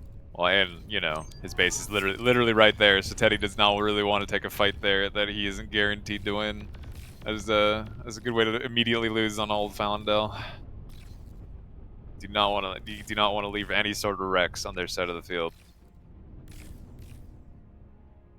You know, it's pretty even right now. Like Teddy's slightly ahead of Metal Produce, but even then, like it's like basically nothing. It's very little. ZLO will be advantages in army value. I think the south will go bad for Teddy, and you know he's Yeah. not able to. He just doesn't. He cannot just have grunt numbers. The only thing that's helping him is actually the wind was really low, and now that the wind is high, ZLO is able to just giga pump. I think units. Like, Yeah, he will go up in army value. that is And a Teddy's lot of been like grunts. kind of going into the feed a little bit with Exploiter going up. ZLO is able to capture the north thing, and Oh, I am shocked ZLO did not jump on that con. I mean, did he just not want to take the chance that he's feeding? But I feel like killing. Yeah, he was I would really feel like- close to killing that con.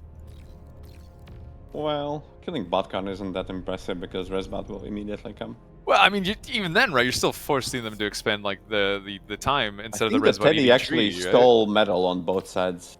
He stole see this metal. res- Yes, he did with in the corners, right? So the resers. Which I'm kind of surprised the metal produces that close, considering he did that, right? I mean, I guess Lowe's getting all like the reclaim in mid, of which there's some, but I don't think it's nearly as much as the corners. I mean, he's actually rezzing it. I don't think the rezzing counts towards getting it. So he might even be. Well, no, I more mean like there's like rocks in mid, right? Like there's like Teddy does another feed on a south. This might be Ooh. actually ZLO's game. Decides to back Yeah. off, but that's a lot of grunts that Teddy just died. And ZLO has a lot of reinforcements coming. Like Teddy's gonna try and eat some of this, which I mean I guess he kind of has to try, but was ZLO gonna let him? I don't know how I feel about ZLO going vehicles, but he has the advantage to do this tempo change. So let's see how that vehicle plays off. We know that Teddy will just make 2 LLTs on the north and then try to do vehicles there. That's what he exactly did last time.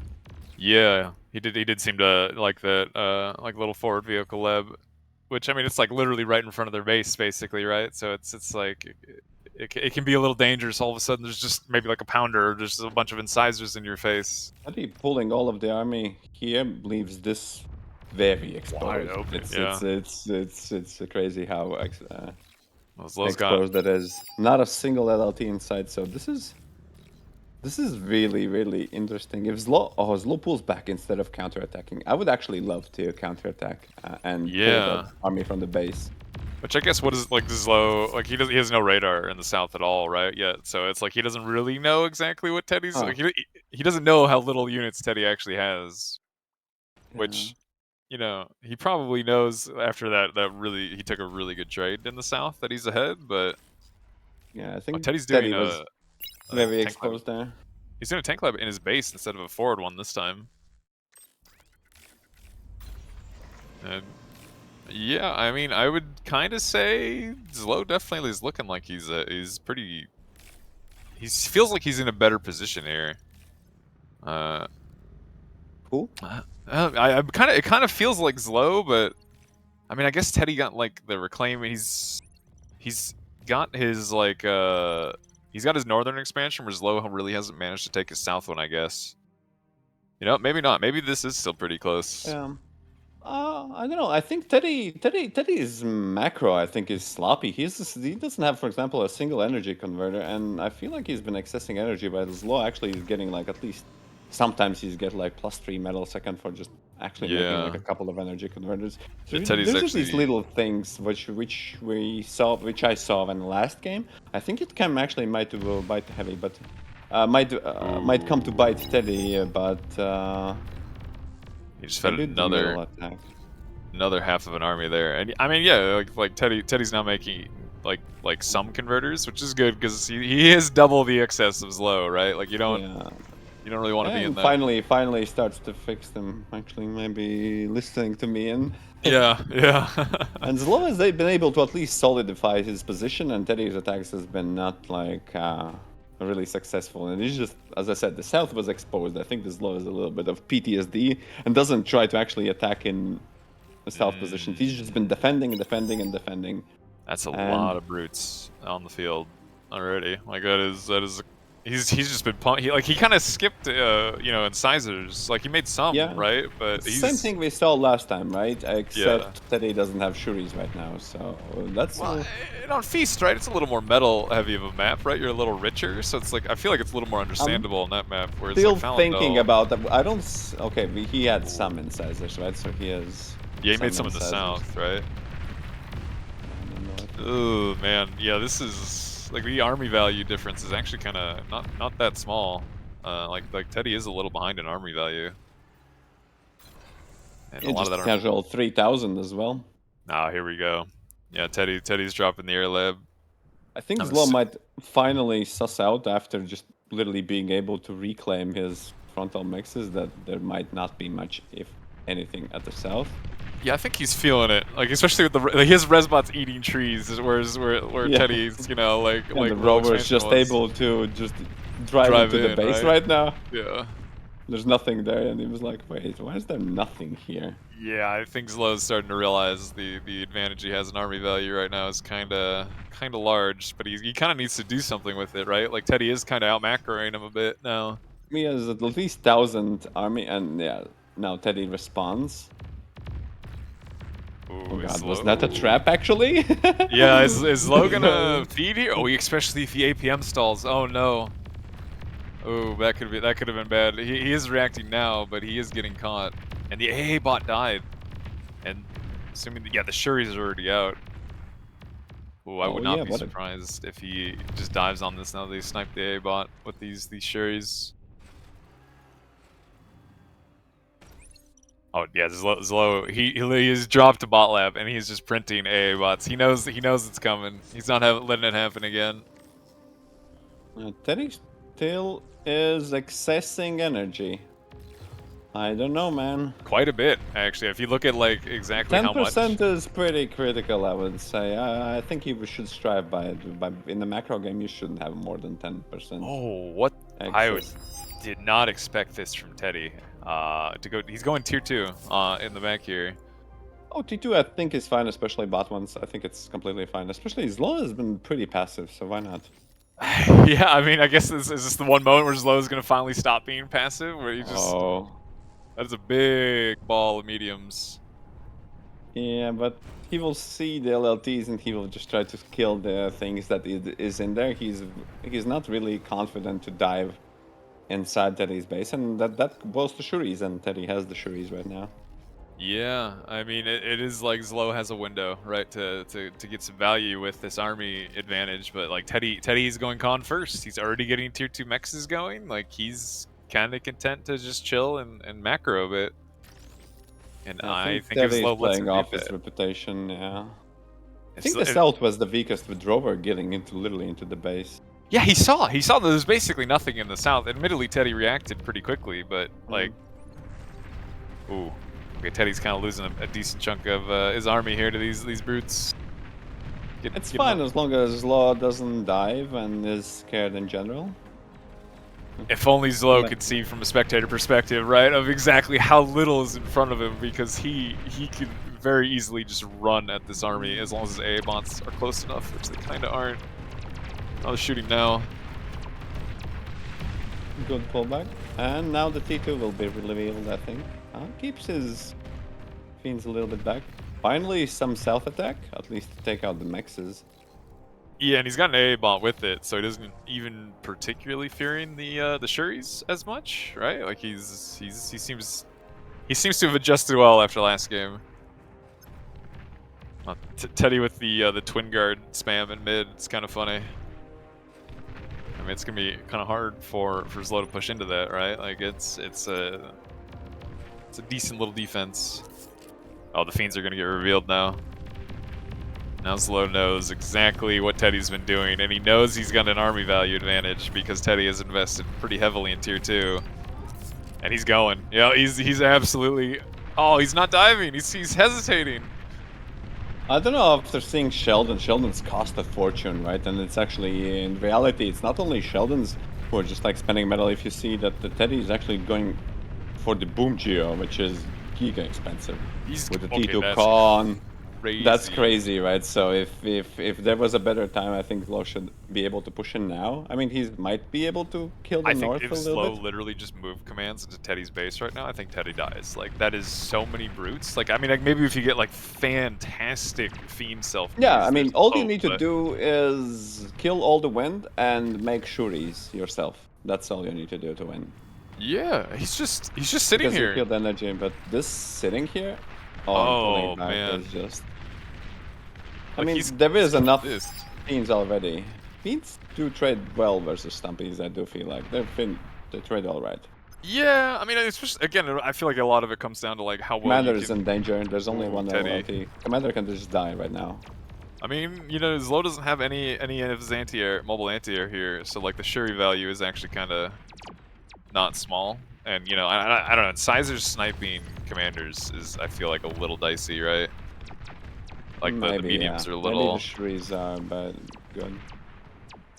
It's just Yes. that the commander is still there. Oh, he's cloaked, I see. Yeah, Teddy, well, he's cloaked, but he's also E-stalling because he's making an advanced Geo. I don't know, Teddy, this is a little dicey, man. He was in radar range. This radar was lightening him up. Ooh, with a push in the south while he's dealing with his commander. I think ZLO is trying to distract him so he can dive on the comm. Look at this concave he's making.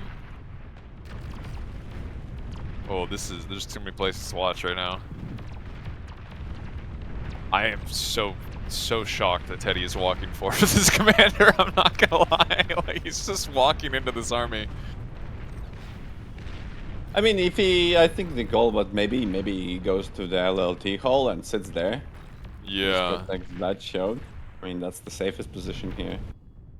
Oh man, ZLO lost a decent amount of mediums in that like little south skirmish, and now there is a lot of fiends in the south.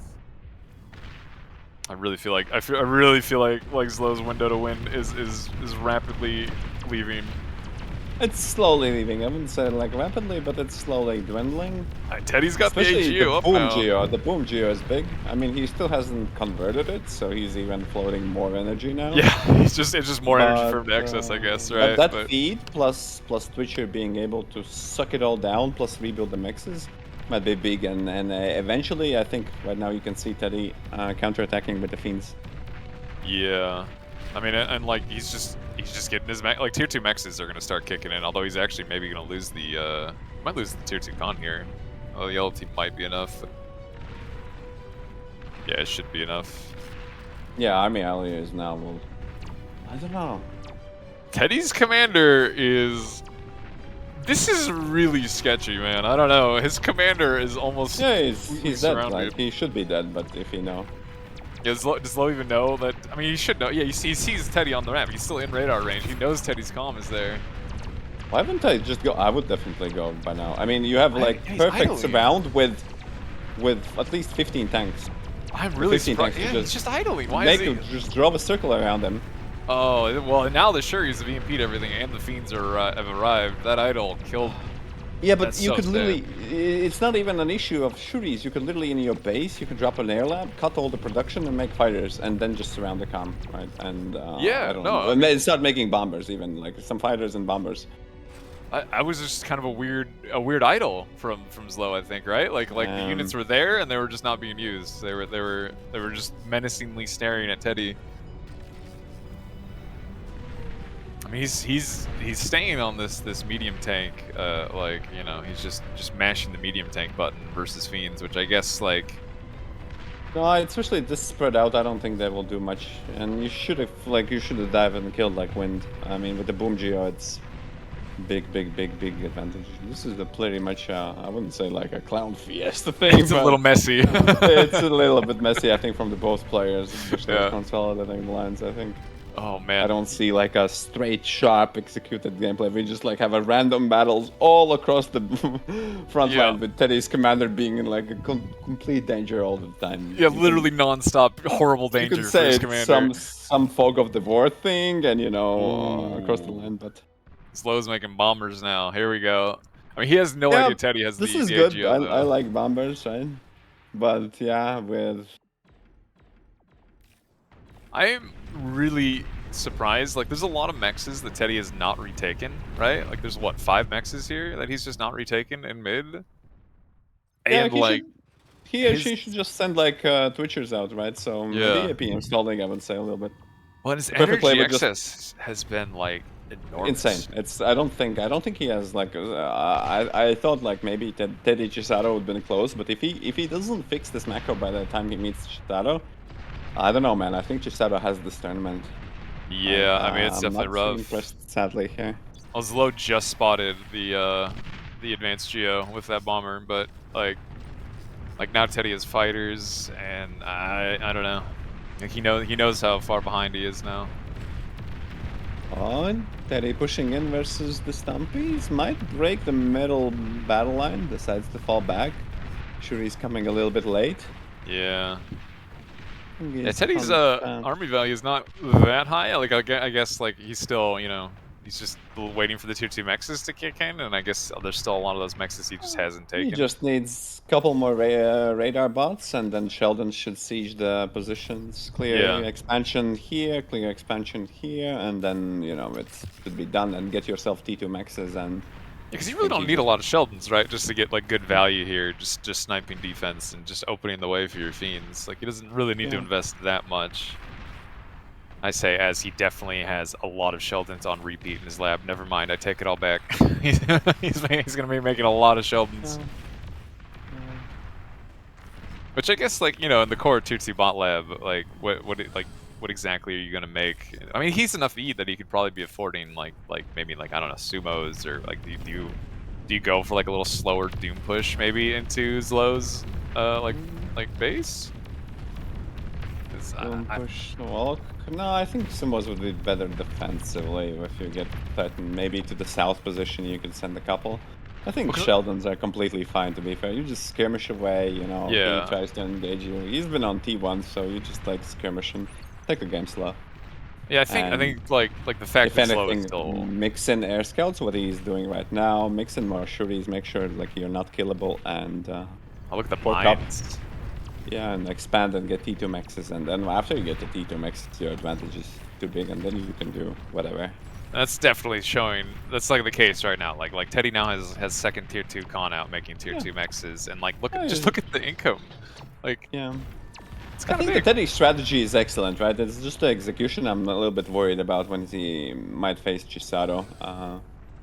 Yeah, I mean, I makes sense. But leaving, for example, the 1.5 metal on the north, like it's just not getting res, not getting stuff. So there's still like multiple mexes like untaken, like in Teddy's like area, right? Like and we're being hard on him because we kind of expect better from Teddy, right? Yeah. I think he needs to be better because you cast the Chisato game, right? So yeah, Chisato was clean, right? He's not played 1v1s, but he looks like he's definitely still very comfortable.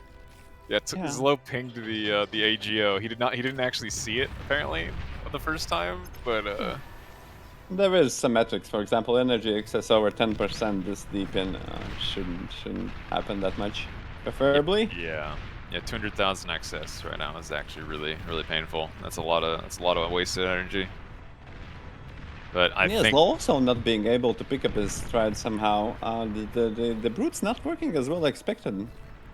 I think he had a window, right? He had like a window where it could have worked, but I definitely think now you have to mix in, I think, a little bit more scouts in, and just try to poke with scouts. At least that's what I do. I try to make like 6 to 8 scouts and poke holes, see what's what. And I think it should be GG.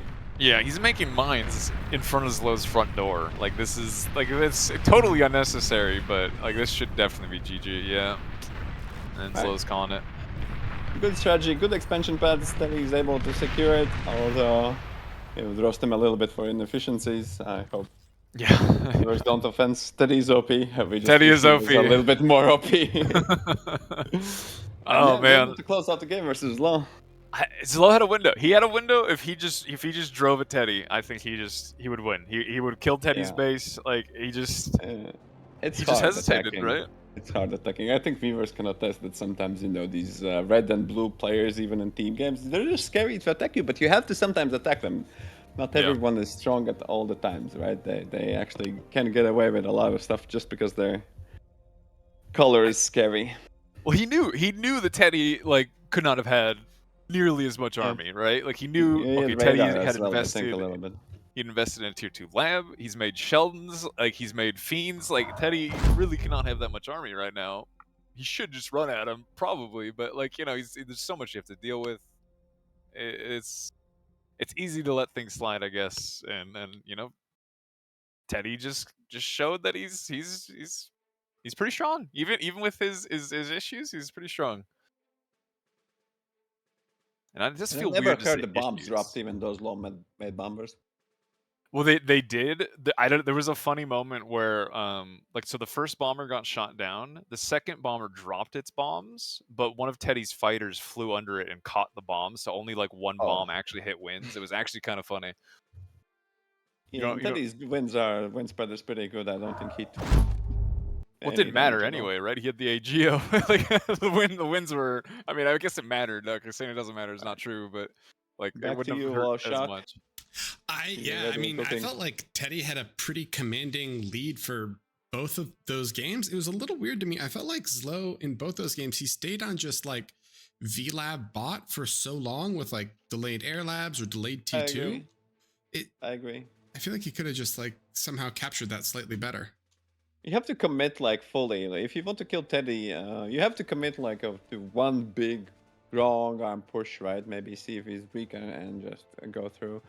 Teddy likes to defend all of his front line and does like probing attacks and tries to go for T2 and tries to go to get the eco, get the Boom Geo, because even if you see the T2, I don't know how Teddy got away with building Boom Geo with expending all of his metal into the both the con and, you know, supporting cons.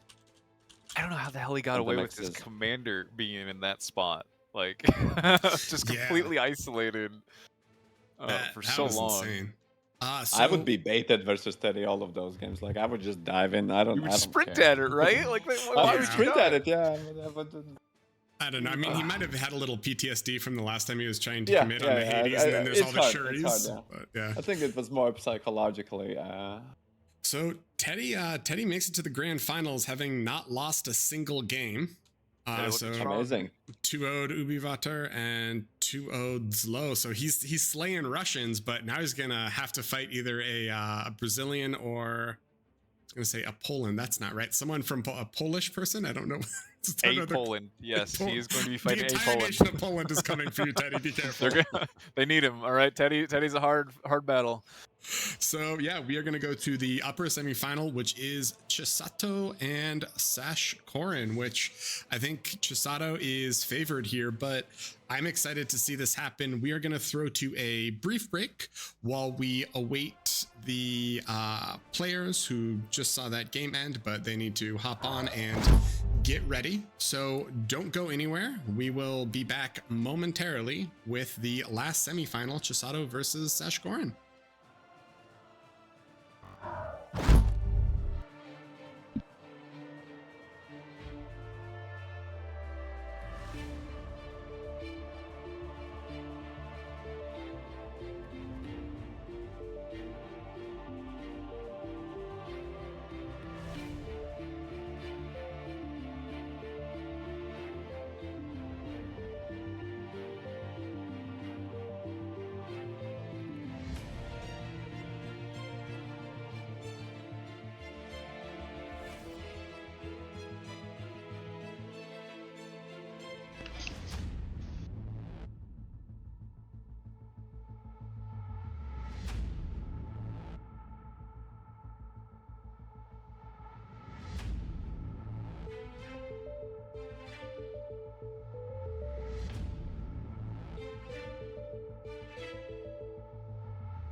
All right, everyone.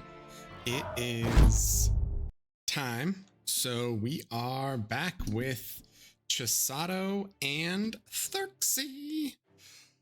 You mean Sashkorin? Sorry, yeah, I literally just put therxyy in here, but that's on me. Whoops. Apologies, Sash. Yeah, to be honest, but- like I'm a little bit surprised Sashkorin made it through. He's been surprising me. Yeah, he's been doing good work. I think Hey, he's Inside's really a good improved unit. a lot. Yeah. I've been a believer in incisors, and I think it's working. And as long as he spends literally every single piece of metal he gets, he spends into incisors, and incisors is a good unit. I think people slept it for him for a year. We had this great legend, which everybody like doesn't know but heard of him, is the Cartouche. Yeah, I don't know that player. Cartouche. Oh, Cartouche. Cartouche. Okay, yeah, yeah, Cartouche. yeah. Everybody's heard of Cartouche. Never seen him in the wild, but he played a lot of incisors that did extremely well. So Yeah, I mean, Sashkorin had that build that was pretty similar to like the X Factor build, right? And just like had a lot of Yeah. incisors at a good timing. Really punishes those bot players. Gotta be ready for such a thing. And I don't think therxyy was ready for that. Yeah, that was pretty impressive. I mean, Sashkorin, I think that was the shortest series, wasn't it? It was two like 9 to 10 minute games. It was really short, yeah. You just plowed through it. So yeah, we are in the semifinals for this upper bracket, Chisato versus Sashkorin. I mean, this feels like a David versus Goliath to me, right? Yeah. Yeah, I mean, Chisato, you know, he won like the last two tournaments, so like... maybe, but one thing I want to mention, everybody will learn how Chisato will defend this incisor strategy, if he can, of course, right? So Right, everybody yeah, says, right. how do we defeat it? What's the question, right? I'm saying mines, maybe, you have to pressure with bots, but we'll actually see how it's done. Possibly, Yeah, right? If well- not, then we have a great underdog story, am I right? Yeah, Yeah, it would exactly. be This would be awesome. great if if Sashkorin pulled through, that'd be amazing. And we are moving to bans and picks. We have Chisato and we have Sashkorin ready for action here. So I'm excited to see what happens. I'm a little sad we didn't get to go to game 3 and see shallow straight between Teddy and ZLO. That Yeah, would have been me a too. treat. Yeah, I would have loved to see that. Yeah. ZLO was so close to winning that game. It's like heartbreaking. I'm like, just attack the commander. Yeah, just man. go, just just dive go the for it. calm. Yeah. Yeah. But hey, that's what happens. Yeah. You win some, you lose some. Oh, and hold on. Let's get these underway. The first ban from Chisato was Falando. It's now Sashkorin's turn to ban a map. I wonder if he bans like something like Crystallized Plains, something. We'll have to see. So did we introduce, we have a caster coming up right here, who's willing to speak the... Hey guys, w- how are you? Yeah, in the club, welcome. How are you doing? Hey guys, very nice. Really happy to be here casting this with you guys for sure.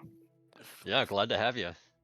I wanted to mention one thing you pointed out about the incisors for Sashkorin, right? That it was really studied build by him because he has a lot of practice because he went to cap 3 mexes, he LLT, and then he went back with the commander to the lab and start guarding the lab. So that is something that is not really, let's say, as often seen in 1v1 because you It's usually an want to old go strategy. forward. I learned it from It's an old Shocks, one. to be fair, and Yeah. Shocks was on Red Comet, and we also saw Stardom do it almost every match, I think, this, Yeah, this to be series. honest, So it's good. It's I good. didn't watch it. I usually see Randy a lot playing, and Randy likes to do a forward lap, right? So the commanders start walking, capping mexes, securing expansions, and then he goes for the second lap, for instance, right? But that kind of pattern where you leave the factory without any willpower, you go for 3 mexes, you LLT, and then you go again and guard the factory was really interesting for me, yeah. And he actually really abused it in the game against therxyy, right? He just spam incisors. He has like a huge ball of incisors, and I really like also how he didn't trade.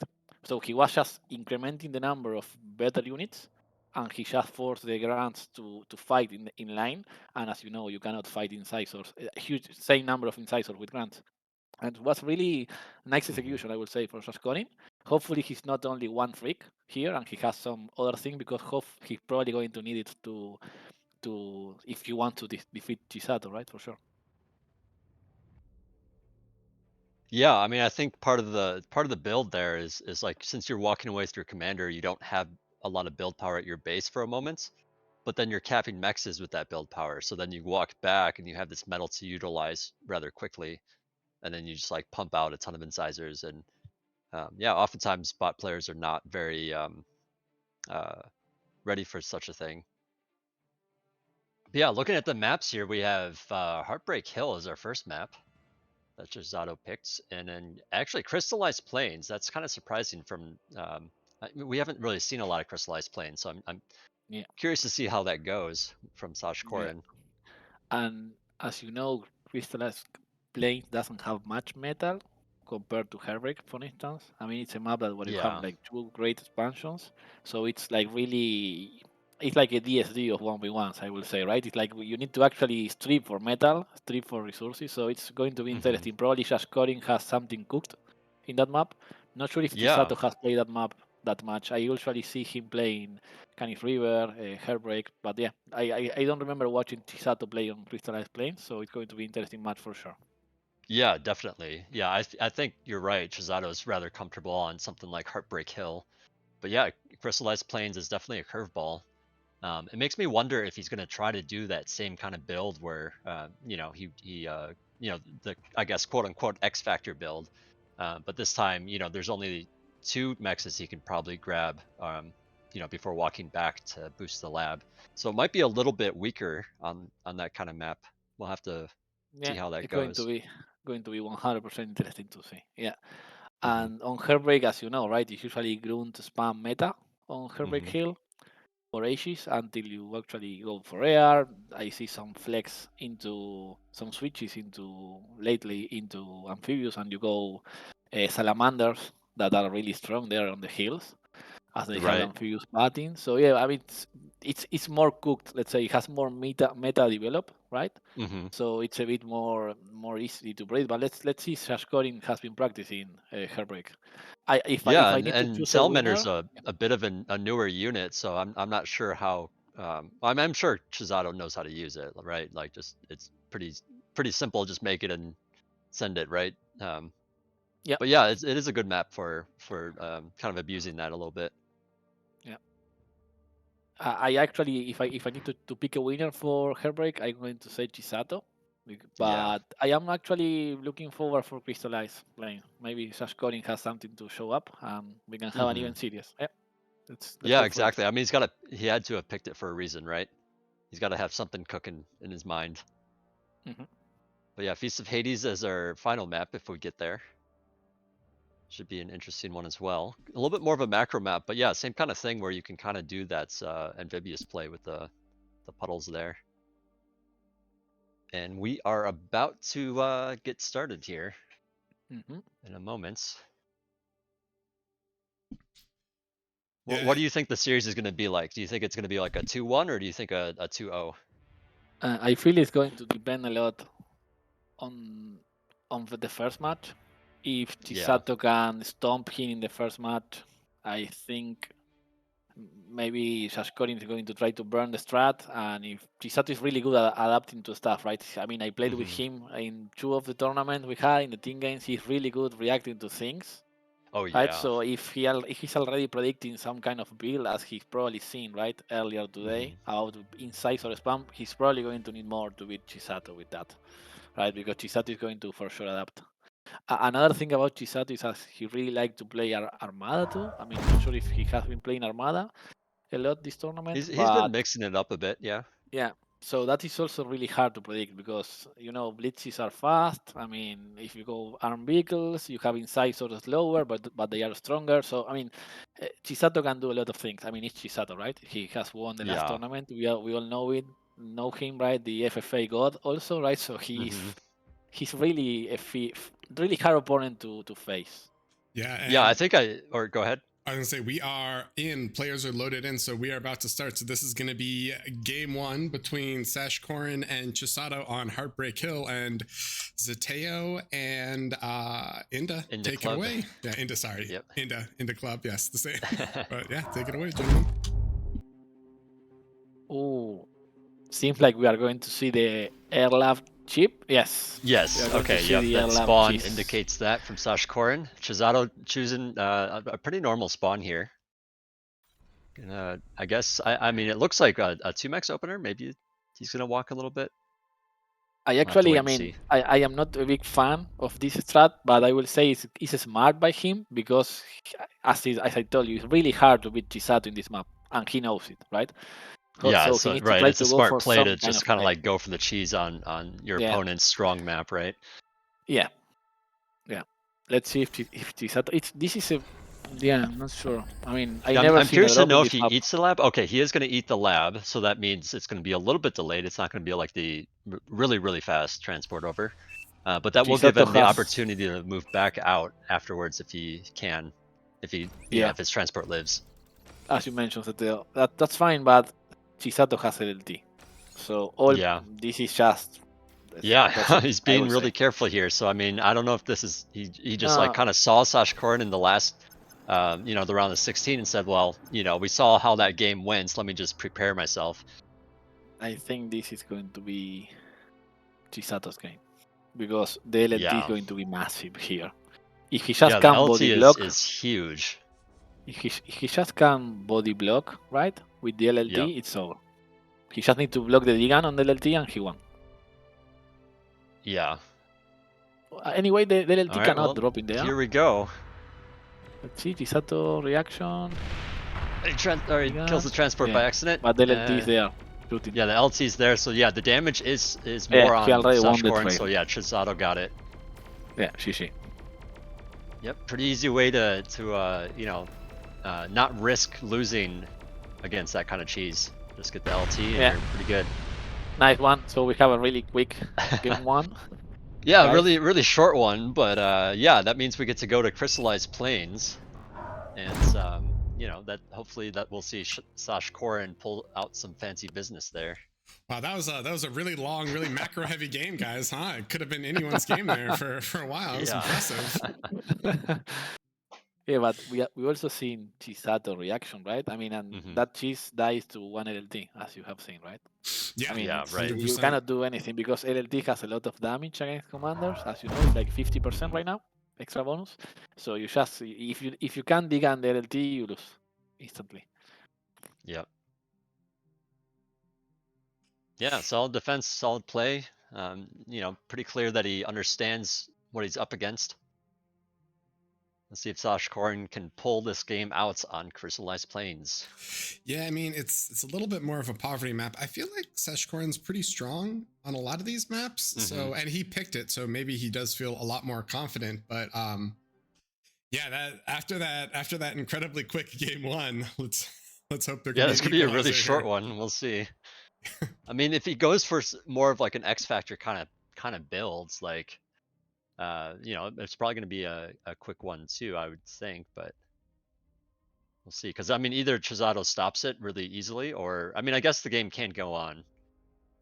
If it's like just stops and not like overwhelmingly stops, I guess. Yeah. Pretty normal spawns here, starting on the 5-max. Chisato HP by Sashkorin. So yeah, I mean, this is just my opinion, but I think usually I see a lot of vehicles here because they are really strong because of the speed. And as you know, you need better quality units. Usually poverty map means better quality units.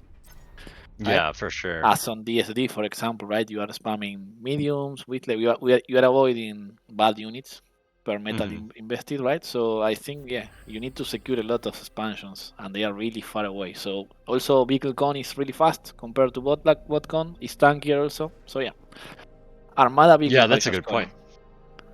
And Armada vehicle by Chisato. Okay, arm mirror here. Yeah, arm.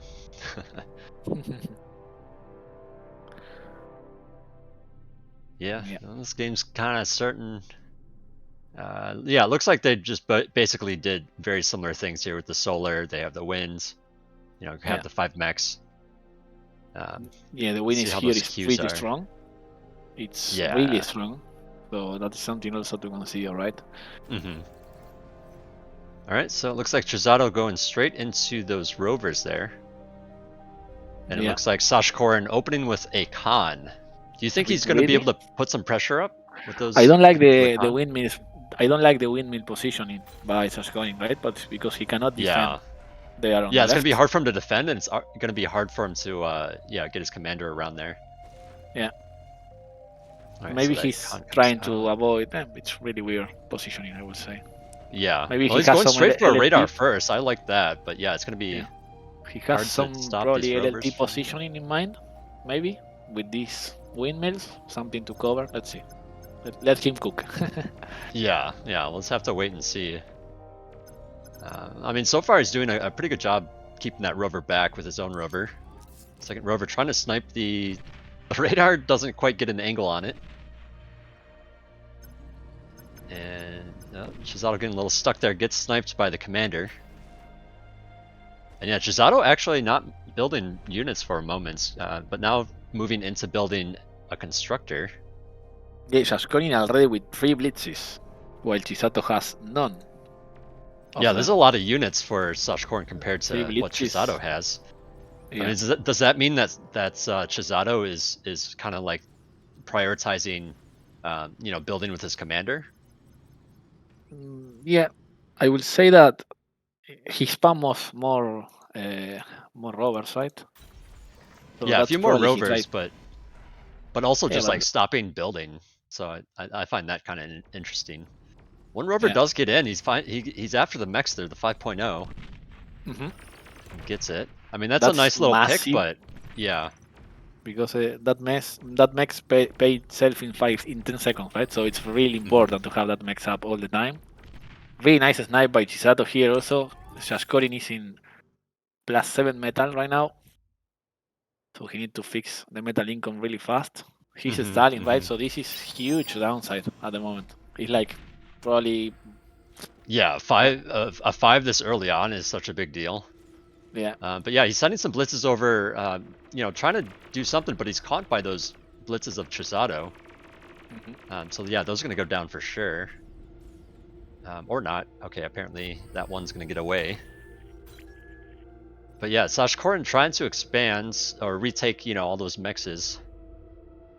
But yeah, Chisato already in, like, you know, a little bit of a lead here since he didn't really take any damage that early.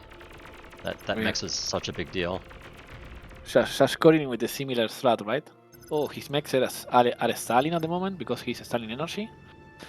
So he did something similar, right? He went here, right? He capped this, he radar, and then he went back to guard the factory. So this is like as he was like doing it on the previous game. Yeah, right. Like the quote unquote X Factor build. We keep calling it that because it's easier to reference the, you know, calling it something. But yeah, I mean, I don't know if it's going to work too well against the, you know, the fact that Chisato has open vehicle and, you know, did some economic damage means that it's, you know, basically Chisato is already, you know, a little bit ahead. So I don't think it's going to work as well here. Nice snipe for the 5 mechs. Oh yeah, some good Nice damage one. there. Chisato taking out a little outpost from Sashkorin as well. At the this top. is massive. He's collateral damage, but yeah, that's fine. Yeah, it looks like Chisato just gonna run back with those hurt blitzes. I think that's a really good call here since, you know, it's such a poverty map. So like, you know, every unit matters here. So and look at this. Back and repairs them, that's gonna be huge. Look at this. This 7 blitz. Yeah, I like this a lot from Sashkorin. Because yeah, that definitely runs around the radar, right? So Chisato's gonna be able to, or Chisato's gonna see that a little bit late, and you know, we'll see what kind of damage he can get with that. Yeah, but commander being in base means that at most they are going to take this expansion here, right? So yeah, maybe he can. Well, he can get the con though. The con's moving forward here. Yeah, that's a really nice pickup for sure. Yeah, it's kind of unfortunate that it wasn't on the other side where the 2 cons are. they would have been able to take that's outpost out. The commander is moving forward. Look, wait the time. Oh, Janus. Janus Yeah, is the- there. LLT. Okay. Nope, nope. Janus massive hit. Ooh. You take out the Janus. Janus taking damage. Second Janus comes in. That's really Big nice. shot. Second big shot. And the Janus is looking pretty OP, and that's a bit of engagement there. Yeah. Really interesting choice. You don't really see a lot of Janus in 1v1s, right? Yeah, but in this case, against mass blitzes, they are really good. I mean, they Yeah, are like, yeah, definitely. Yeah, I think and to well, it defend just kind of especially, shows you right? that Chisato like just knows which unit to pick for the situation, right? Oh, this expansion is gone now. Yeah, that's And a this is a huge huge- take right there. Yeah. Yeah, Sashkorin actually Chisato pulling is- ahead on metal right now. On income, Chisato is anyway. going to, I think, win the game here. No. Probably he can. If one blitz is alive, it's massive here after this engagement. Yeah, this is massive. Oh, it looks like Huge massive. Sashkorin not really paying too much attention there. A little bit Oh, this APM is stall. massive. Janus comes out for himself. He gets a shot, but it also kind of hurts his own economy. And I yeah, think Chisato this doing is- massive damage here. This is game actually, I think. Yeah, I think this is game over. That's, Look at the all energy the E. income. All Look at the E the is energy, gone. He's that's trying it. to rebuild with one of his cons on the side there. But yeah, I think at this point it's like your commander kind of just like needs to drop some solar or something, just anything to get your energy back in order. And also, of course, take that 5.0 back. Sashkorin does have a blitz on the bottom here. He's going to be able to harass this this con expanding. So at least it's something going for him. But yeah, there's still plenty of blitzes kind of at the top roaming around. And without the energy, these LLTs can't fire as often. Chisato can Yeah, possibly this take is this massive. out. Yeah. No energy now is. Yeah, yeah. Chisato even has a Such a rover on problem. the right-hand side there, taking out a Mex and maybe the solar. No, he's just gonna get reclaimed, I guess. Big Janus hit. Yeah, the Januses are definitely like a good call here, right? Because it's such a poverty map that like those big hits are so massive. Yeah, and I think he also he also was preparing for a commander. I mean, it's really common in this map, right? To start with the commander walking like this and securing this. So the Janus are insanely good to snipe the commander in mid. So it's also like a kind of a win condition if you want. Right? Yeah, that's a great point. Yeah, just like having So- those power units out to like, yeah, just kind of push, like do a slow push either on the commander or, you know, stop any big raids like that. Yeah, I mean that's 5 Janus, so this is, you know, or actually he has 7 Janus total or 8 Janus total. Chisato Quite has a in the few. queue one Minesweeper. Yeah, I like Probably that a we are lot going to see too. some mines. Just yeah, some good value with mines. Good way to defend Yeah. yourself there. Yeah, it looks like I think- Sashkorin's still struggling to like rebuild his E here. These 7 Janus are unstoppable, in my opinion. Yeah, I don't think not sure. Sashkorin has enough to stop this at all. I mean, the LLTs are good against Janus because you need 2 hits, so they are actually good value if you have it in good positions. But the only one is not going to do it. Yeah. It looks like he's stepping back, trying to be a little bit careful here. I mean, at this point, I think Chisato knows like he's in a good spot, so he's just kind of trying to be careful with it. Yeah, if we go, guys, to statistics, Chisato is like 2k more metal and 30k extra energy, so that is already massive, right? Yeah. Massive difference. Yeah, taking out all the energy was such a big deal. I mean, the game's, I mean, somewhat over at this point. Oh, he's, you see this with the con? He's trying to block with the all the dragon's teeth there. Doesn't quite get it, but I like the idea a lot. The main issue for Chisato right now is that he has like 2k metal in Januses, and Januses are not really good, right, at raiding enemies. Yeah, they're So not, he- well, they're he not has good like at a- raiding, and they're not good at defending raids because they're so Yeah. slow, right? I think Chisato needs to start grouping units in the middle, right, and start like a dead ball kind of push, like to just roll over with some cons, reclaiming, and just push him, right? Push his base directly, because yeah, this is what happened with Janus, right? They are not really good at these situations. Yeah, actually. Really Yeah, bad. when they get stuck like that on the hill, yeah, that's Yeah, not an and ideal also spot for it. LLTs Yeah. Yeah, you actually, as you know, right? You beat Janus by sending some chip units. They fire all the shots to chip units. I mean, you need like insane micro to go hold fire. That is something that not usually happens, right? So if you are Right. in fire at will, you are going to be shooting like it's like 7 second reload, right? On Janus, yes, 7.5 second reload. So that unit is like a dead weight unit for 7 seconds afterward. So this is Yeah, what it's a they are bad at massively playing. long cooldown. Yeah, as you see, they are all shooting one stout here, and they are you can just engage them, right? Because they don't have. Yeah, I mean, I to- think the nice thing though is like, you know, you group a few together and then like each tank that they hit or whatever, like that Yeah, unit's it's for really sure good. dead, right? Yeah, yeah. And they have some kind of tracking, so this is really good. I mean, to be honest, I never seen that many Janus in 1v1. This is the first time Yeah, right. ever. This is definitely crazy. Definitely a different way to Yeah. do it. Yeah, we are playing AVA, guys. Yeah. Yeah, basically. Yeah. But yeah, still a lot of forces here from Chisato. He's definitely, you know, still massively ahead. Yeah. This is a massive difference. I mean, Yeah, I mean, at this point, Sashkorin is starting to float metal, maybe. And so he really needs some BP and fix his, you know, economy issues here. Oh, but Chisato gets in the back again. He's going after the 5-max. yeah. So that That's- I 5-max think is going to he's be a good. big deal again. But I mean, I guess, you know, Sashkorin is kind of floating metal, so he doesn't really need it right now. Oh, the radar goes Yeah. down too, so that's massive. Sashkorin Could be is going harder for it to to push mode, but do yeah, much here. he knows he's lost most likely, right? He already Yeah. knows it. I mean, you are facing Chisato also, so yeah, let's see. But I think he's going to go for an all-in push with the commander also, as you see, pushing right mid with the commander, trying to get some Digans. But yeah, the thing is, once you show your commander, see this, like all the troops are going to they are going to just go for the commander. You have Janus. Janus are going to Yeah, I eventually mean, I kill the think he's commander. seen it so exposed there, right? Because there's no units nearby. Yeah. Yeah, I mean, if he had a little bit more E, then I mean, I would say maybe like a cloak play and like hard shut that down if he sees it coming. Look at Chisato, smart guy. You are not going to snipe my commander, right? Yeah, that's true. That's a good spot. Yeah. But yeah, mine layer is out now. It's laying some defensive mines on the left and right sides of the map. You know, so yeah, this is just like closing it in so that it's harder for Sashkorin to like do any damage back to him. Yeah, it's gonna allow Chisato to just mass up a lot of units in the middle to like just kind of do a full push, right? I actually really like against Sashkorin stick spam. Stick spam is really good, right? Because he doesn't have any cheap units, so he's all Janus. So yeah, this is GG here, I think. Yeah, this is just too much. Yeah. And Sashkorin doing what he can, but at, you know, end of the day, Chisato just took a nice patient game. You know, took a nice early lead and just like kept chipping away at him.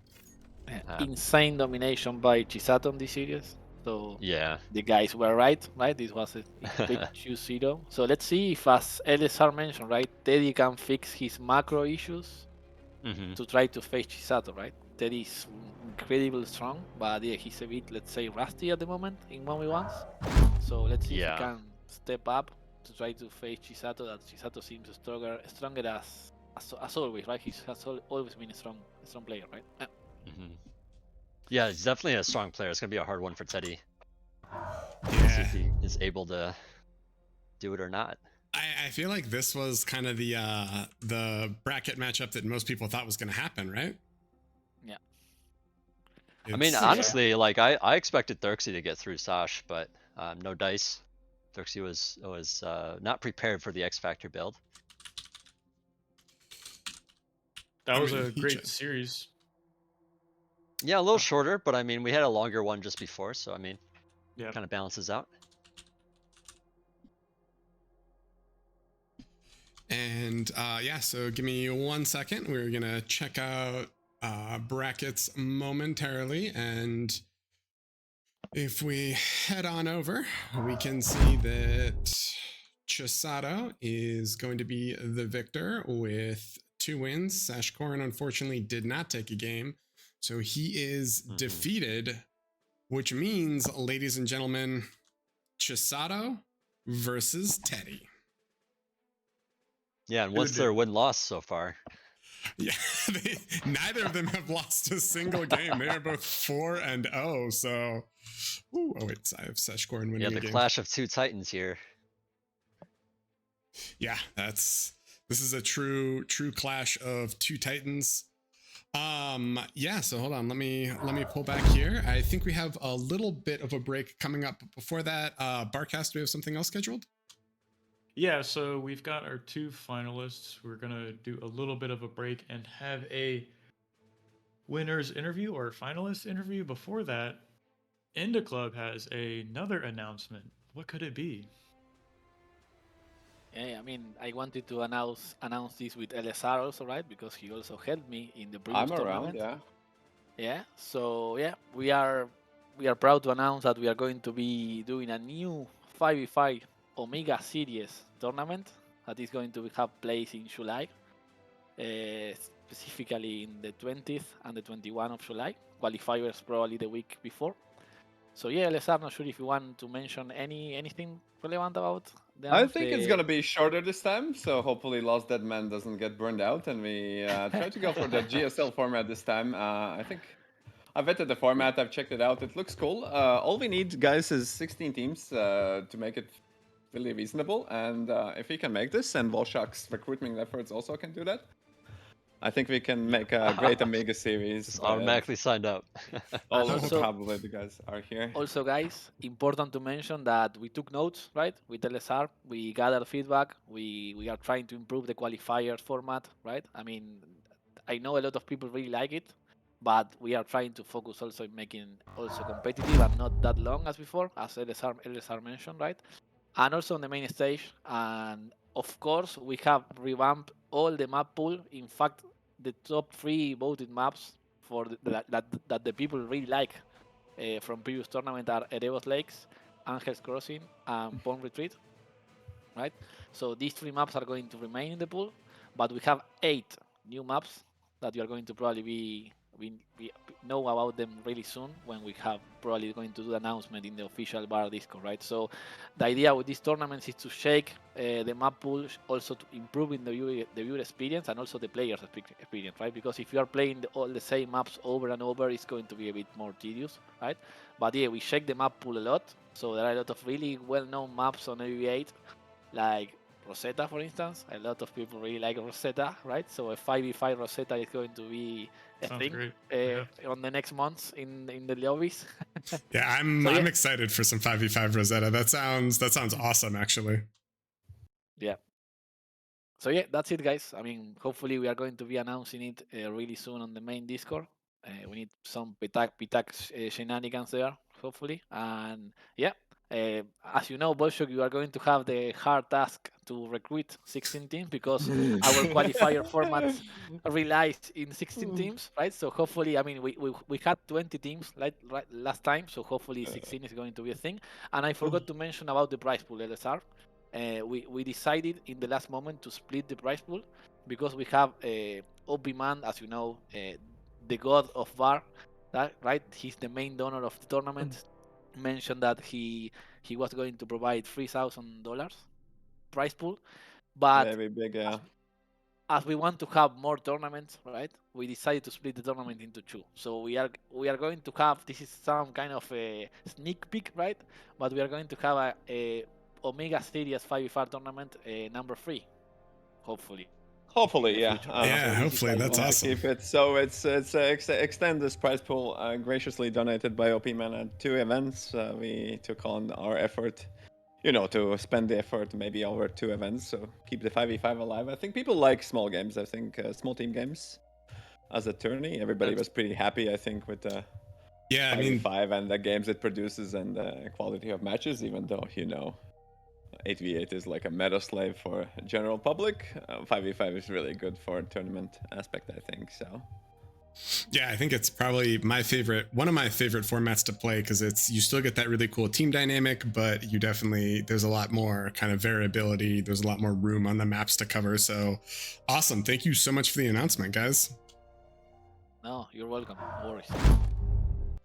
Thank you for the space also, guys. Yeah, of course. And hopefully we are going to see a really nice final game right now.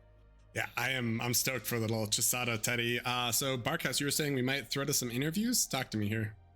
Yeah, after the little break, intermission, perhaps I can get these players on our Discord and ask them a few questions before their match, right? Awesome. So with that said, guys, how long of a break do you want, Barcast? A few minutes? What do you 5? guys think? Like 5 minutes, 10 minutes, 15? I don't know. Yeah, You guys we can throw it like we'll go for a 10-minute break. So go stretch your legs, guys. Feel good, and we'll be back with an interview and then with the grand finals. We will see you then.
Able shock.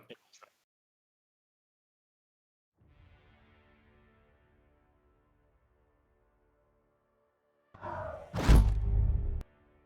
think you're muted. Something's a little bit off, yeah. Oh, sorry. My mic was muted. Apologies. So welcome back to the grand finals. This is between Chisato and Teddy. If you guys have not seen the brackets and how they did, Chisato went through Contra, went through Sashkorin, is now in the grand finals, did not drop a single game.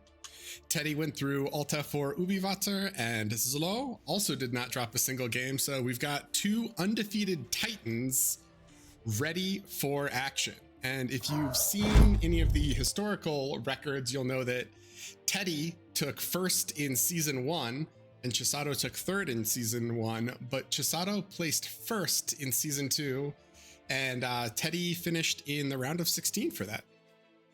So he did pick Dado to face him as a practice match, and yeah, maybe not the most OP. So I've got Barcast here to line up what's happening next. Yeah, so if it wasn't cool enough to have these two players going against each other for our grand finals in a best of 5, we've invited them into the studio and they're joining us now. Chisato, Yudi, and Teddy, welcome, guys. Yeah, thanks. Hello, guys. Hello. Well played in your series so far. So undefeated, you head into in the groups, and semifinals is pretty strong performance. Do you guys have any like predictions of your finals, or how you think these matches are going to go? Well, of course I will win. I feel comfortable, at least more against Sashkorin. I was kind of afraid against Sashkorin because of his build. But yeah, it turned out that I won easily, so I'm less worried now. So how do you guys feel about playing Shallow Straits as your first map? Can we just have a gentleman's agreement not to ban it? You can tell by the dead silence that they're very excited to play some Shallow Straight. I mean, I'm not hearing a no. That's true. We didn't hear a no yet. In terms of preparation, do you guys feel like you had enough time to prepare? And then also just kind of through your journeys, I guess we can start with Teddy. Teddy, what was your favorite series that you played so far? I mean, you went through qualifiers, you went through Group B. What was kind of like the most memorable or enjoyable series for you? Well, the last game against ZLO was the hardest, at least, and the last game was the macro game, and that was pretty interesting. Yeah, it and was the close. other ones were quite straightforward and quite easy for me. Awesome. Yudi, what about you? You didn't have to play in qualifiers. You were just seeded right into the round of 8. But what was your favorite game that you've played so far? It was against Contra. That was the closest match so far. I didn't expect so many ticks from him. I was kind of afraid I might lose that game. But yeah, it was the most action-packed game for sure, and closest one. So that was by far the best game I had. Let's talk map pool a little bit without revealing any picks or bans. But how are you guys feeling about this season's map pool overall? Are there kind of maps that you wish were included, or do you feel like overall it's a nice balance? I think it's pretty great. All the maps are good. And most of the maps are macro-oriented, so they fit my gameplay. So I'm happy with it. The only ones I don't like, of course, are you guys might not like to hear this, but Shallow, I hate it, and Calendar, the small ones. They can be very coin flippy. I really dislike that sort of map. I just rather stick to macro big maps and play long games. Nice. And then I feel like we've kind of seen a resurgence of ARM bot, right? With the, like previously there was a lot more kind of grunt play. So how do you guys feel about that? Do you think that the +5 move speed to pawns was that big of a thing, or were people just sleeping on ARM bots before? I think they're a bit better against everything else, but they're still pretty bad against grunts, I think. I feel like if you don't have the APM, it's way easier to get punished if you get your grunts out of position.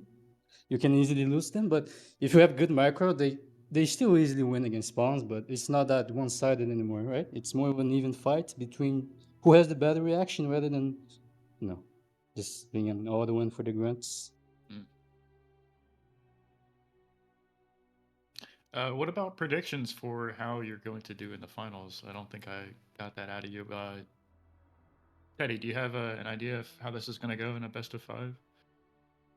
3-0 for me. Okay. Beauty, what do you think? I don't know, man. If you're being realistic, 3-1 for me. I think it will be a pretty cool tight map, actually. I have no idea, but I feel pretty good about myself now. I'm not so tired and I have coffee. Oh boy. Oh, he's got I also coffee. It's over. It's over. coffee. Coffee I was OP. nearly sleeping in my chair. I had to drink some coffee as well. They both have coffee. Shit. Two Never have mind, it's coffee, closer. man. Yeah, it's now it's balanced out. Well, awesome. I think Barkhouse, do you have any final questions, or are we ready to let these players depart and head to the draft screen? Yeah, I'll give Teddy. I think I need to give you the lobby password, but I'm looking forward to the match. Good luck, guys. Sure, we're all looking forward to the match. So, cheers. Yeah, cheers. Good luck to the both of you. I hope we get to see some awesome games. Thank you. Have fun. No luck, Teddy. Yeah, have fun. See ya. All right, we are back here and we are going to head to picks and bans. Mm-hmm.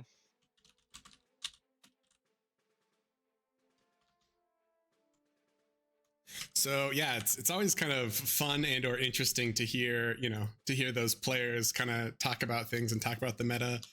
I am, I guess it doesn't really surprise me that Yudi said that ARM bots require more APM. It definitely is a thing, but I feel like we've seen way more ARM bots because in some of the previous 1v1 tourneys, it felt really just core bot dominated whenever it was more of a bot map. Mm. It's something I've considered.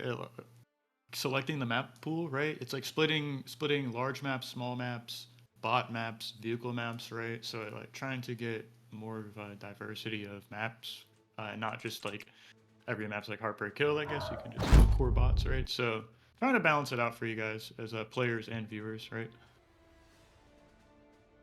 Yeah, I mean, I think this map pool was awesome. Well, with the exception of Shallow Straits not being played, but that might go back to format. Maybe we can just force people to play on it. Although Yudi was like, yeah, I don't want to see that map. Get it away from me. But pick ban order is slightly different, which is going to be awesome. So because this is a BO5, not a BO3 like all of the previous ones, players don't get quite as many bans. Yeah, that's right. And the picking comes earlier, if I'm not mistaken. Okay, so here we have on screen, right? Yeah, so it's pick, ban, pick, ban, pick, ban, pick, and then there's one remaining.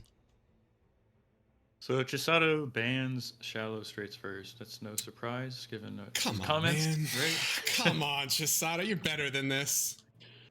That's no surprise, honestly. So Teddy's first pick, I'd imagine it's something like Crystallized Plains or Fallandale. But hearing Teddy, actually hearing Chisato say he doesn't like Fallandale either, maybe that gives Teddy some more idea of what to pick. Yeah, some inside information. Heartbreak Hill, okay, that's a good pick, I think. For him, it's a ban. Ban, all right. Yeah. All right, so maps, right? Yeah, ban on Straits, ban on Heartbreak. What is Chisato gonna pick first?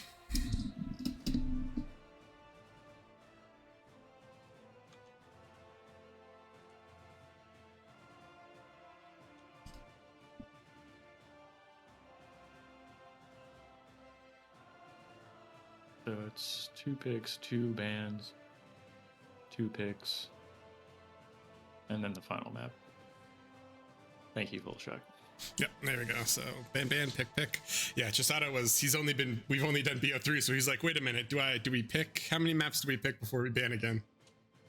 Right. The system had to change because we updated the map pool to have 9 maps, unlike 7. So kind of worked out a little easier last season, I think, in the best of 3s at least, because you can just get to the 7th map a little more quickly.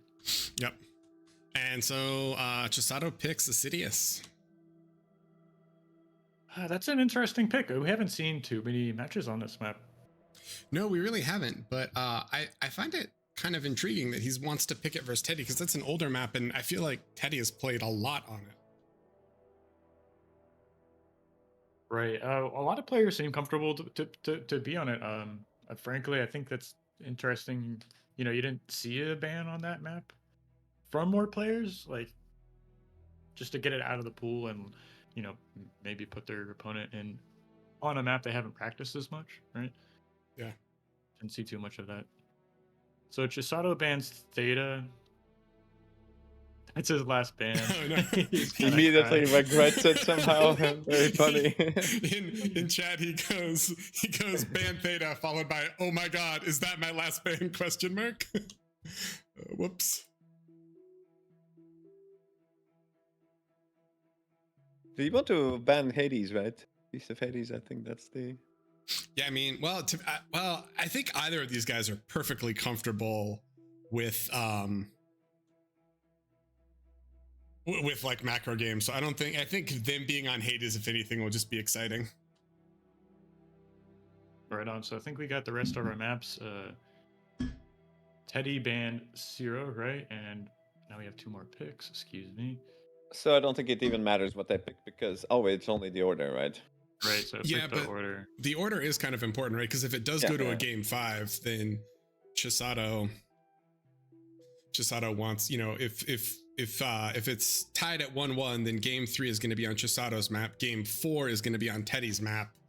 And then game 5 will be on what's left. So if the series goes long, these last 2 picks will actually matter just because it dictates what's played first. Trying to think of the last map. Crystallized Plains, Fallendale, and Feast, Hades, right? Feast. Yeah, Feast of Hades.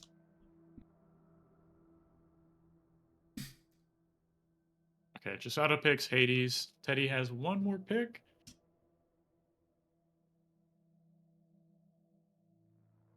Picks Crystal, and that means the last map of our tournament is going to be on Fallendale. Who knew? Best of 5. Game 5 is going to be on the smallest map. So interesting. Yeah, I'm gonna laugh if it does go to game 5 after Chisato said I don't like the small maps like Fallendale, and then Right. That's gonna be the decider. It's 2 small maps, like Crystallized Plain, I think, is another small, or maybe like the smallest map on the pool behind it. So other than Fallendale. Yeah, I mean they're both pretty small for sure. So it's gonna be interesting. So if Teddy can bring it to game number 4, maybe he has an advantage over Chisato, who said like how he prefers to play like larger macro maps. But yeah, I mean, honestly, I think between us, I think Teddy likes those too, or likes playing one macro game. So it's a clash of 2 titans here in their respective styles. Oh yeah. So we are waiting for the players. We are making sure we've got custom widgets disabled for all these tournament games. If you guys don't know, there's a preset which is tournament, and so it disables custom widgets so that players can't have an unfair advantage. So all of you who are maybe a little bit reliant on those custom widgets, if you want to enter tournaments, you need to take off those training weights and get ready to, just play on the base game. Or contribute and get your widgets in the base game as vanilla, so if they're that important. That's big brain. I will actually say that my ping wheel widget should be in the base game. How am I supposed to meme in tournament games if I don't have it? True. The acid-based gamer, right? Just totally zoomed out, contrasting units on radars. Oh yeah. So here we go. I think both players are ready. We're going into our first match in this best of 5. Volshak, who do you think's going to win here? it's really hard for me. Like, I love Teddy, and I think he's an awesome player, and I think he's been around for a while, but there's something, like, Teddy has played close games. I don't feel like Chisato has, like, most of the games Chisato has played, they haven't felt that close to me. He has just felt domineering in, like, all the matchups. But what about you? You know, now that I'm here right before the finals, I'm feeling Teddy, just seeing like how he's been playing, hearing him say, you know, he's feeling comfortable, he's got his coffee in him, right? So I'm actually kind of leaning towards Teddy winning this, but maybe 3-2, not quite a 3-0. We'll have to see. Hopefully it's 3-2, but yeah, it's hype. I mean, this is it. This is the grand finals, guys. Best of 5, Chisato versus Teddy, which was probably the most common pick for a lot of predictions. Oh boy. And Chisato, so mirrored spawns, Chisato is core, and so is Teddy. Playing as the blue Cortex Commander. Opening up 3 mechs, so it doesn't have to be worried about any kind of early shenanigans out of his opponent. So feeling comfortable to take that 3rd mech before his factory. Yeah, and Chisato feels the same. They have almost mirror builds, although Chisato's going to drop that early 2nd wind. And Teddy's did 2 mechs, 1 wind, 3rd mechs, and he's going here. So, I mean, I feel like in general this is just like a grunt map. I've seen some vehicle starts on it, but Right. I forgot the game I watched. There was a game where someone just spawned on the high ground and the opposing player was a vehicle, and it makes harassing the base so incredibly difficult that... Oh, I say that, but here's Chisato with vehicles, so maybe I'm about to be proven wrong. The wide open map, there's a lot of mechs really far spread out, and we'll see that like power spike in timing between these two opens, right? Bots fall behind an army medal value somewhere around like 5:30, 6 minutes in the game. So we're gonna have to keep an eye out for that timing and see if Chisato is able to capitalize on that. Yeah, that's kind of an early solar from Teddy, right? That seems like the wind is already high. Wind has been at 20, but he's gonna drop that solar anyway, which seems a little strange to me. Why do you think he's gonna... Is that just a safety solar? Maybe so. I don't see him stalling on energy just yet. Looks like he's got a full energy bar, so maybe he just has it mapped up to get an earlier contour or something. He just guarantees it going up, no matter the wind speed. But Chisato sees the arm bot open, and Teddy now knows that he is fighting, or sorry, the core bot open, and Teddy now knows that he's also fighting core vehicles. This con wanted to go up and walk, but it's going to get pushed back until the grunt can come back and defend it. See a few more scouts making their way across the map here from Chisato. So he's going to try and keep applying the pressure here, but as more and more grunts come out onto the map, you're really able to kind of lock down these locations and protect these expanding cons. He's got 2 expanding cons out now. I wonder if he's going to go up to 3 here shortly. And he has the grunts coming to defend this one in the north. The other one up here is more safe for the moment, but these rascals are still running around trying to see what they can pick off or what can be sniped where possible. And it looks like Chisato is expanding with 2 cons as well, so he has a VCon going to the south and another VCon also going to kind of like that southwest corner. It should favor Chisato, right? He's got vehicle cons expanding, which have a little more build power than their construction bot counterparts, and he's going to 2 3-mech spots earlier, right? So Teddy is moving onto this like high ground plateau. Gives him access to like a good radar position, but he's going to be down in mexes shortly enough. Yeah, and both players just kind of, well, really, they're trying to expand as much as possible, but it feels like Teddy doesn't really want to try to chase these vehicles around the map. He's just keeping his grunts close just for defense, but 3 incisors coming in from Chisato, so I think Teddy needs to be a little careful. Right, but if he can dive on top of him and get that flanking damage, Chisato's going to pull back, group these together, which makes him a lot tougher to deal with here as the grunt player. Get stuck on a cactus there?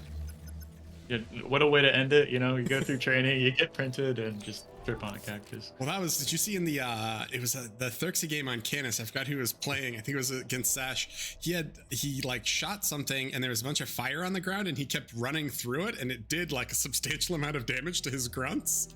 It's like, I didn't know that actually did damage to units, actually. I thought that was just like a cosmetic thing. I That's thought good it was to know. just cosmetic too, but, oh, we got Rascal up top sniping this Con. Is there a citizen's arrest?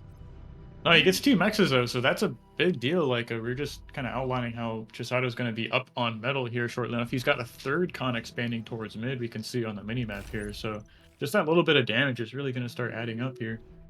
See, Chisato's pulling ahead, right? 24-19 metal income, so quite the difference already. And this Rascal comes back, so it's going to deny this 3rd max, and it might try to chase this Con. I don't think it can get it, though, because the Con's going to be able to just run up to the high ground, which makes it a little bit more difficult. The Rascal can chase it, but it's going to be hard. These 3 incisors from earlier are trying to find a way in. Teddy's stepping in front of him. Good job microing here, pulling back. You don't want to get these units behind your grunts.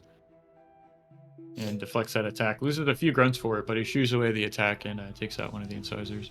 And Teddy with the super forward comm walk. So he's got his comm here, dropping an LLT, and he has a VLAB queued for himself. I really like this. He's getting the 2 LLTs up before that happens. Well, she's microing now. Repair OP, he's going to get 2 of the incisors? Yeah, I think he does. Ooh, a little metal donation to fund his vehicle lab. He's on board with that, right? Yeah, so he's going to lay down another LLT, put up this forward vehicle plant, and if he starts getting out early pounders, that's really going to counter what Chisato's doing here, just putting these incisors on the board, right? So let's see what he chooses to make out of that. The grunts up top push away the 2 raiding incisors. One of them goes down, the other one runs away on 179 HP. Chisato has pretty good radar coverage here. He's got the radar in base, and then he has that forward radar to see quite a lot. Teddy also has that slightly forward radar that gives him quite a bit of vision. Chisato doesn't see the icon signatures for the factory, does he? He doesn't have a way of seeing that going up. No, he doesn't. He just sees, he knows the comm was there, and even if he sees more dots, I think he would assume that it's just like LLTs, right?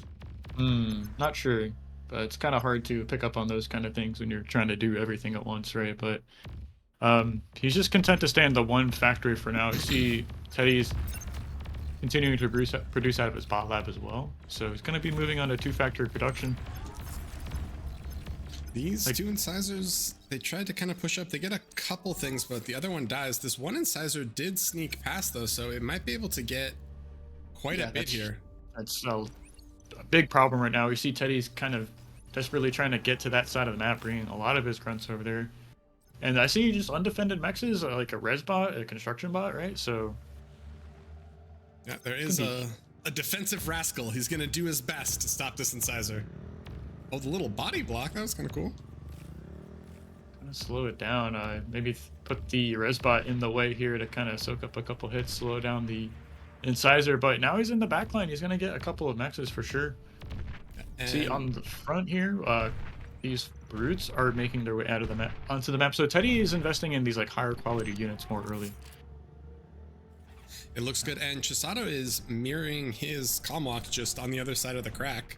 So this is kind of interesting. We've got both comms in middle trying to push forward towards the opponent's base, but Chisato has not dropped a 2nd lab. He is just staying on vehicles, and Teddy still has his bot lab, which I think might actually end up working out pretty well if he can abuse res bots.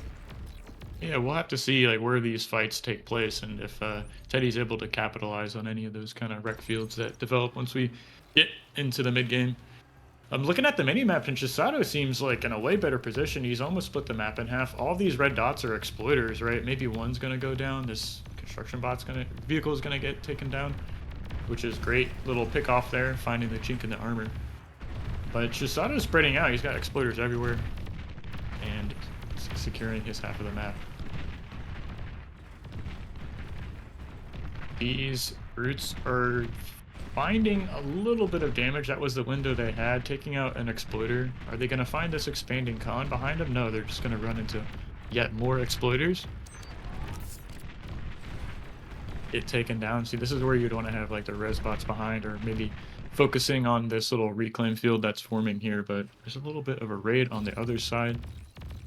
Grunts are going to deny this expanding con or exploiter.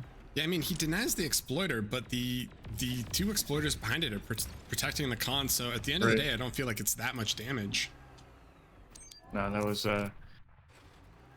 not the biggest blunder, right? 3 grunts at this stage of the game isn't the biggest of deal, but I love this from Teddy. He's got these rocket bots on the front that are just going to push the commander off of this position here. All his tanks are on the left side. Yeah, I mean, he is doing a nice little raid up top here with this 3 incisor, 3 brute kind of run by. There's not a lot in the way of it, although he is trying to move grunts over. Yeah, but you're right. This little rocket bot army is going to completely shred all these LLTs. I don't know if he's going to be able to capitalize on it. There's like some wind turbines behind this and a radar. I don't think he can push farther into this while he's trying to deal with this raid here we see on the top side of the map. So Teddy's trying to get enough units up here. Grunts surrounding brutes are pretty good. We'll have to see, can they take out the rest of the tanks? I don't think so. Good flank damage. I think he just gets 1 more, right? And then the other ones are there. Oh, they're running into the Mexploiter though, so. Still, I mean, just have a lot of health. I hear the rockets going off in mid. They're dancing with this commander who's cloaked right now. So what a way to dodge shots by, you know, standing still, I suppose. So he does have radar somewhere that sees this. I'm not even sure where it is. So he knows the commander is there, but yeah, he's able to dodge shots, and Chisato's gonna counter push towards Teddy's commander. So a little 8 brute versus 8 brute action, relatively equal. These rocket bots are gonna have to back off as more brutes come to just shove them backwards, but he did deny that massive LLT forest and the 1.8 mechs that it was standing on top of. Quite a big metal difference right now. See, Teddy has yet to expand to that 3 mech spot that's kind of tucked behind that plateau in top left. Yeah, and Chisato is, you know, 20. He's like a quarter, 24% more metal produced overall, and he's actually done a Shuri swap and air swap. And I like this. He's transporting around this nano to get the reclaim for, you know, like the fight up here. Yeah, that's a great utilization of that unit. He didn't even reveal his air tech, I don't think. So Teddy's none the wiser of this. I don't see any AA bots making their way onto the field. So the more Shuris that start to pile up behind the lines is going to be just like a bigger surprise when he finally decides to reveal them, right? Yeah, I think he's actually going to reveal him now because he's a little concerned about this raid of grunts. And so he's going to reveal him when he only has 4, but he does shut down this grunt raid, so I don't think they're going to get, I guess they get this 1 mechs. Oh, and in the middle, these rocket bots are getting cleaned up by brutes here, so Teddy was able to put some forward LLTs, and I just didn't micro back to him there. It was a little unfortunate.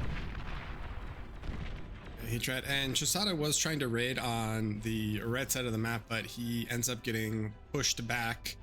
And now the Shuris are revealed, so I think that's going to be a little bit more difficult. We don't see Whistlers, but do we see AA bots? We don't see AA bots either yet. Interesting. So Teddy doesn't think these are enough of a threat to actually make dedicated AA so far. No, he's got a few. I see a couple of AA bots, kind of one on the left side, one on the right side of the crack. Yeah, sorry. I see him now. He's going to step forward with his commander here, get a couple of D-guns off, and force a little bit of Chisato's army back. But on the other side, we see thugs and brutes pushing into these LLTs. Those aren't going to stand up for a while.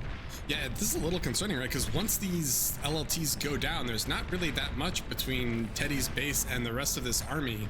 And if he can get some res bots out from this newly built bot lab, he can probably just res this whole army and then send it back to Teddy. Teddy's got a full metal bar right now. He's floating. He doesn't have enough energy. So Chisato's got like a 2-to-1 energy lead over Teddy at the moment. So I think this game is slowly, getting out of his grasp here. We got brutes fighting medium tanks in the middle. Yeah, and thugs behind these brutes, which that's a lot of metal, and it's pretty scary. They're gonna fight opposing thugs, but these brutes, this army is at Teddy's base now, so he's going to try to counterattack on the other side, but it's just brute versus brute on this side, and Teddy has to be careful because he doesn't have AA with this, does he? So if more Shuris pop out, he's going to get locked down. Chisato's doing a really great job scaling right now. He's on 2 factories, got so many construction turrets, just making as many medium tanks as he can right now. More Seriers coming out onto the board. Scaling E in the back, it's just really cool to see. 2-to-1 energy lead over his opponent. Teddy's doing a great job of defending this attack on the right. Actually, there's a bit of a feed here. Reclaim field is forming. Yeah, and he has a bot lab and res bots, so I think he's gonna push back or kill all of these thugs, and then that is a lot to res, right? That's 2.3k that he can res. Sure, he's come, but I think it's too little too late, isn't it? It's a big fight in mid on the other side of the crack here. Medium tanks versus medium tanks. Teddy pushed in, and another reclaim field here. That's Commander's going to pretty much secure immediately. He's putting up AA. He's going to creep some LLTs forward. And I like this Teddy mixing in some pounders, so for those fights where Chisato overcommits, he's going to have the impulse to slow it down and just try to deal maximum damage before Chisato's tanks can run out of range. That was huge. Look at this. Teddy's got 2 reclaim fields now. He's desperately trying to secure this one on the with his commander, but on the other side of the map, there's just thugs camping. What, another 2k reclaim right there? He's got Resbot sitting on top of it. Yeah, he's good, and it looks like Chisato's trying. He's bringing over quite a bit more as well, but these just feel like 2 eternally long fights. His commander is eating a ton of this reclaim field. It's now up to 3.5k. That is a lot, and he has a reinforcing army that is entirely rezzed. Look at all these halos. Yeah, I love this. He's got 2 pounders sitting on this as well, so like pushing into that is like the last thing you want to do against that unit, right? You want to move around them, avoid them, right? So it's like he has to contest this reclaim. Chisato has to contest the reclaim field somehow. I love that we somehow ended up with like bots on the right side, vehicles on the left side. Just like hilarious little decision battles. And Chisato brings a bomber, but I think I got off 1 salvo and didn't really get too much more done.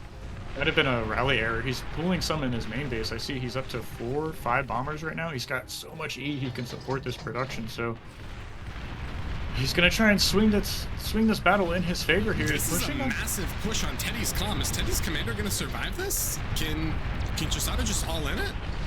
I don't know. There's AA in the back, so these bombers aren't gonna get too many more passes. I'm really worried about the army composition here for Chisato. He won the weekend field. There's Resbots in the back. Yeah, Resbots in the back rezzing is actually huge. If he can keep pushing Teddy off this res field, I think he can just res and send it all back. On the other side, it does seem like Chisato is pushing. It looks like he won the bot reclaim field on the other side. He's moving all of his thugs to the left side. He knows he has to contest this reclaim field here. His commander is even exposed, right? I see. This is so close. Look at all of these wrecks. There's like 7k metal here. He needs to get up some AA with his commander, right? These Seriers are going to be a big threat here in a moment if Chisato can get more of them. Oh my god, and he just has, look at how many thugs are rallied here. This is just absurd. I mean, he's still rezzing a lot of these, so Chisato is doing an awesome job rezzing, and his nettles, Teddy's nettles have gone down, so these bombers kind of have free reign at the moment. They're bombing the lab, bombing the BP, and Teddy's slowly getting pushed back by this rezzed brute ball. See, a few more pounders have made their way to the front line, so that's good. If the thugs behind pounders is really strong comp, and for now he's denying the reclaim from Chisato. I see he's got all these resbots that are trying to push forward with the medium tanks. Here on the right side, a couple of medium tanks are threatening Teddy's base even. He's splitting off some thugs to deal with that. But that's less units on the front line here. Look at this main base. That is insane. Yeah, I love that he has like the nano turrets and then he has the aircons just helping build. So this E-scaling from Chisato is, well, it's what he's known for, right? It is otherworldly. Yeah, it's kind of insane. He's almost like a 3-to-1 lead over his opponent E, and that's just letting him pick up these wrecks really fast. Teddy's commander is so close to going down right now. Yeah, he needs to be really careful. There's bombers and his main army is dead, so Teddy is running for his life, but he is low. I think he's going down. Yeah, he's done. That's it. That's game 1. Oh boy. Wow.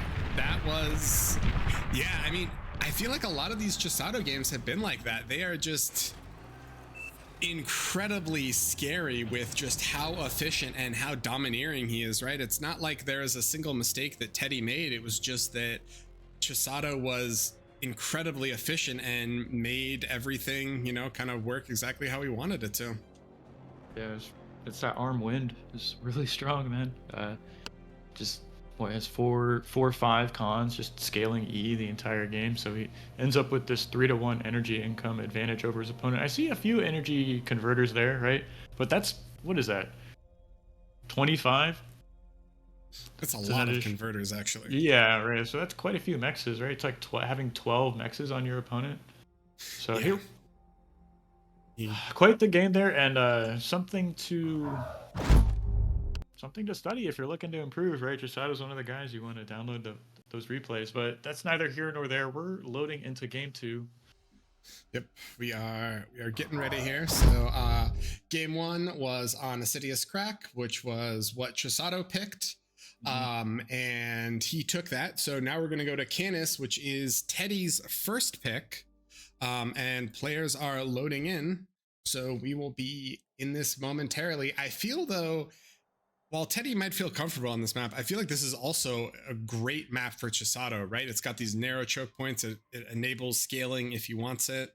So It's 14 wind speed though, so not quite what we saw on this, like the last map or other maps in the pool, right? So maybe like the one real advantage Chisato has on a map like this, on like a large macro map, is mitigated perhaps by the wind speed. But what do you think Teddy has to do differently to win this game? I think, I think he needs to somehow overcome the sort of sheer efficiency of Chisato. We've seen a lot of great mind layer play actually from Teddy on Canis. So I'd love to see that where, you know, like the, whatever they are, medium mines, I think are like 6 metal and 1000 E. I'd love to see some of those kill some, you know, blobs of incisors or something. But Teddy is going to 1-max tick. Okay. So, context, Teddy beat Chisato on this map with this open. Different spawning positions, and unlike that game, Chisato is going for arm bots himself. So this is something Teddy's used in the past against Chisato to win, or so we'll have to see if he does it again. This is cool to see, man. Arm bots versus arm bots. You don't see that too often at 1v1s, let alone like the grand finals, the 2 best players in the game. Yeah, I mean, it's also just an incredible testament to both of these players' skill and understanding of the game, where they're like, all right, Assidious, I'm playing, you know, core bot, and then Canis, I'm playing arm bot. And, you know, I think we saw Chisato play arm vehicles. It's great that they're able to like really utilize and leverage each individual lab just depending on playstyle, map, and opponent. It's awesome. Yeah, I'd love to see it. And as the game develops, no air opens as of yet, but the series isn't over, right? That's true. We can see that bomber first. Tick comes in and doesn't get anything. Chisato doesn't have a radar, so he doesn't see these other ticks, but I think he should be able to just reinforce this. Do you think these ticks are going to be able to get anything done? No, but he scouted Chisato, and right now the threat of losing, you know, your mexes is real. So Chisato's keeping these ticks back at his base, and that's, you know, giving Teddy all the freedom he needs to expand. See a con making its way over to those close 3 mexes. And Teddy, I don't know if stealing from Stardom, but replicating the Stardom where he's got the units coming out of the lab on patrol around his base just to be sure. I think he found a little damage on the other side of the map. Yeah, so he gets a mex there. So that's a pretty good trade. The ticks are, what, 17 metal to the 50 of a mex there. So yeah, kind of pays for itself. Yeah, and these other ticks are... Ooh, these other ticks are going to run down this last tick from Teddy here, but we'll see. Chisato is moved out of his main base with his commander, so he's opting to expand with his commander here. I'm curious to know if he's going to back up to... No, it looks like he's just going to continue capping these 3 mexes here, so... Yeah, interesting. I mean, normally I think we see either they walk there and then walk back, or on a lot of the Canis maps, I feel like we've seen them either kind of like do something and then end up at one of these choke points so that they can kind of hold it with just their commander and some LLTs until there's an overwhelming force. It's going to be get a shot of the main base with Chisato. How many construction bots is he up to now? It's like 5? Okay, he just moved 2 off though, right? So he's got a 4 right here, and he's got another 2 moving, 1 to expand. Meanwhile, Teddy has got, what, 2 cons expanding? Yeah, he has 2 expanding cons and 1 in his base, but he is using his commander for BP in the main still. He's going to drop a nano now. So, yeah, interesting. And both players are still kind of committed mainly to tick production, or at least Teddy is. Did Chisato swap to more to pawns? No, he's on ticks as well, but there's so many cons from Chisato. Yeah, super greedy. Tick is going to find its way over here on the right side and grab at least a mech, so this is super annoying to deal with. Another mech goes down, right? Threatening this con even, right? I don't see any ticks in the area to pull this back, so... The ticks are coming, but I think he can just suicide the... Oh, it's going to be close. Oh, no, he doesn't get it. Yeah, but that's a low con he can dive on later, right? So... Like, it's so easy to sneak ticks in on, like, any side of the map there or up or along the mountains and come back and snipe that. It's like, ticks defending against ticks is kind of weird. So we see kind of similar movements from both players. They both are going to try to take these high ground mexes and then start wind farms behind it. I think Chisato might have a little bit of a lead just in terms of the wind production because his commander doesn't need to take... Or, sorry, he doesn't have a commander and a con. He just has the con. Right, construction turret doing its thing in the main base. And Teddy has this little 5-tick 2-pawn raiding force that's coming in. Chisato only has a few ticks, and well, he has a couple pawns as well. We'll see if he can take this. I don't think Teddy's going to be able to do very much damage, right? I mean, Chisato can just reinforce it. But maybe he can snipe there's that low con. Yeah, the 3 ticks are going to get on top of it. This LOT is not going to finish, so this is a nice little pick-off. No, go! Wait, shit! Teddy, no, it's so low! Oh, he's going back, he's got it, I think. Maybe? Yeah, he gets it, okay. And I mean, a little bit of a wreck field, but yeah, counterpunch here on the other side. Tick is going to find a single max, right? That's going to get cleaned up. It got the 1 max, but then there's some reinforcement there. And, he's not going to get this. Oh, actually, does he? Yeah, he gets this, right? He gets it. Wow. So actually awesome. I mean, right, Chisato greeted a lot of those cons, and Teddy is able to snipe quite a few of them. I do like this forward radar from Chisato, though. It's going to give him awesome vision to see, kind of this push in here. And as soon as he sees those units, it looks like he wants to do a little kind of counter push up the other side, maybe. Yeah, it could be really tough to defend that plateau we see on the right side of there. It's like, there's no good radar space. I mean, point went out to me if you know it, but I don't know good radar for this mountain. And it's like, if units get up there, it's just kind of hard to abuse. It's kind of hard to clean them off. It's so far away from where you want to be fighting, like sending units to the top corner of the map to defend yourself when they could be, harassing your opponent. It's kind of annoying. Teddy's locking down one of these choke points here, and he's found another con. Oh goodness! Can he get? Yeah, I think he gets the LT before it's up, and he gets the max, and I think he gets the con if he just dives on it. Yeah, he makes the choice.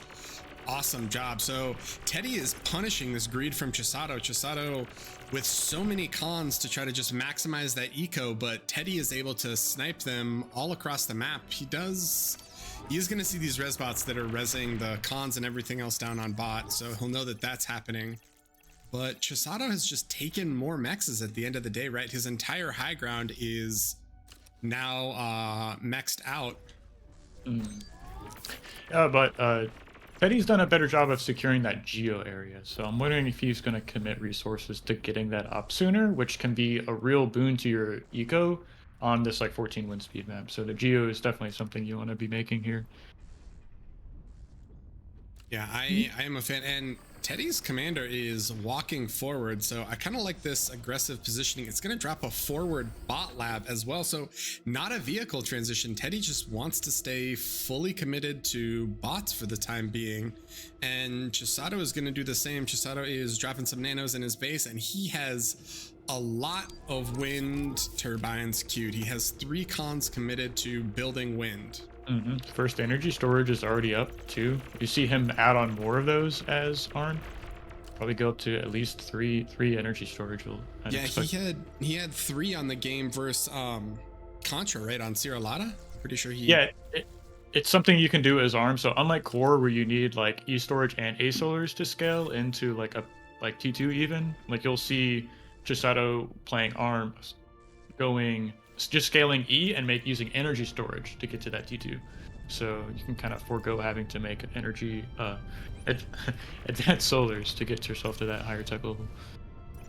And although Teddy did snipe the this con here again, there is a resbot, and the resbot's gonna be able to just wait, no, the resbot left it at 98%. Oh man, I don't know if Chisato realized that.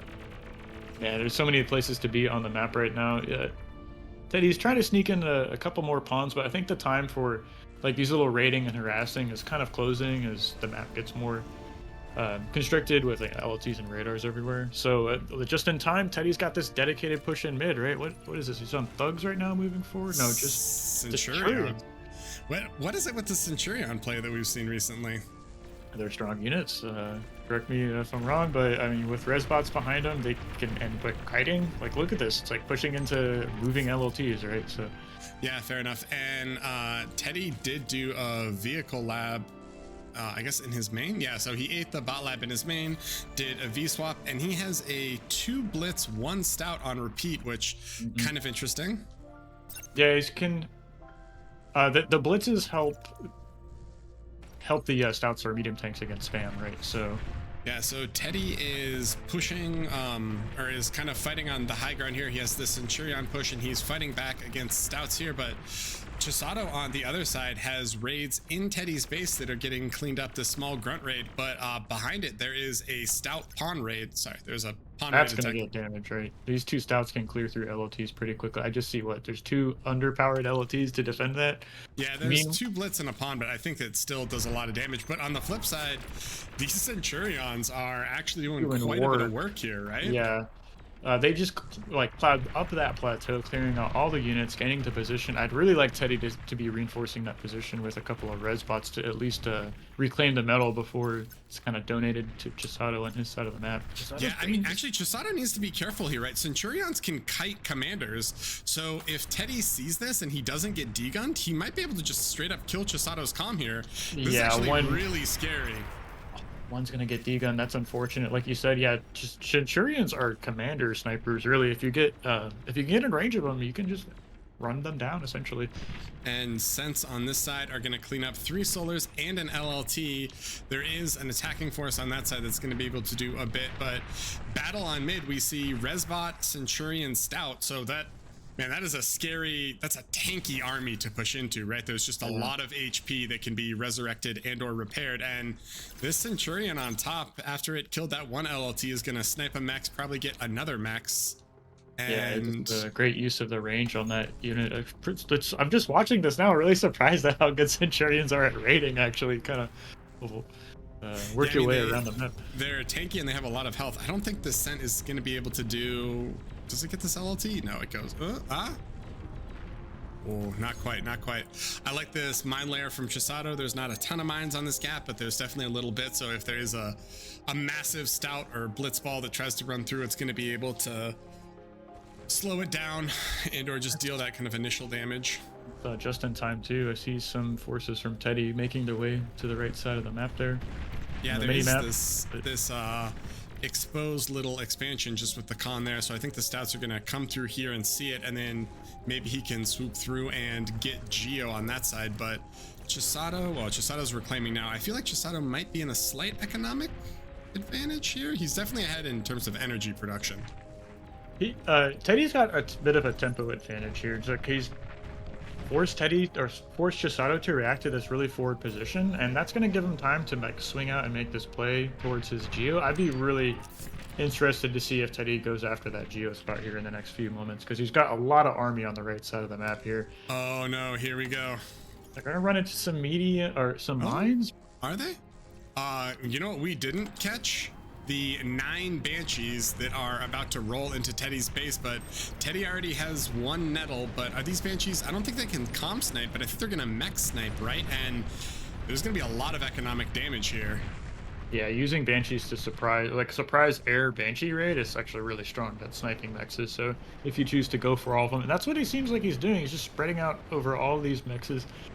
He's already killed at least 4 or 5. LLT is going down. Yeah, he is absolutely shredding all of Teddy's economy right now, and Teddy, realizing that there's a lot of metal into Banshees, I think is just going to try to push with this kind of stout Centurion ball towards his base, and he has a reinforcing stout army on the other side. So although Teddy's economy, all of these expanded mexes are kind of getting destroyed by Banshees, he is doing quite a bit of damage on this push. I don't know if he's going to get enough done, though. No, like, this is a bit of a feed, right? He's not able to secure, or not able to push into this geo spot. These Centurion stouts here in mid are gonna get run down by this army of red here in the middle, and I just see some few units on the left side of this position here, kind of streaming onto Chisato's side of the map. Yeah, just a few more tanks, but these gunships did so much work right now. Yeah, I mean, they got the 4 of them have 15 kills. They weren't able to snipe E, but they killed all of these mexes all the way through and just completely crippled Teddy's economy. So it's like 50 metal a second to 25. Chisato has doubled him up, and Chisato is living true, or is staying true to his scaling style. He is spamming wind. Yeah, it was at 5 con scaling E right now. He's got, what, 2.2 to 700 energy per second, 800 energy per second. And he's about to finish Geo as well, so Chisato is looking real scary. Yeah, even pushing medium tanks into LLT, so Teddy might know this window of his chance to win this game is closing, right? So is he going to choose to go for some kind of all-in play here? His commander's in mid. I don't see any kind of air transition, but he's got an air lab right now, but it's kind of hard to do anything cheeky when your opponent already has an air lab himself. And Chisato is pushing. He has some Janus now mixed in with his stout ball, which I definitely like. But there are D-Claws and Beamers here, so it's going to be a lot harder for Chisato to break this position. He does do a little bit of a donation in mid with the Stout and Janus that are pushing, so Teddy's going to come over and res this rec field. It's about 1.5k metal. I don't know if it's going to be enough to kind of send back. He's trying to backfill all of his mexes that were sniped during those Banshees, but it's 65 metal a second to 41. Barcast, how are we feeling? Kind of rough. This T2 transition is just now done. Chisato didn't even have to eat the lab to get that finished, right? But now he's got the metal to get a con at first, I'm assuming, and then he's just going to be moving into that T2 bull tank production, which are pretty insane versus T1 tanks. And Teddy is going bomber, which is kind of interesting, right? I think Chisato does have a lot of wind, and even though his wind is spaced reasonably well, when you have this much wind, bombers can get a lot done just because they can't miss, right? If the entire ground is covered in windmills, you can't miss your bombing runs. Well, they also can't miss commanders, so I mean, the one chance Teddy has to win the game is to snipe the commander, which Chisato's giving him an opening here. It's over all the way on the right mid side of the map. I don't think Teddy knows exactly where it's at. He's scouting now. I mean, how much damage are these bombers going to get done? We're going to get one pass off, but T2 flak's already out. Yeah. They do get some. He does see the T2 lab though, so he knows what's happening there. I guess we'll see. Maybe just a few moments too early. I mean, if this bombing run was just like a minute earlier, he would have been here before the T2 tech. Actually, this bomber got another pass off, so yeah, really it did quite a bit, all things considered. And Teddy's gonna push back the stout ball that was pushing up through top. He's gonna flex this army up and over, but at the same point, Chisato has a counter raid, 10 stouts, 1 Janus on the high ground of Teddy that's kind of starting to push up now. This game is kind of closing out here for Teddy. I see a console on the left side of the map. Should be laying some mines here. It's going to deny this attack path, right? So I have a raid on the right side. So Chisato's got a tech advantage and a tempo advantage. I mean, he's even like raiding on the right side right now. So I think... Oh, here comes Teddy. He's going to fly his comm over so he can degun these stouts. I like that, right? He wants to get as much. He needs to be a little careful, though, right? Oh, we didn't have E for degun your own transport. Oh, no. Oh, Teddy. Not like this. Oh, no. Oh, that's such a rough way to go. I mean, the game was kind of spiraling out of control, but That wind drop to 4 did him literally no favors. That was yeah. So quick series. Teddy's down 2 games. Chisato's on match point. So one more win, paid actor. Yeah. Yeah. So. Yeah, Chisato's taking both of these, right? Chisato takes the game on Assidious, takes the game on Canis, and that means we are going to Feast of Hades. Which I would say this favors Chisato, right? He's on match point, and we're going to the biggest map in the pool. So kind of getting what he wants here, going into the third map, up 2 games. And it's going to be tough for Teddy to go toe-to-toe with the guy who's been frankly scaling a little bit better every game, right? We end up, 15, 20 minutes into the match. Chisato's up 2-1 on E. He's got more metal income, right? Yeah, no, 100%. I mean, this is a little scary for Teddy. He's going to have to reach into his pocket and pull out an incredible performance and or build order to make sure that he doesn't get 3-0'd by Chisato. But what a storyline for Chisato, right? I mean, he could be the first repeat champion, and he could do it without even losing a single game. If he wins this, he is undefeated throughout the entire BPL Season 3, which is kind of a ridiculous thing to say. Yeah, it's kind of insane. But, just a testament to how strong of a competitor he is here, right? See the guy grinding AV8s, team games, free-for-alls all the time. And I would say, particularly the free-for-all format actually teaches you a lot about the game that translates to, 1v1s and, scaling or getting into the late game, right? So it's no surprise that the guy who's, first on the free-for-all leaderboard is doing really well here. Yeah. Yeah, no, I agree. So we see mirrored spawns, it looks like. And interestingly enough, we see the spawn. So I feel like in the game to Devcast, we see the forward spawn. We see, this spawn a lot. We've seen this spawn a lot. We've definitely seen this spawn a bit, but maybe not quite as much. So kind of interesting that all these players have a preference, or sorry, not this spawn, but that spawn is Yeah, I think it's perfectly fine. He's kind of equidistant between all these 3 mexes around his main base, so gonna have some pretty easy expanding. Meanwhile, Chisato is in the same spot actually. So, but opening bots, that's interesting. Is he gonna change it? I saw. Yeah, so 3 mechs, 2 solars into a bot lab. Really basic, stable open here. And is the E-Reclaim worth it on this map? It depends on where you spawn, but I think you run into the same problem here as you do against vehicles, right? We see bots versus vehicles, and you're gonna have the same issue as the bot player, right? Around 5:30, 6 minutes, there's this huge power spike for the vehicle player, and is Teddy going to be able to capitalize on that this match? But I think in game 1, what we saw Chisato opening vehicles versus Teddy's bots, so a bit of a role reversal here in game 3. Yeah, it's interesting. And I mean, both these players feel kind of greedy to me. Or not greedy, sorry. Chisato is less greedy. Chisato's going con and then into 5 grunt. But Teddy is con, rascal, which Rascal's not known for their combat prowess.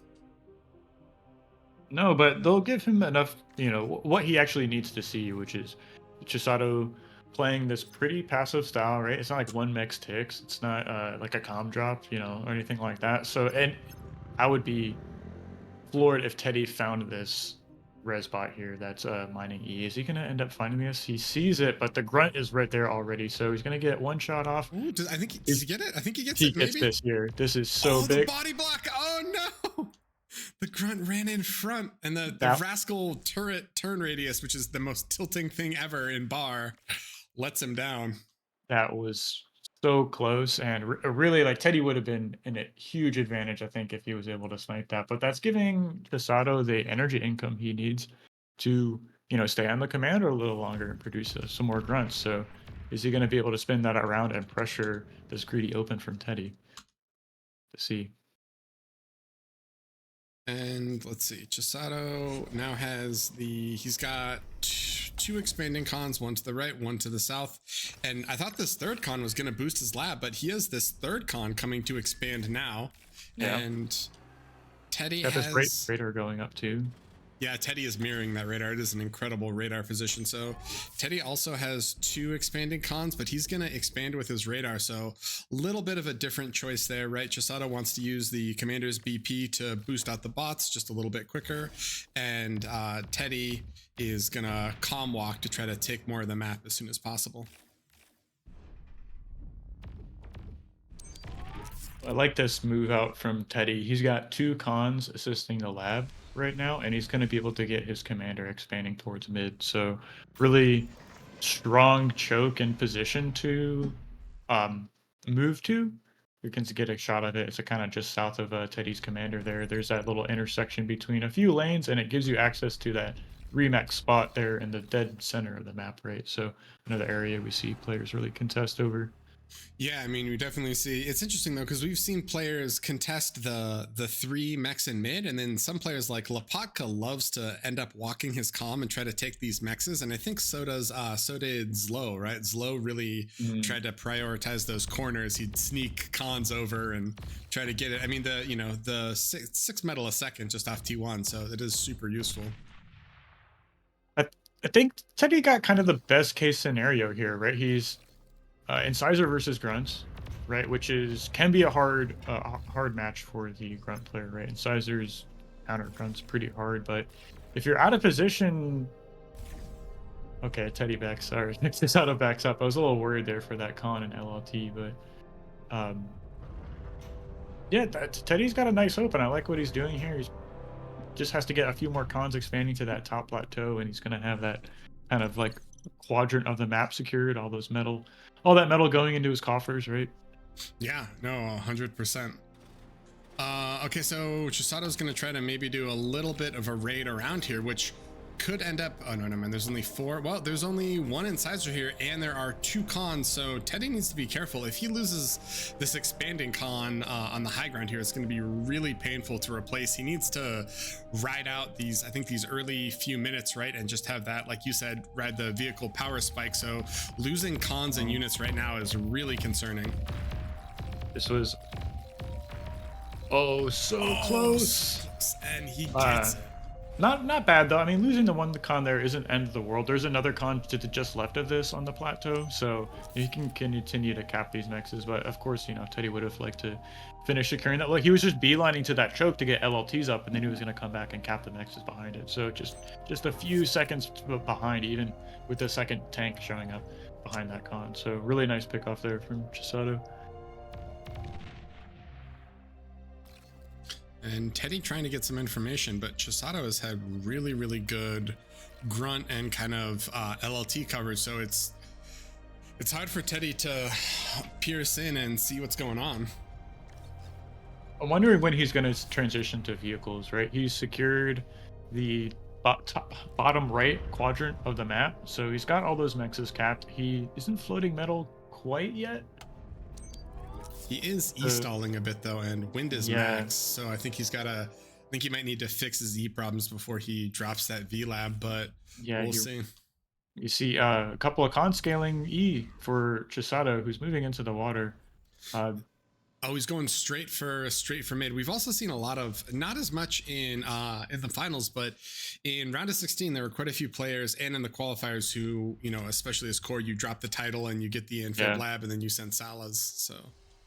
Can even do that on the pools on the far right and left side of the map too. Those are so far tucked away, and they even have that line of sight blocker, so it's even hard to kind of notice those unless you go up onto the shore. Teddy's con is going to get spotted here by the grunts. They snipe the radar, and I think they're just going to back off. But Chisato, in the story of the series, he is just pulling ahead with that efficient macro play. Yeah, look at get a shot of the main base. I think he's up to 4 cons scaling E just around construction turrets, which is, you love to see that.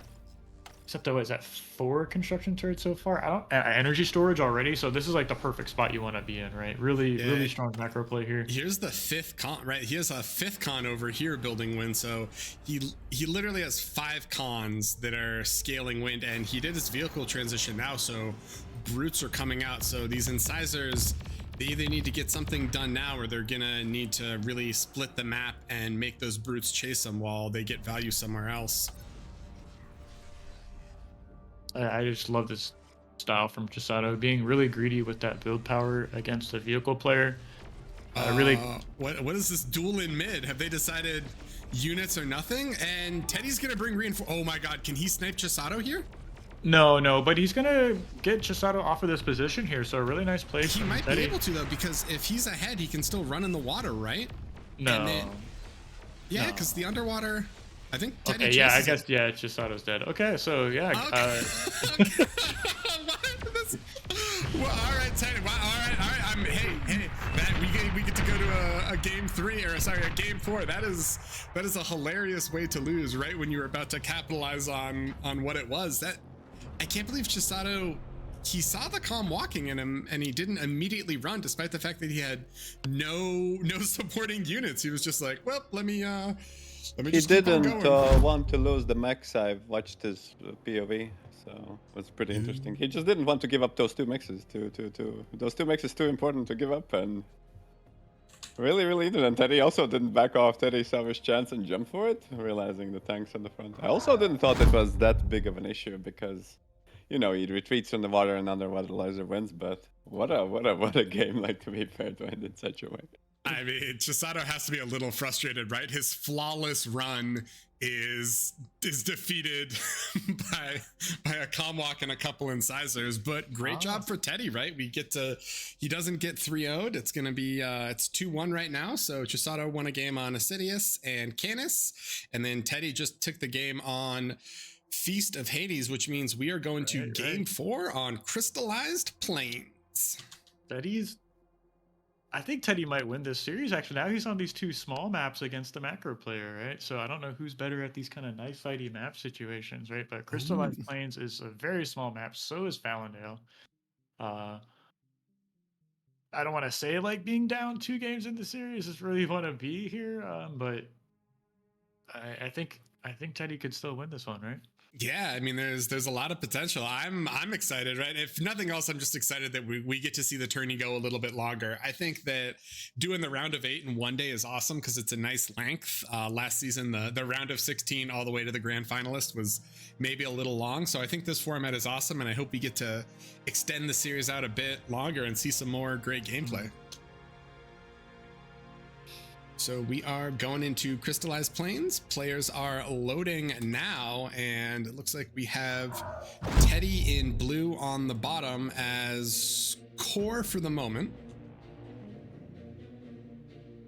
Teddy had a air transition that game behind that exchange, right? So if that game had gone on longer, we would have seen any bombers going, right?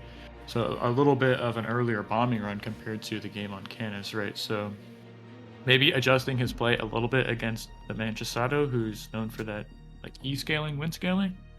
So maybe found or what he thought would be the best timing to kind of take advantage of that style. All right, so we are going to see core v core, and we've seen bot opens and V opens, so I guess we're going to see what the players prefer.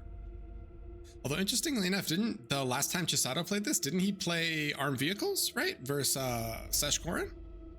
He did start armed vehicles, yes. So mixing it up a little bit, I wonder why he wants to play core. And he's going to go core V. Okay. It's... I'm not sure really why he makes this. Maybe he's playing to his opponent, right? He just thinks Teddy's going to open grunts here, so he just wants that incisor versus grunt matchup. Which is a little more favored to the vehicle player, but then again, we just saw Chisato lose.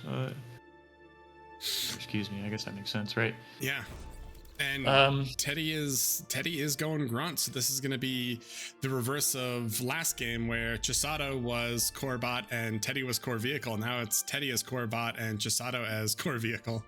Mm-hmm. So we're gonna have to keep an eye out for like the 2 mech spots on the left and right side. Like, are they able to cap those? Are they able to deny those from their opponent? Right. So that's where the game is going to be decided in some ways, right? It's like because like just these 2 mech spots can put you up so much relative to your opponent's metal income, right? So controlling these for long periods of time or denying them can win you the game, right? Chisato going for the classic wraparound to see if he can snipe that 5 max. Teddy's calm is there, and Teddy actually blocks it with wind. Now this is Giga Brain right here.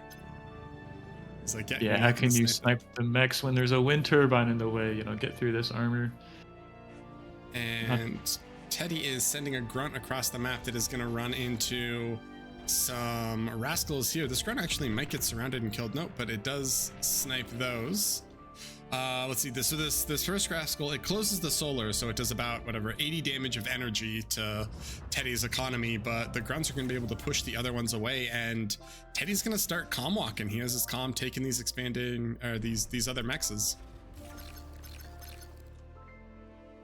Teddy did a good job getting this grunt really far forward, but Chisato has a few scouts on the other side of the map, so it wasn't able to deny these scouts from getting not map control, but just being annoying and a nuisance on the other side of the map. Just as I say that, one of them goes down behind Teddy's main base, but still has 2 more scouts to kind of keep an eye on Teddy and keep maybe some of the grunts back to, you know, give him a chance to expand, move out with this commander, right? You're not worried about some attack moving into your base. Yeah, and I actually love both these guys are tournament winners, right? So I just remember Chisato has his crown from Alpha Cup, right? I'm not sure where he got that crown, but he definitely earned one in Alpha Cup if he wasn't wearing one already. And then how many tournaments has Teddy won? I'm not sure. Probably too many to count, right? Teddy has the Viking horn, I think, from Omega series, right? So we've got crown versus Viking Helm Hornet. And both comms walking mid now. I like this. Neither player committing to the peripheral expansions just yet, except as soon as I noticed Chisato has 2 cons expanding to the left and right. So doing a good job capping those mexes. But meanwhile, Teddy's got some grunts on the left and the right side, right? So 3 grunts making their way up there. Is that a single rover or a tank there protecting the con there in top left? I can't see. It is a rover. Yeah, so I think Teddy might actually be able to snipe this con, which is huge. But, you know, a tank's going to show up here, and that can make it a little more difficult. But 3 grunts can take on an incisor if you get the flanking damage. So, and I do like this from Teddy. He's got the double con in one direction, so he's going to drop these mexes, but then he's going to drop multiple LLTs, and those LLTs will go up relatively quick. So it kind of helps lock down raids. If a couple of grunts on the right side of the map for Teddy, he's going to be able to... Oh no, don't APM stall here. Oh, so you gotta get the serve down. Yeah, repair is really strong here, but flanking damage is good too. Is he gonna get through it? Oh, he gets it! Let's go, Grunt. He gets the max. There's a rascal here he probably can't kill, but he does. This LLT is finished, just now finishes. Are these grunts gonna run into that? So, oh, looks like it. Repair's too good there as well. Yeah, Teddy discovers Chisato. This better not be a repeat of last game, but 2 commanders in middle with no supporting units suddenly realize, hey, wait, you're here. So Teddy gets a D-gun off, gets the LLT, and then Chisato is just gonna back away. I like that move from Teddy though. So he wins mid, forces Chisato to back up. He gets a solar panel and a mex for his troubles. So he's got a little bit of a metal swing there in his favor. You can see the incomes are pretty much dead even, 21 to 23. I'm not sure. I guess that's a 1 max difference between the 2 players. And Teddy is just staying on core bots for now. He is going to try to raid with these 2 incisors. There's only 1 LLT here, so he might be able to snipe it. In that Contra repair it though, I think that's in range, you know? Oh, it's just a little short. Oh, okay. That would be OP positioning, but Teddy's continuing to expand on the left. He's kind of foregoing expanding to the right here. I'm wondering where he's going to move next with his commander. Probably back right? Cap those 2 mexes? I can't imagine he moves forward towards Chisato. No. Yeah, I mean, I think he needs to go left or right. I'm not sure what makes more sense. Yeah, he goes right. It's just like back towards his side of the map a little more. So, and we see a vehicle transition here from Teddy, who isn't reclaiming his bot lab and is stalling on metal. So not what you want when you're trying to make an LLT against 3 incisor on the left-hand side. Yeah, those 2 construction bots are doing a great job repairing these units. So Yeah, suddenly this is enough to shoo away Chisato. He keeps them alive, but on the other side, there's 5 incisors. A couple of them are slightly more damaged, but they're coming in. They are going to run into several LLTs, which Chisato only saw the one. He didn't see the other, so... Yeah, bit of a feed here. Looks like a couple of these tanks are going to go down pretty much immediately. 2 left. And 2 cons on the left side, they get an LLT up, and with the supporting grunts, these incisors are going to have to back off and look for greener pastures. There are 2 LLTs guarding those mexes, so even if they go down, I don't know if they get too much. And Teddy cleaned up right here. He's got a resbot coming to res all of these, and that is a lot. That's what, 5 incisors and a bunch of grunts, so that could be a pretty big swing in terms of army value. Oh, wind stalling just now as these incisors come in. One's going to go down, but I think these LOTs will go down? No, a little bit of a mismicro here from Chisato. He's staying just outside of vehicle range. Getting hit by that LOT, it's not good. And we see the brute transition. So 3 brutes run through middle. They clean up the LLTs there. And then you were right, Chisato Teddy backed up to the kind of bottom right. He's going to drop some solars just to help fix his E economy and burn through some metal. And then he's going to take these and get an LLT up. He's also going to get this expanding con for his troubles. That was a nice move through middle from Chisato, clearing out those LLTs with those couple of brutes there. So really kind of paying for themselves, denying that income from Teddy, and clearing out a little bit of the board.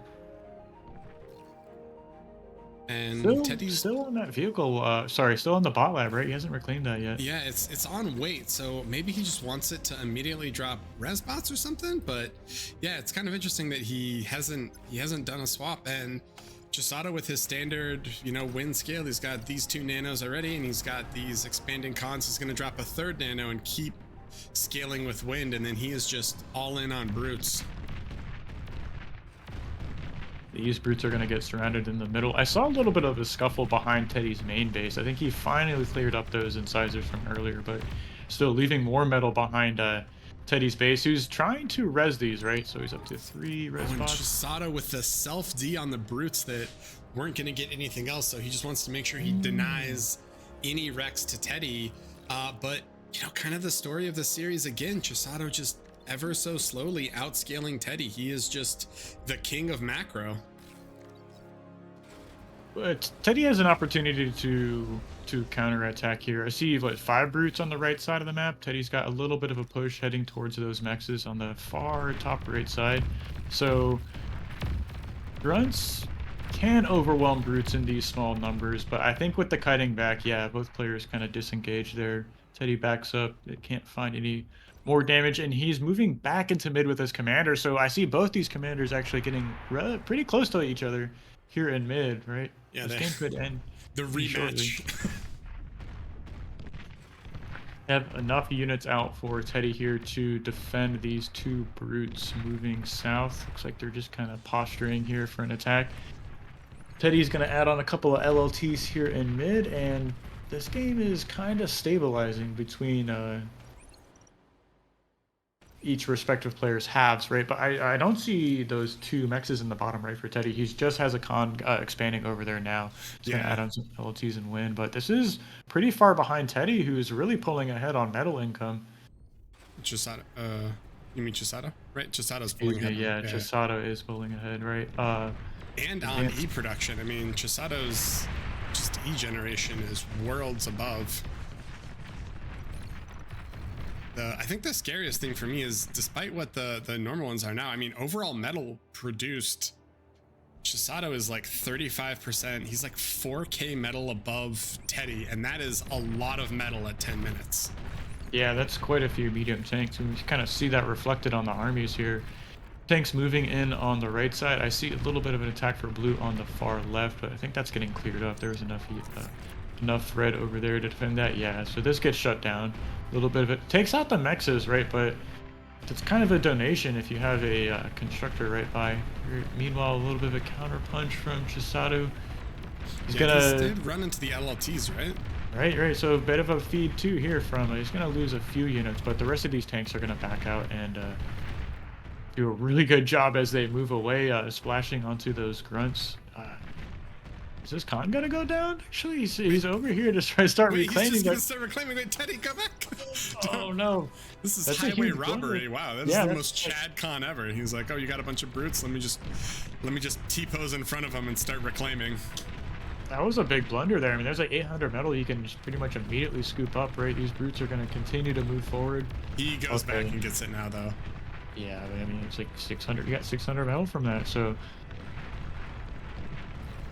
And more reinforcing brutes are gonna deal even more damage in mid, and Chisato has this forward bot lab.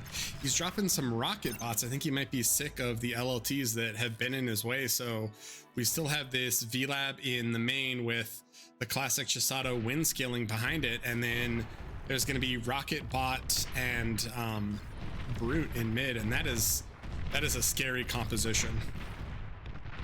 Yeah, he's finally getting his energy converter economy going on. I think he's up to like 8 energy converters, something like that. So really at this point, I think, yeah, it's almost like, what is that, 14?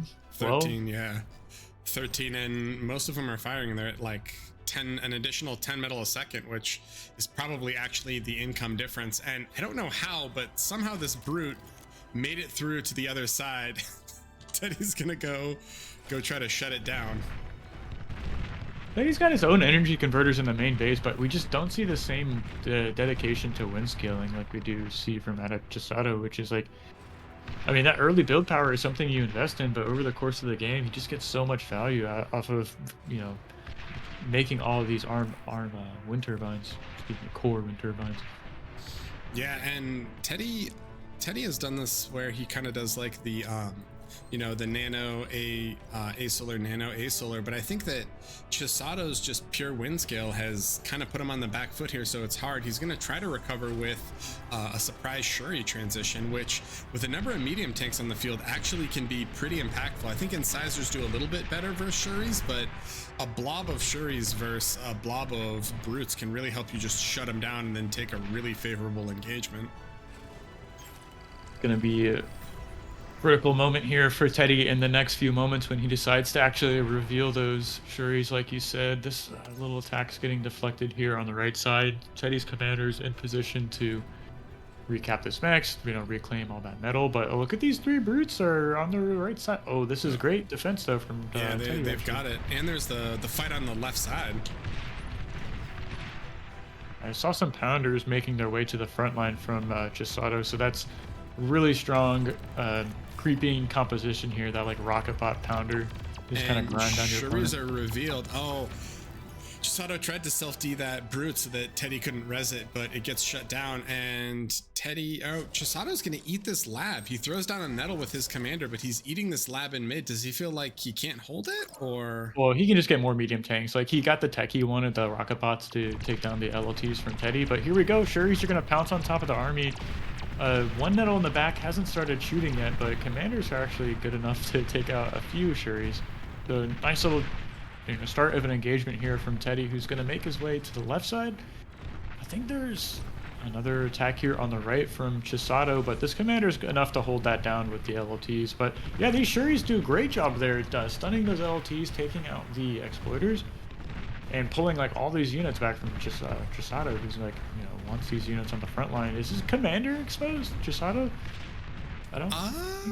Well, there's LLTs he can back up to. I mean, if Teddy knew it was there, yes, but I don't think there's. I think there's not enough information for him to know that he can safely do it. Although I say that, and it looks like he might be running it. Does he see this? No, he doesn't see the commander on radar. I think he just wants to clean out the LLTs. He's not actually committing to it. Right. And Chisato, he saw the Shuris, he's like, hey, that looks cool, I can do that too. So he does his own Shuri transition and shuts down the brute rating on that side. But, you know, it did kind of give Teddy a bit more breathing room. He does see the comm in middle, but I still don't feel like Teddy has the economy really to contest Chisato. I mean, Chisato's at more than double his E income, right? Easily. Look at all these wind turbines. And what is he up to? 18 energy converters right now. So was that 9 mechs or 9 mechs difference up on your opponent? Yeah, it's even though Teddy is controlling more of the map, I mean, this Chisato scaling he is Chisato for a reason. And he is going to try to establish air superiority here. He dropped a bunch of fighters, and Teddy doesn't have any nettles in his base, so any future aircraft he makes for the next little bit are going to get instantly sniped. Yeah, he needs to make some whistlers, which is kind of the last thing you want to do. I see a nettle going up in his main base, but now that he's got air control, he's making Chisato's making scouts. I wouldn't be surprised to see him making some bombers. I mean, this wind farm from Chisato is incredible. So much energy. Is more than 2-to-1 energy up on his opponent, or just exactly 2-to-1, 2.2k to 1.1. For now, it seems like Teddy has a little bit better of a map position. I see so many tanks on the right side, but no anti-air to contest or contend with. And Teddy's eating his VLAB here. Is he going to try to do a T2 transition? What is he going to dump this metal into? I think he's got to. I mean, the game's slowing down. He just wants to put all this build power into winning back air and making a play from there. But, I mean, he has to find a way to do it with these Seriers, right? Yeah, I mean, there's 23 Seriers from Chisato, and granted, you can always make the Teddy's commander. Whoa, Teddy. Yeah, you know, you can always kind of have that unlucky break with Seriers where like you accidentally ball them and they all die to one nettle or one crossbow. But if he's not ready to contest them, they might be able to just completely lock down this brute army, and he doesn't have any A here, right? So here come the Seriers.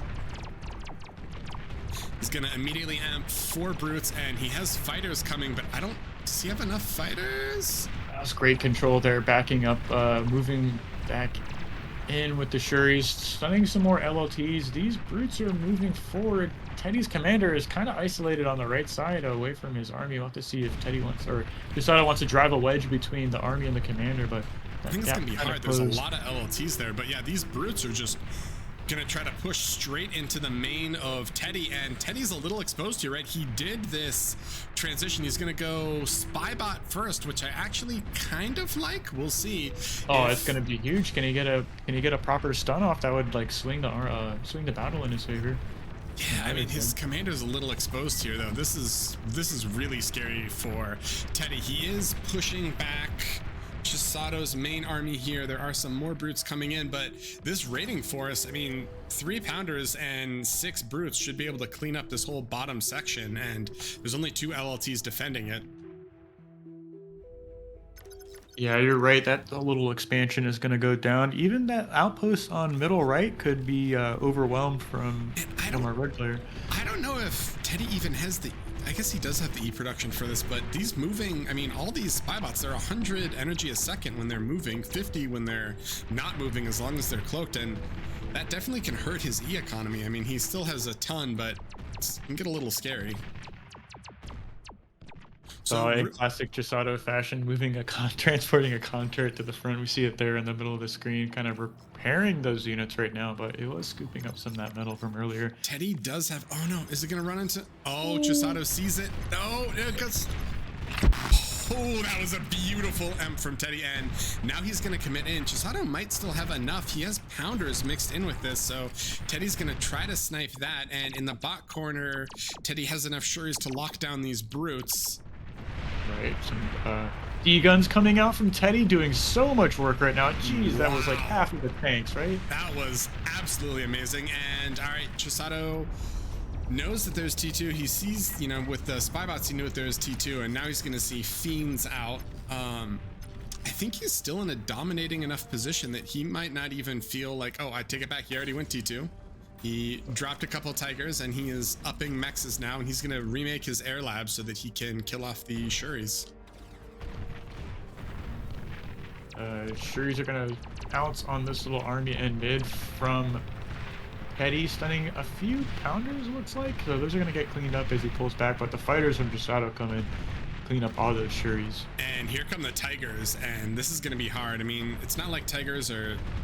I mean, like, they don't like completely crush brutes, but it's gonna. And Teddy hits him with the "oh my god" as the brutes come, or sorry, as the Tigers come. He's like, "Wait a minute, that's not what I want to be fighting." He needs another Spybot to EMP these mexes. I see one on the right side, but this commander is like really exposed right now. Yeah, he has a Twitcher reclaim. He's gonna back off. Actually, that's a lot of Seriers that are locking. Oh, Teddy, this commander is a little insane, and I think these are going to get locked down, which is actually kind of nice. Does he have enough stouts to clean this up? Oh, he's just going to degun. All right, fair enough. This is some great degun and dodging, right? And just bouncing back and forth with these Seriers, right? Stunning the units, backing up, defending them. I mean, if this is the value Teddy needs to win the game. He doesn't have any army with this, though. I mean, like, if these Seriers die, his commander dies, right? He's a little too cavalier, I think. I mean, this is the plays you got. I mean, you're down 2 games in a series, and your opponent's almost like up in tech really at this position. So G2 tanks do pretty well against bots. He needs to get another spy bot in position here. Yeah, and he reclaimed. He's flush with metal now. He reclaimed almost that entire field, so he has enough to start dropping more units. And we just see fiend spam. He might need a bit more BP, but he's trying to recover. He's making it work as best he can. There are a lot of tigers from Chisato though.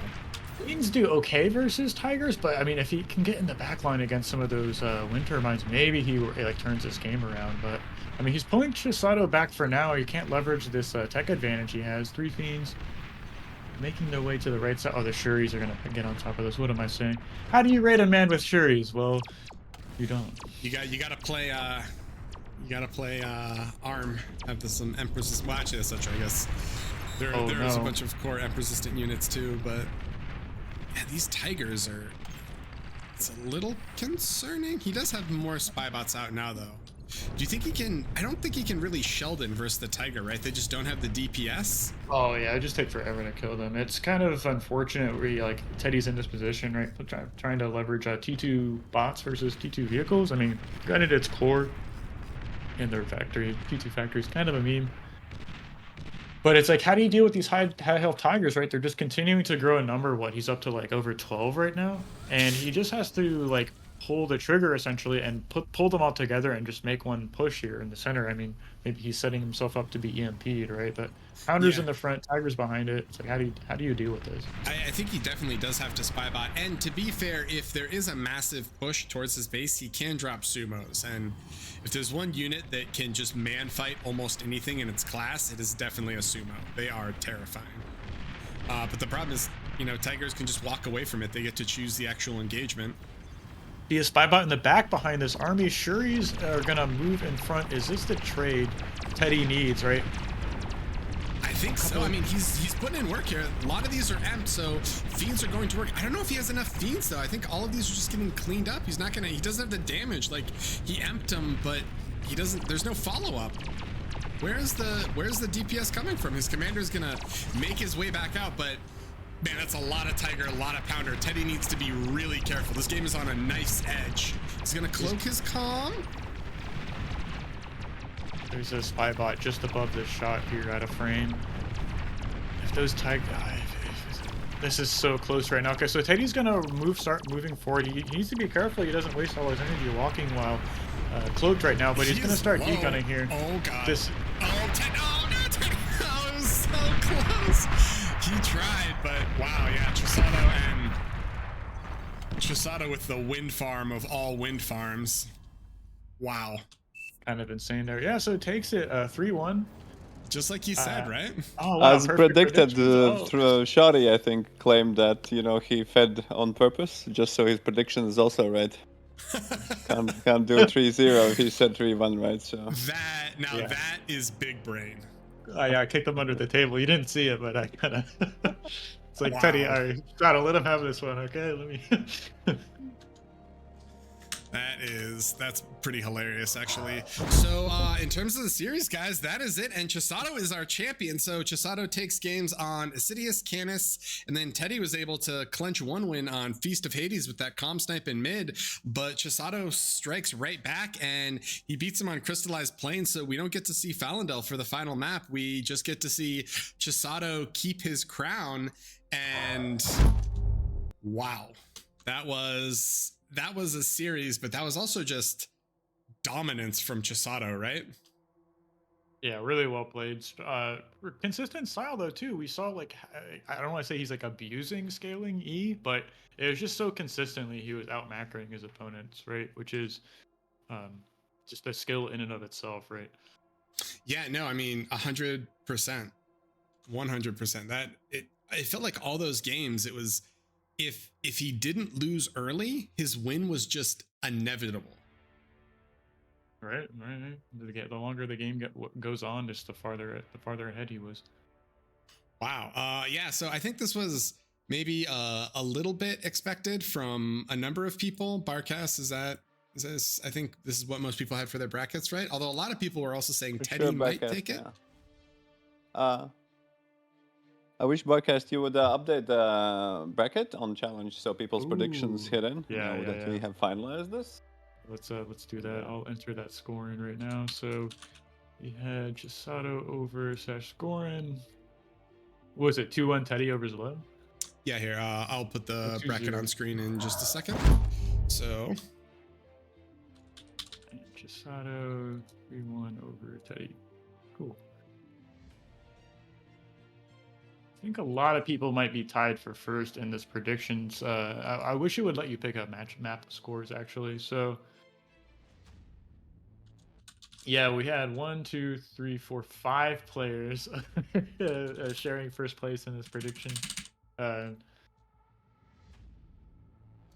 So that is it right there. I mean, kind of impressive, I think, impressive from both players. They didn't drop any games until they got to the final, but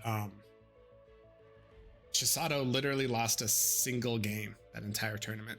Only one person was able to beat him in all of BPL 3, and he didn't even take the series. He just took one game. Yeah, that was wild. Lots to study here. I'm gonna put together that replay pack for you guys. So just a few games to kind of hunt down and chase down. I think I was in the lobby for most of them. So definitely hit me up if you want to see the replay pack. I should be publishing that somewhere on the Pro League Discord. Yeah, and so we are stoked. So this means that for season 3, we get to, sorry, that is not the correct screen. Apologies, everyone. For season 3, Chisato is going to be at the top again, which makes him the first 2-time winner. And this man is BPL royalty. He has never finished outside of third, fourth, and yeah, he holds on to the crown. Really well done. Congrats. I'm trying to see if they want to jump in to do a little bit of a winners interview before we kind of finish up here. But yeah, Yudi's gonna jump in or join us. Maybe Teddy will too. Hopefully they jump down here in the channel so I can pull them into the lobby. We are waiting, but for all you guys who were watching, I think Bar generally has a much more advanced or much more established, let's say, 8v8 and team game scene. However, if you like the 1v1s that you saw, I think it's a great way to not only improve, but there's also a great 1v1 community where everyone plays each other, everyone knows each other. So I would definitely encourage you guys to, test the waters and start signing up for 1v1s, doing your best to improve. And we might, you never know, we might see you guys in the next BPL. Something to practice for, right? 100%. I just want to say thank you, Volshock, for stepping up. And it's not just like this tournament. I know in the past couple months you've really been putting a lot of work in for all the tournaments, right? So it's like I've noticed it. I hope everyone else did too. So I just want to say I appreciate the work you're doing, man, and thank you for being here, right? You are. Thank you for the thanks, and you're welcome. I think it's fun when we get to have these tournaments with a little more production value and make it a little bit more official. And I think it's also fun, later on if we have it all in playlists and we can go back and actually watch some of the earlier series and refer back to it. I think it's just an awesome thing to have. Well, it makes a big difference. So really, thank you. Appreciate it. Of course. All right. And do we have Yudi? Yeah, Yudi's down there. Let me move him into the channel. Here he is. Hey, Yudi, welcome, man. Chisato, congrats. Well played. Oh, thank you. All right. Not sure you... Oh, I was going to say, you predicted 3-1, and then you somehow magically lost your calm on Hades. Do we need to contact moderation about game throwing, Yudi? What was going on there? It was all calculated, part of the plan, I had to win predictions as well. I knew it. Calling Perfy right now. No, but for real, I forgot. Like, I thought I could escape to the water, but I forgot he can just shoot me. So that was just a dumb He mistake. could still shoot underwater, right? Yeah, I mean, Yeah. Yeah, Barkas said the same thing because I was like, oh, I'm pretty sure Yudi dies here, and he's like, no, and then like you know he is because there's like the underwater laser. It's like, oh no, yeah, that's tough. Yeah. So yeah, I mean that. Despite you saying that you didn't feel like you'd be very comfortable on crystallized planes, you looked incredibly comfortable. Were you worried at all in that last game, or did you feel like you kind of had it in hand? Well, I don't think I'm bad at the map. It's just that I prefer the other ones, right? But yeah, I thought I might lose. I don't know. I couldn't tell. I was just playing the game. I wasn't thinking about if I was gonna lose or not. So yeah.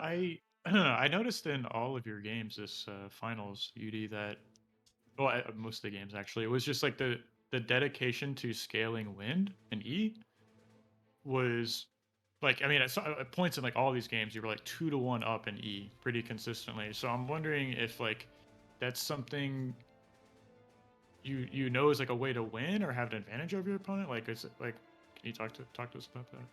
Yeah, exactly. It's just about scaling your economy more than your opponent, right? Mm. That's how you win the game. When both players are like even in terms of skill, sometimes in order to get ahead of your opponent, you just gotta, make sure you're efficient in every single way possible, right? Taking good fights, scaling well, etc., etc. I just make sure I try to be good at everything, right? In all areas, my macro, micro. Make sure I don't have any weaknesses on me. Right?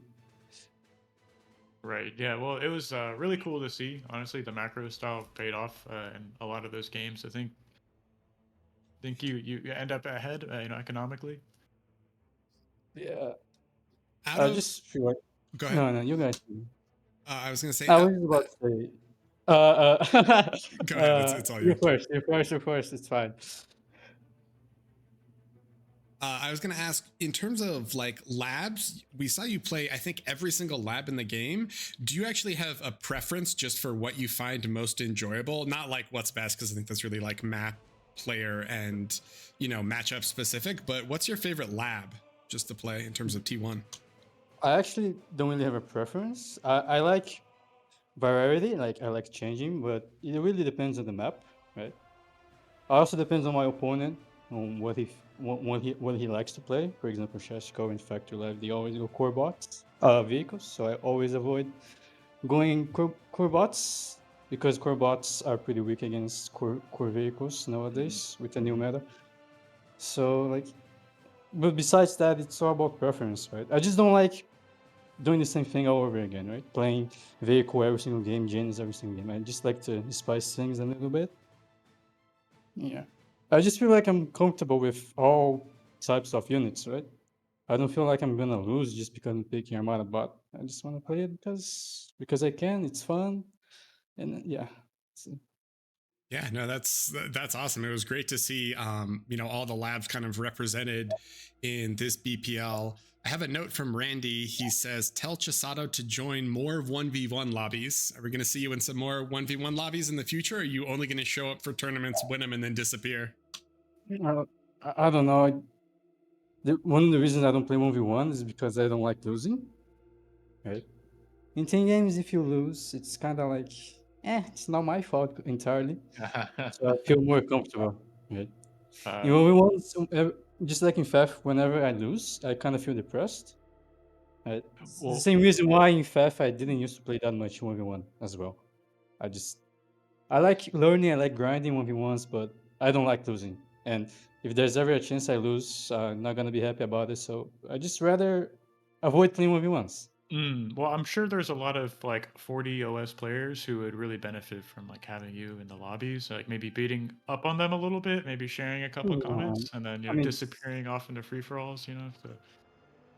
I feel like playing games non-stop is the best way of learning. Yeah. I feel like just watching your own games, and seeing your own mistakes is the best way of learning, in my opinion. That's why I only play a few games, 4 or 5 games. I watch my games and I always look for mistakes rather than just playing 40 games at once. I feel like that's the optimal approach if I want to get better. Mhm, mhm. That's why I didn't feel like I was rusty or I didn't feel worried I would lose because Yeah, I think I also I think it's hard for me to rust. It's not that hard for me to rust, right? Mm. Also, if you play a few games like 5 or 6, you already get back in the peak skill, but it depends on the person. Not everyone can be the same way. But yeah. I mean, I don't think I can get into peak shape after 5 or 6 games, but Yeah, I you know, definitely some of us can't are either. So mere mortals over here. No, it was really cool to see you play well, Yudi, and I would love to kind of continue watching you perform in the next season, right? Yeah. yeah, thanks I feel like so everyone much wants to for close. Yeah. Nowadays. thanks so much for the interview. Thank you so much for the incredible games. That was a treat. You said you don't like losing, and I think that's pretty founded in your results. You lost one game across the entire BPL season 3. Yeah. And that was, a silly death, but happens. Yeah, yeah. LSR, did you have a question? I have I was just curious. Maybe Yuri can share. How do you manage to get so fast APM? I was watching probably 3 games from your point of Well, view, right? And it's insanely fast. Even with the I clicking. did talk about this before, but I came from FAF, right? It's not my first time playing RTS, so I was always at the top playing FAF, and FAF requires a lot of APM. Because both games are very similar, the way you play, the eco scaling and stuff, it was not that hard to adapt to this game. I feel But do like you I'm use any tools? What's your key binding is look like? How do you yeah. For me, the maximize? secret of APM is making use of hotkeys. Most people that I watch, they use too much of their mouse. Like they move too much the mouse to go to the build menu. They move the mouse to go to the minimap. I guess that's a way of playing. It's preference, or it just depends on which game you grew up with. If you play StarCraft, you're gonna use the minimap. If you play FAF, you're gonna be zooming out, right? But it's mostly about making use of hotkeys. I try to make sure I use every single hotkey possible rather than using my mouse because you kind of waste time using the mouse, right? Kind of waste of effective APM, let's say. And yeah, I'm zoom out a lot, right? The more you zoom out, the more you can do. If you're zooming Yeah. in, you can only control one army. It's not really best use of APM unless it's a very important engagement. But yeah, that's just how I do it. I think that's a classic fat player, just kind of top down, zoomed out all the Yeah. way. Yeah. When I watch my replays or my VODs, I always try to watch my own APM and see how am I wasting my APM? How could I use my APM better, right? Trying to avoid repeating move orders, trying to avoid doing things repetitively, and try to focus on like things that are not being focused on, right? Gotta capitalize on everything rather than focusing on one thing alone. And yeah, that's it. Well said. Awesome. Thank you so much. Do we have any follow-up questions for Yudi?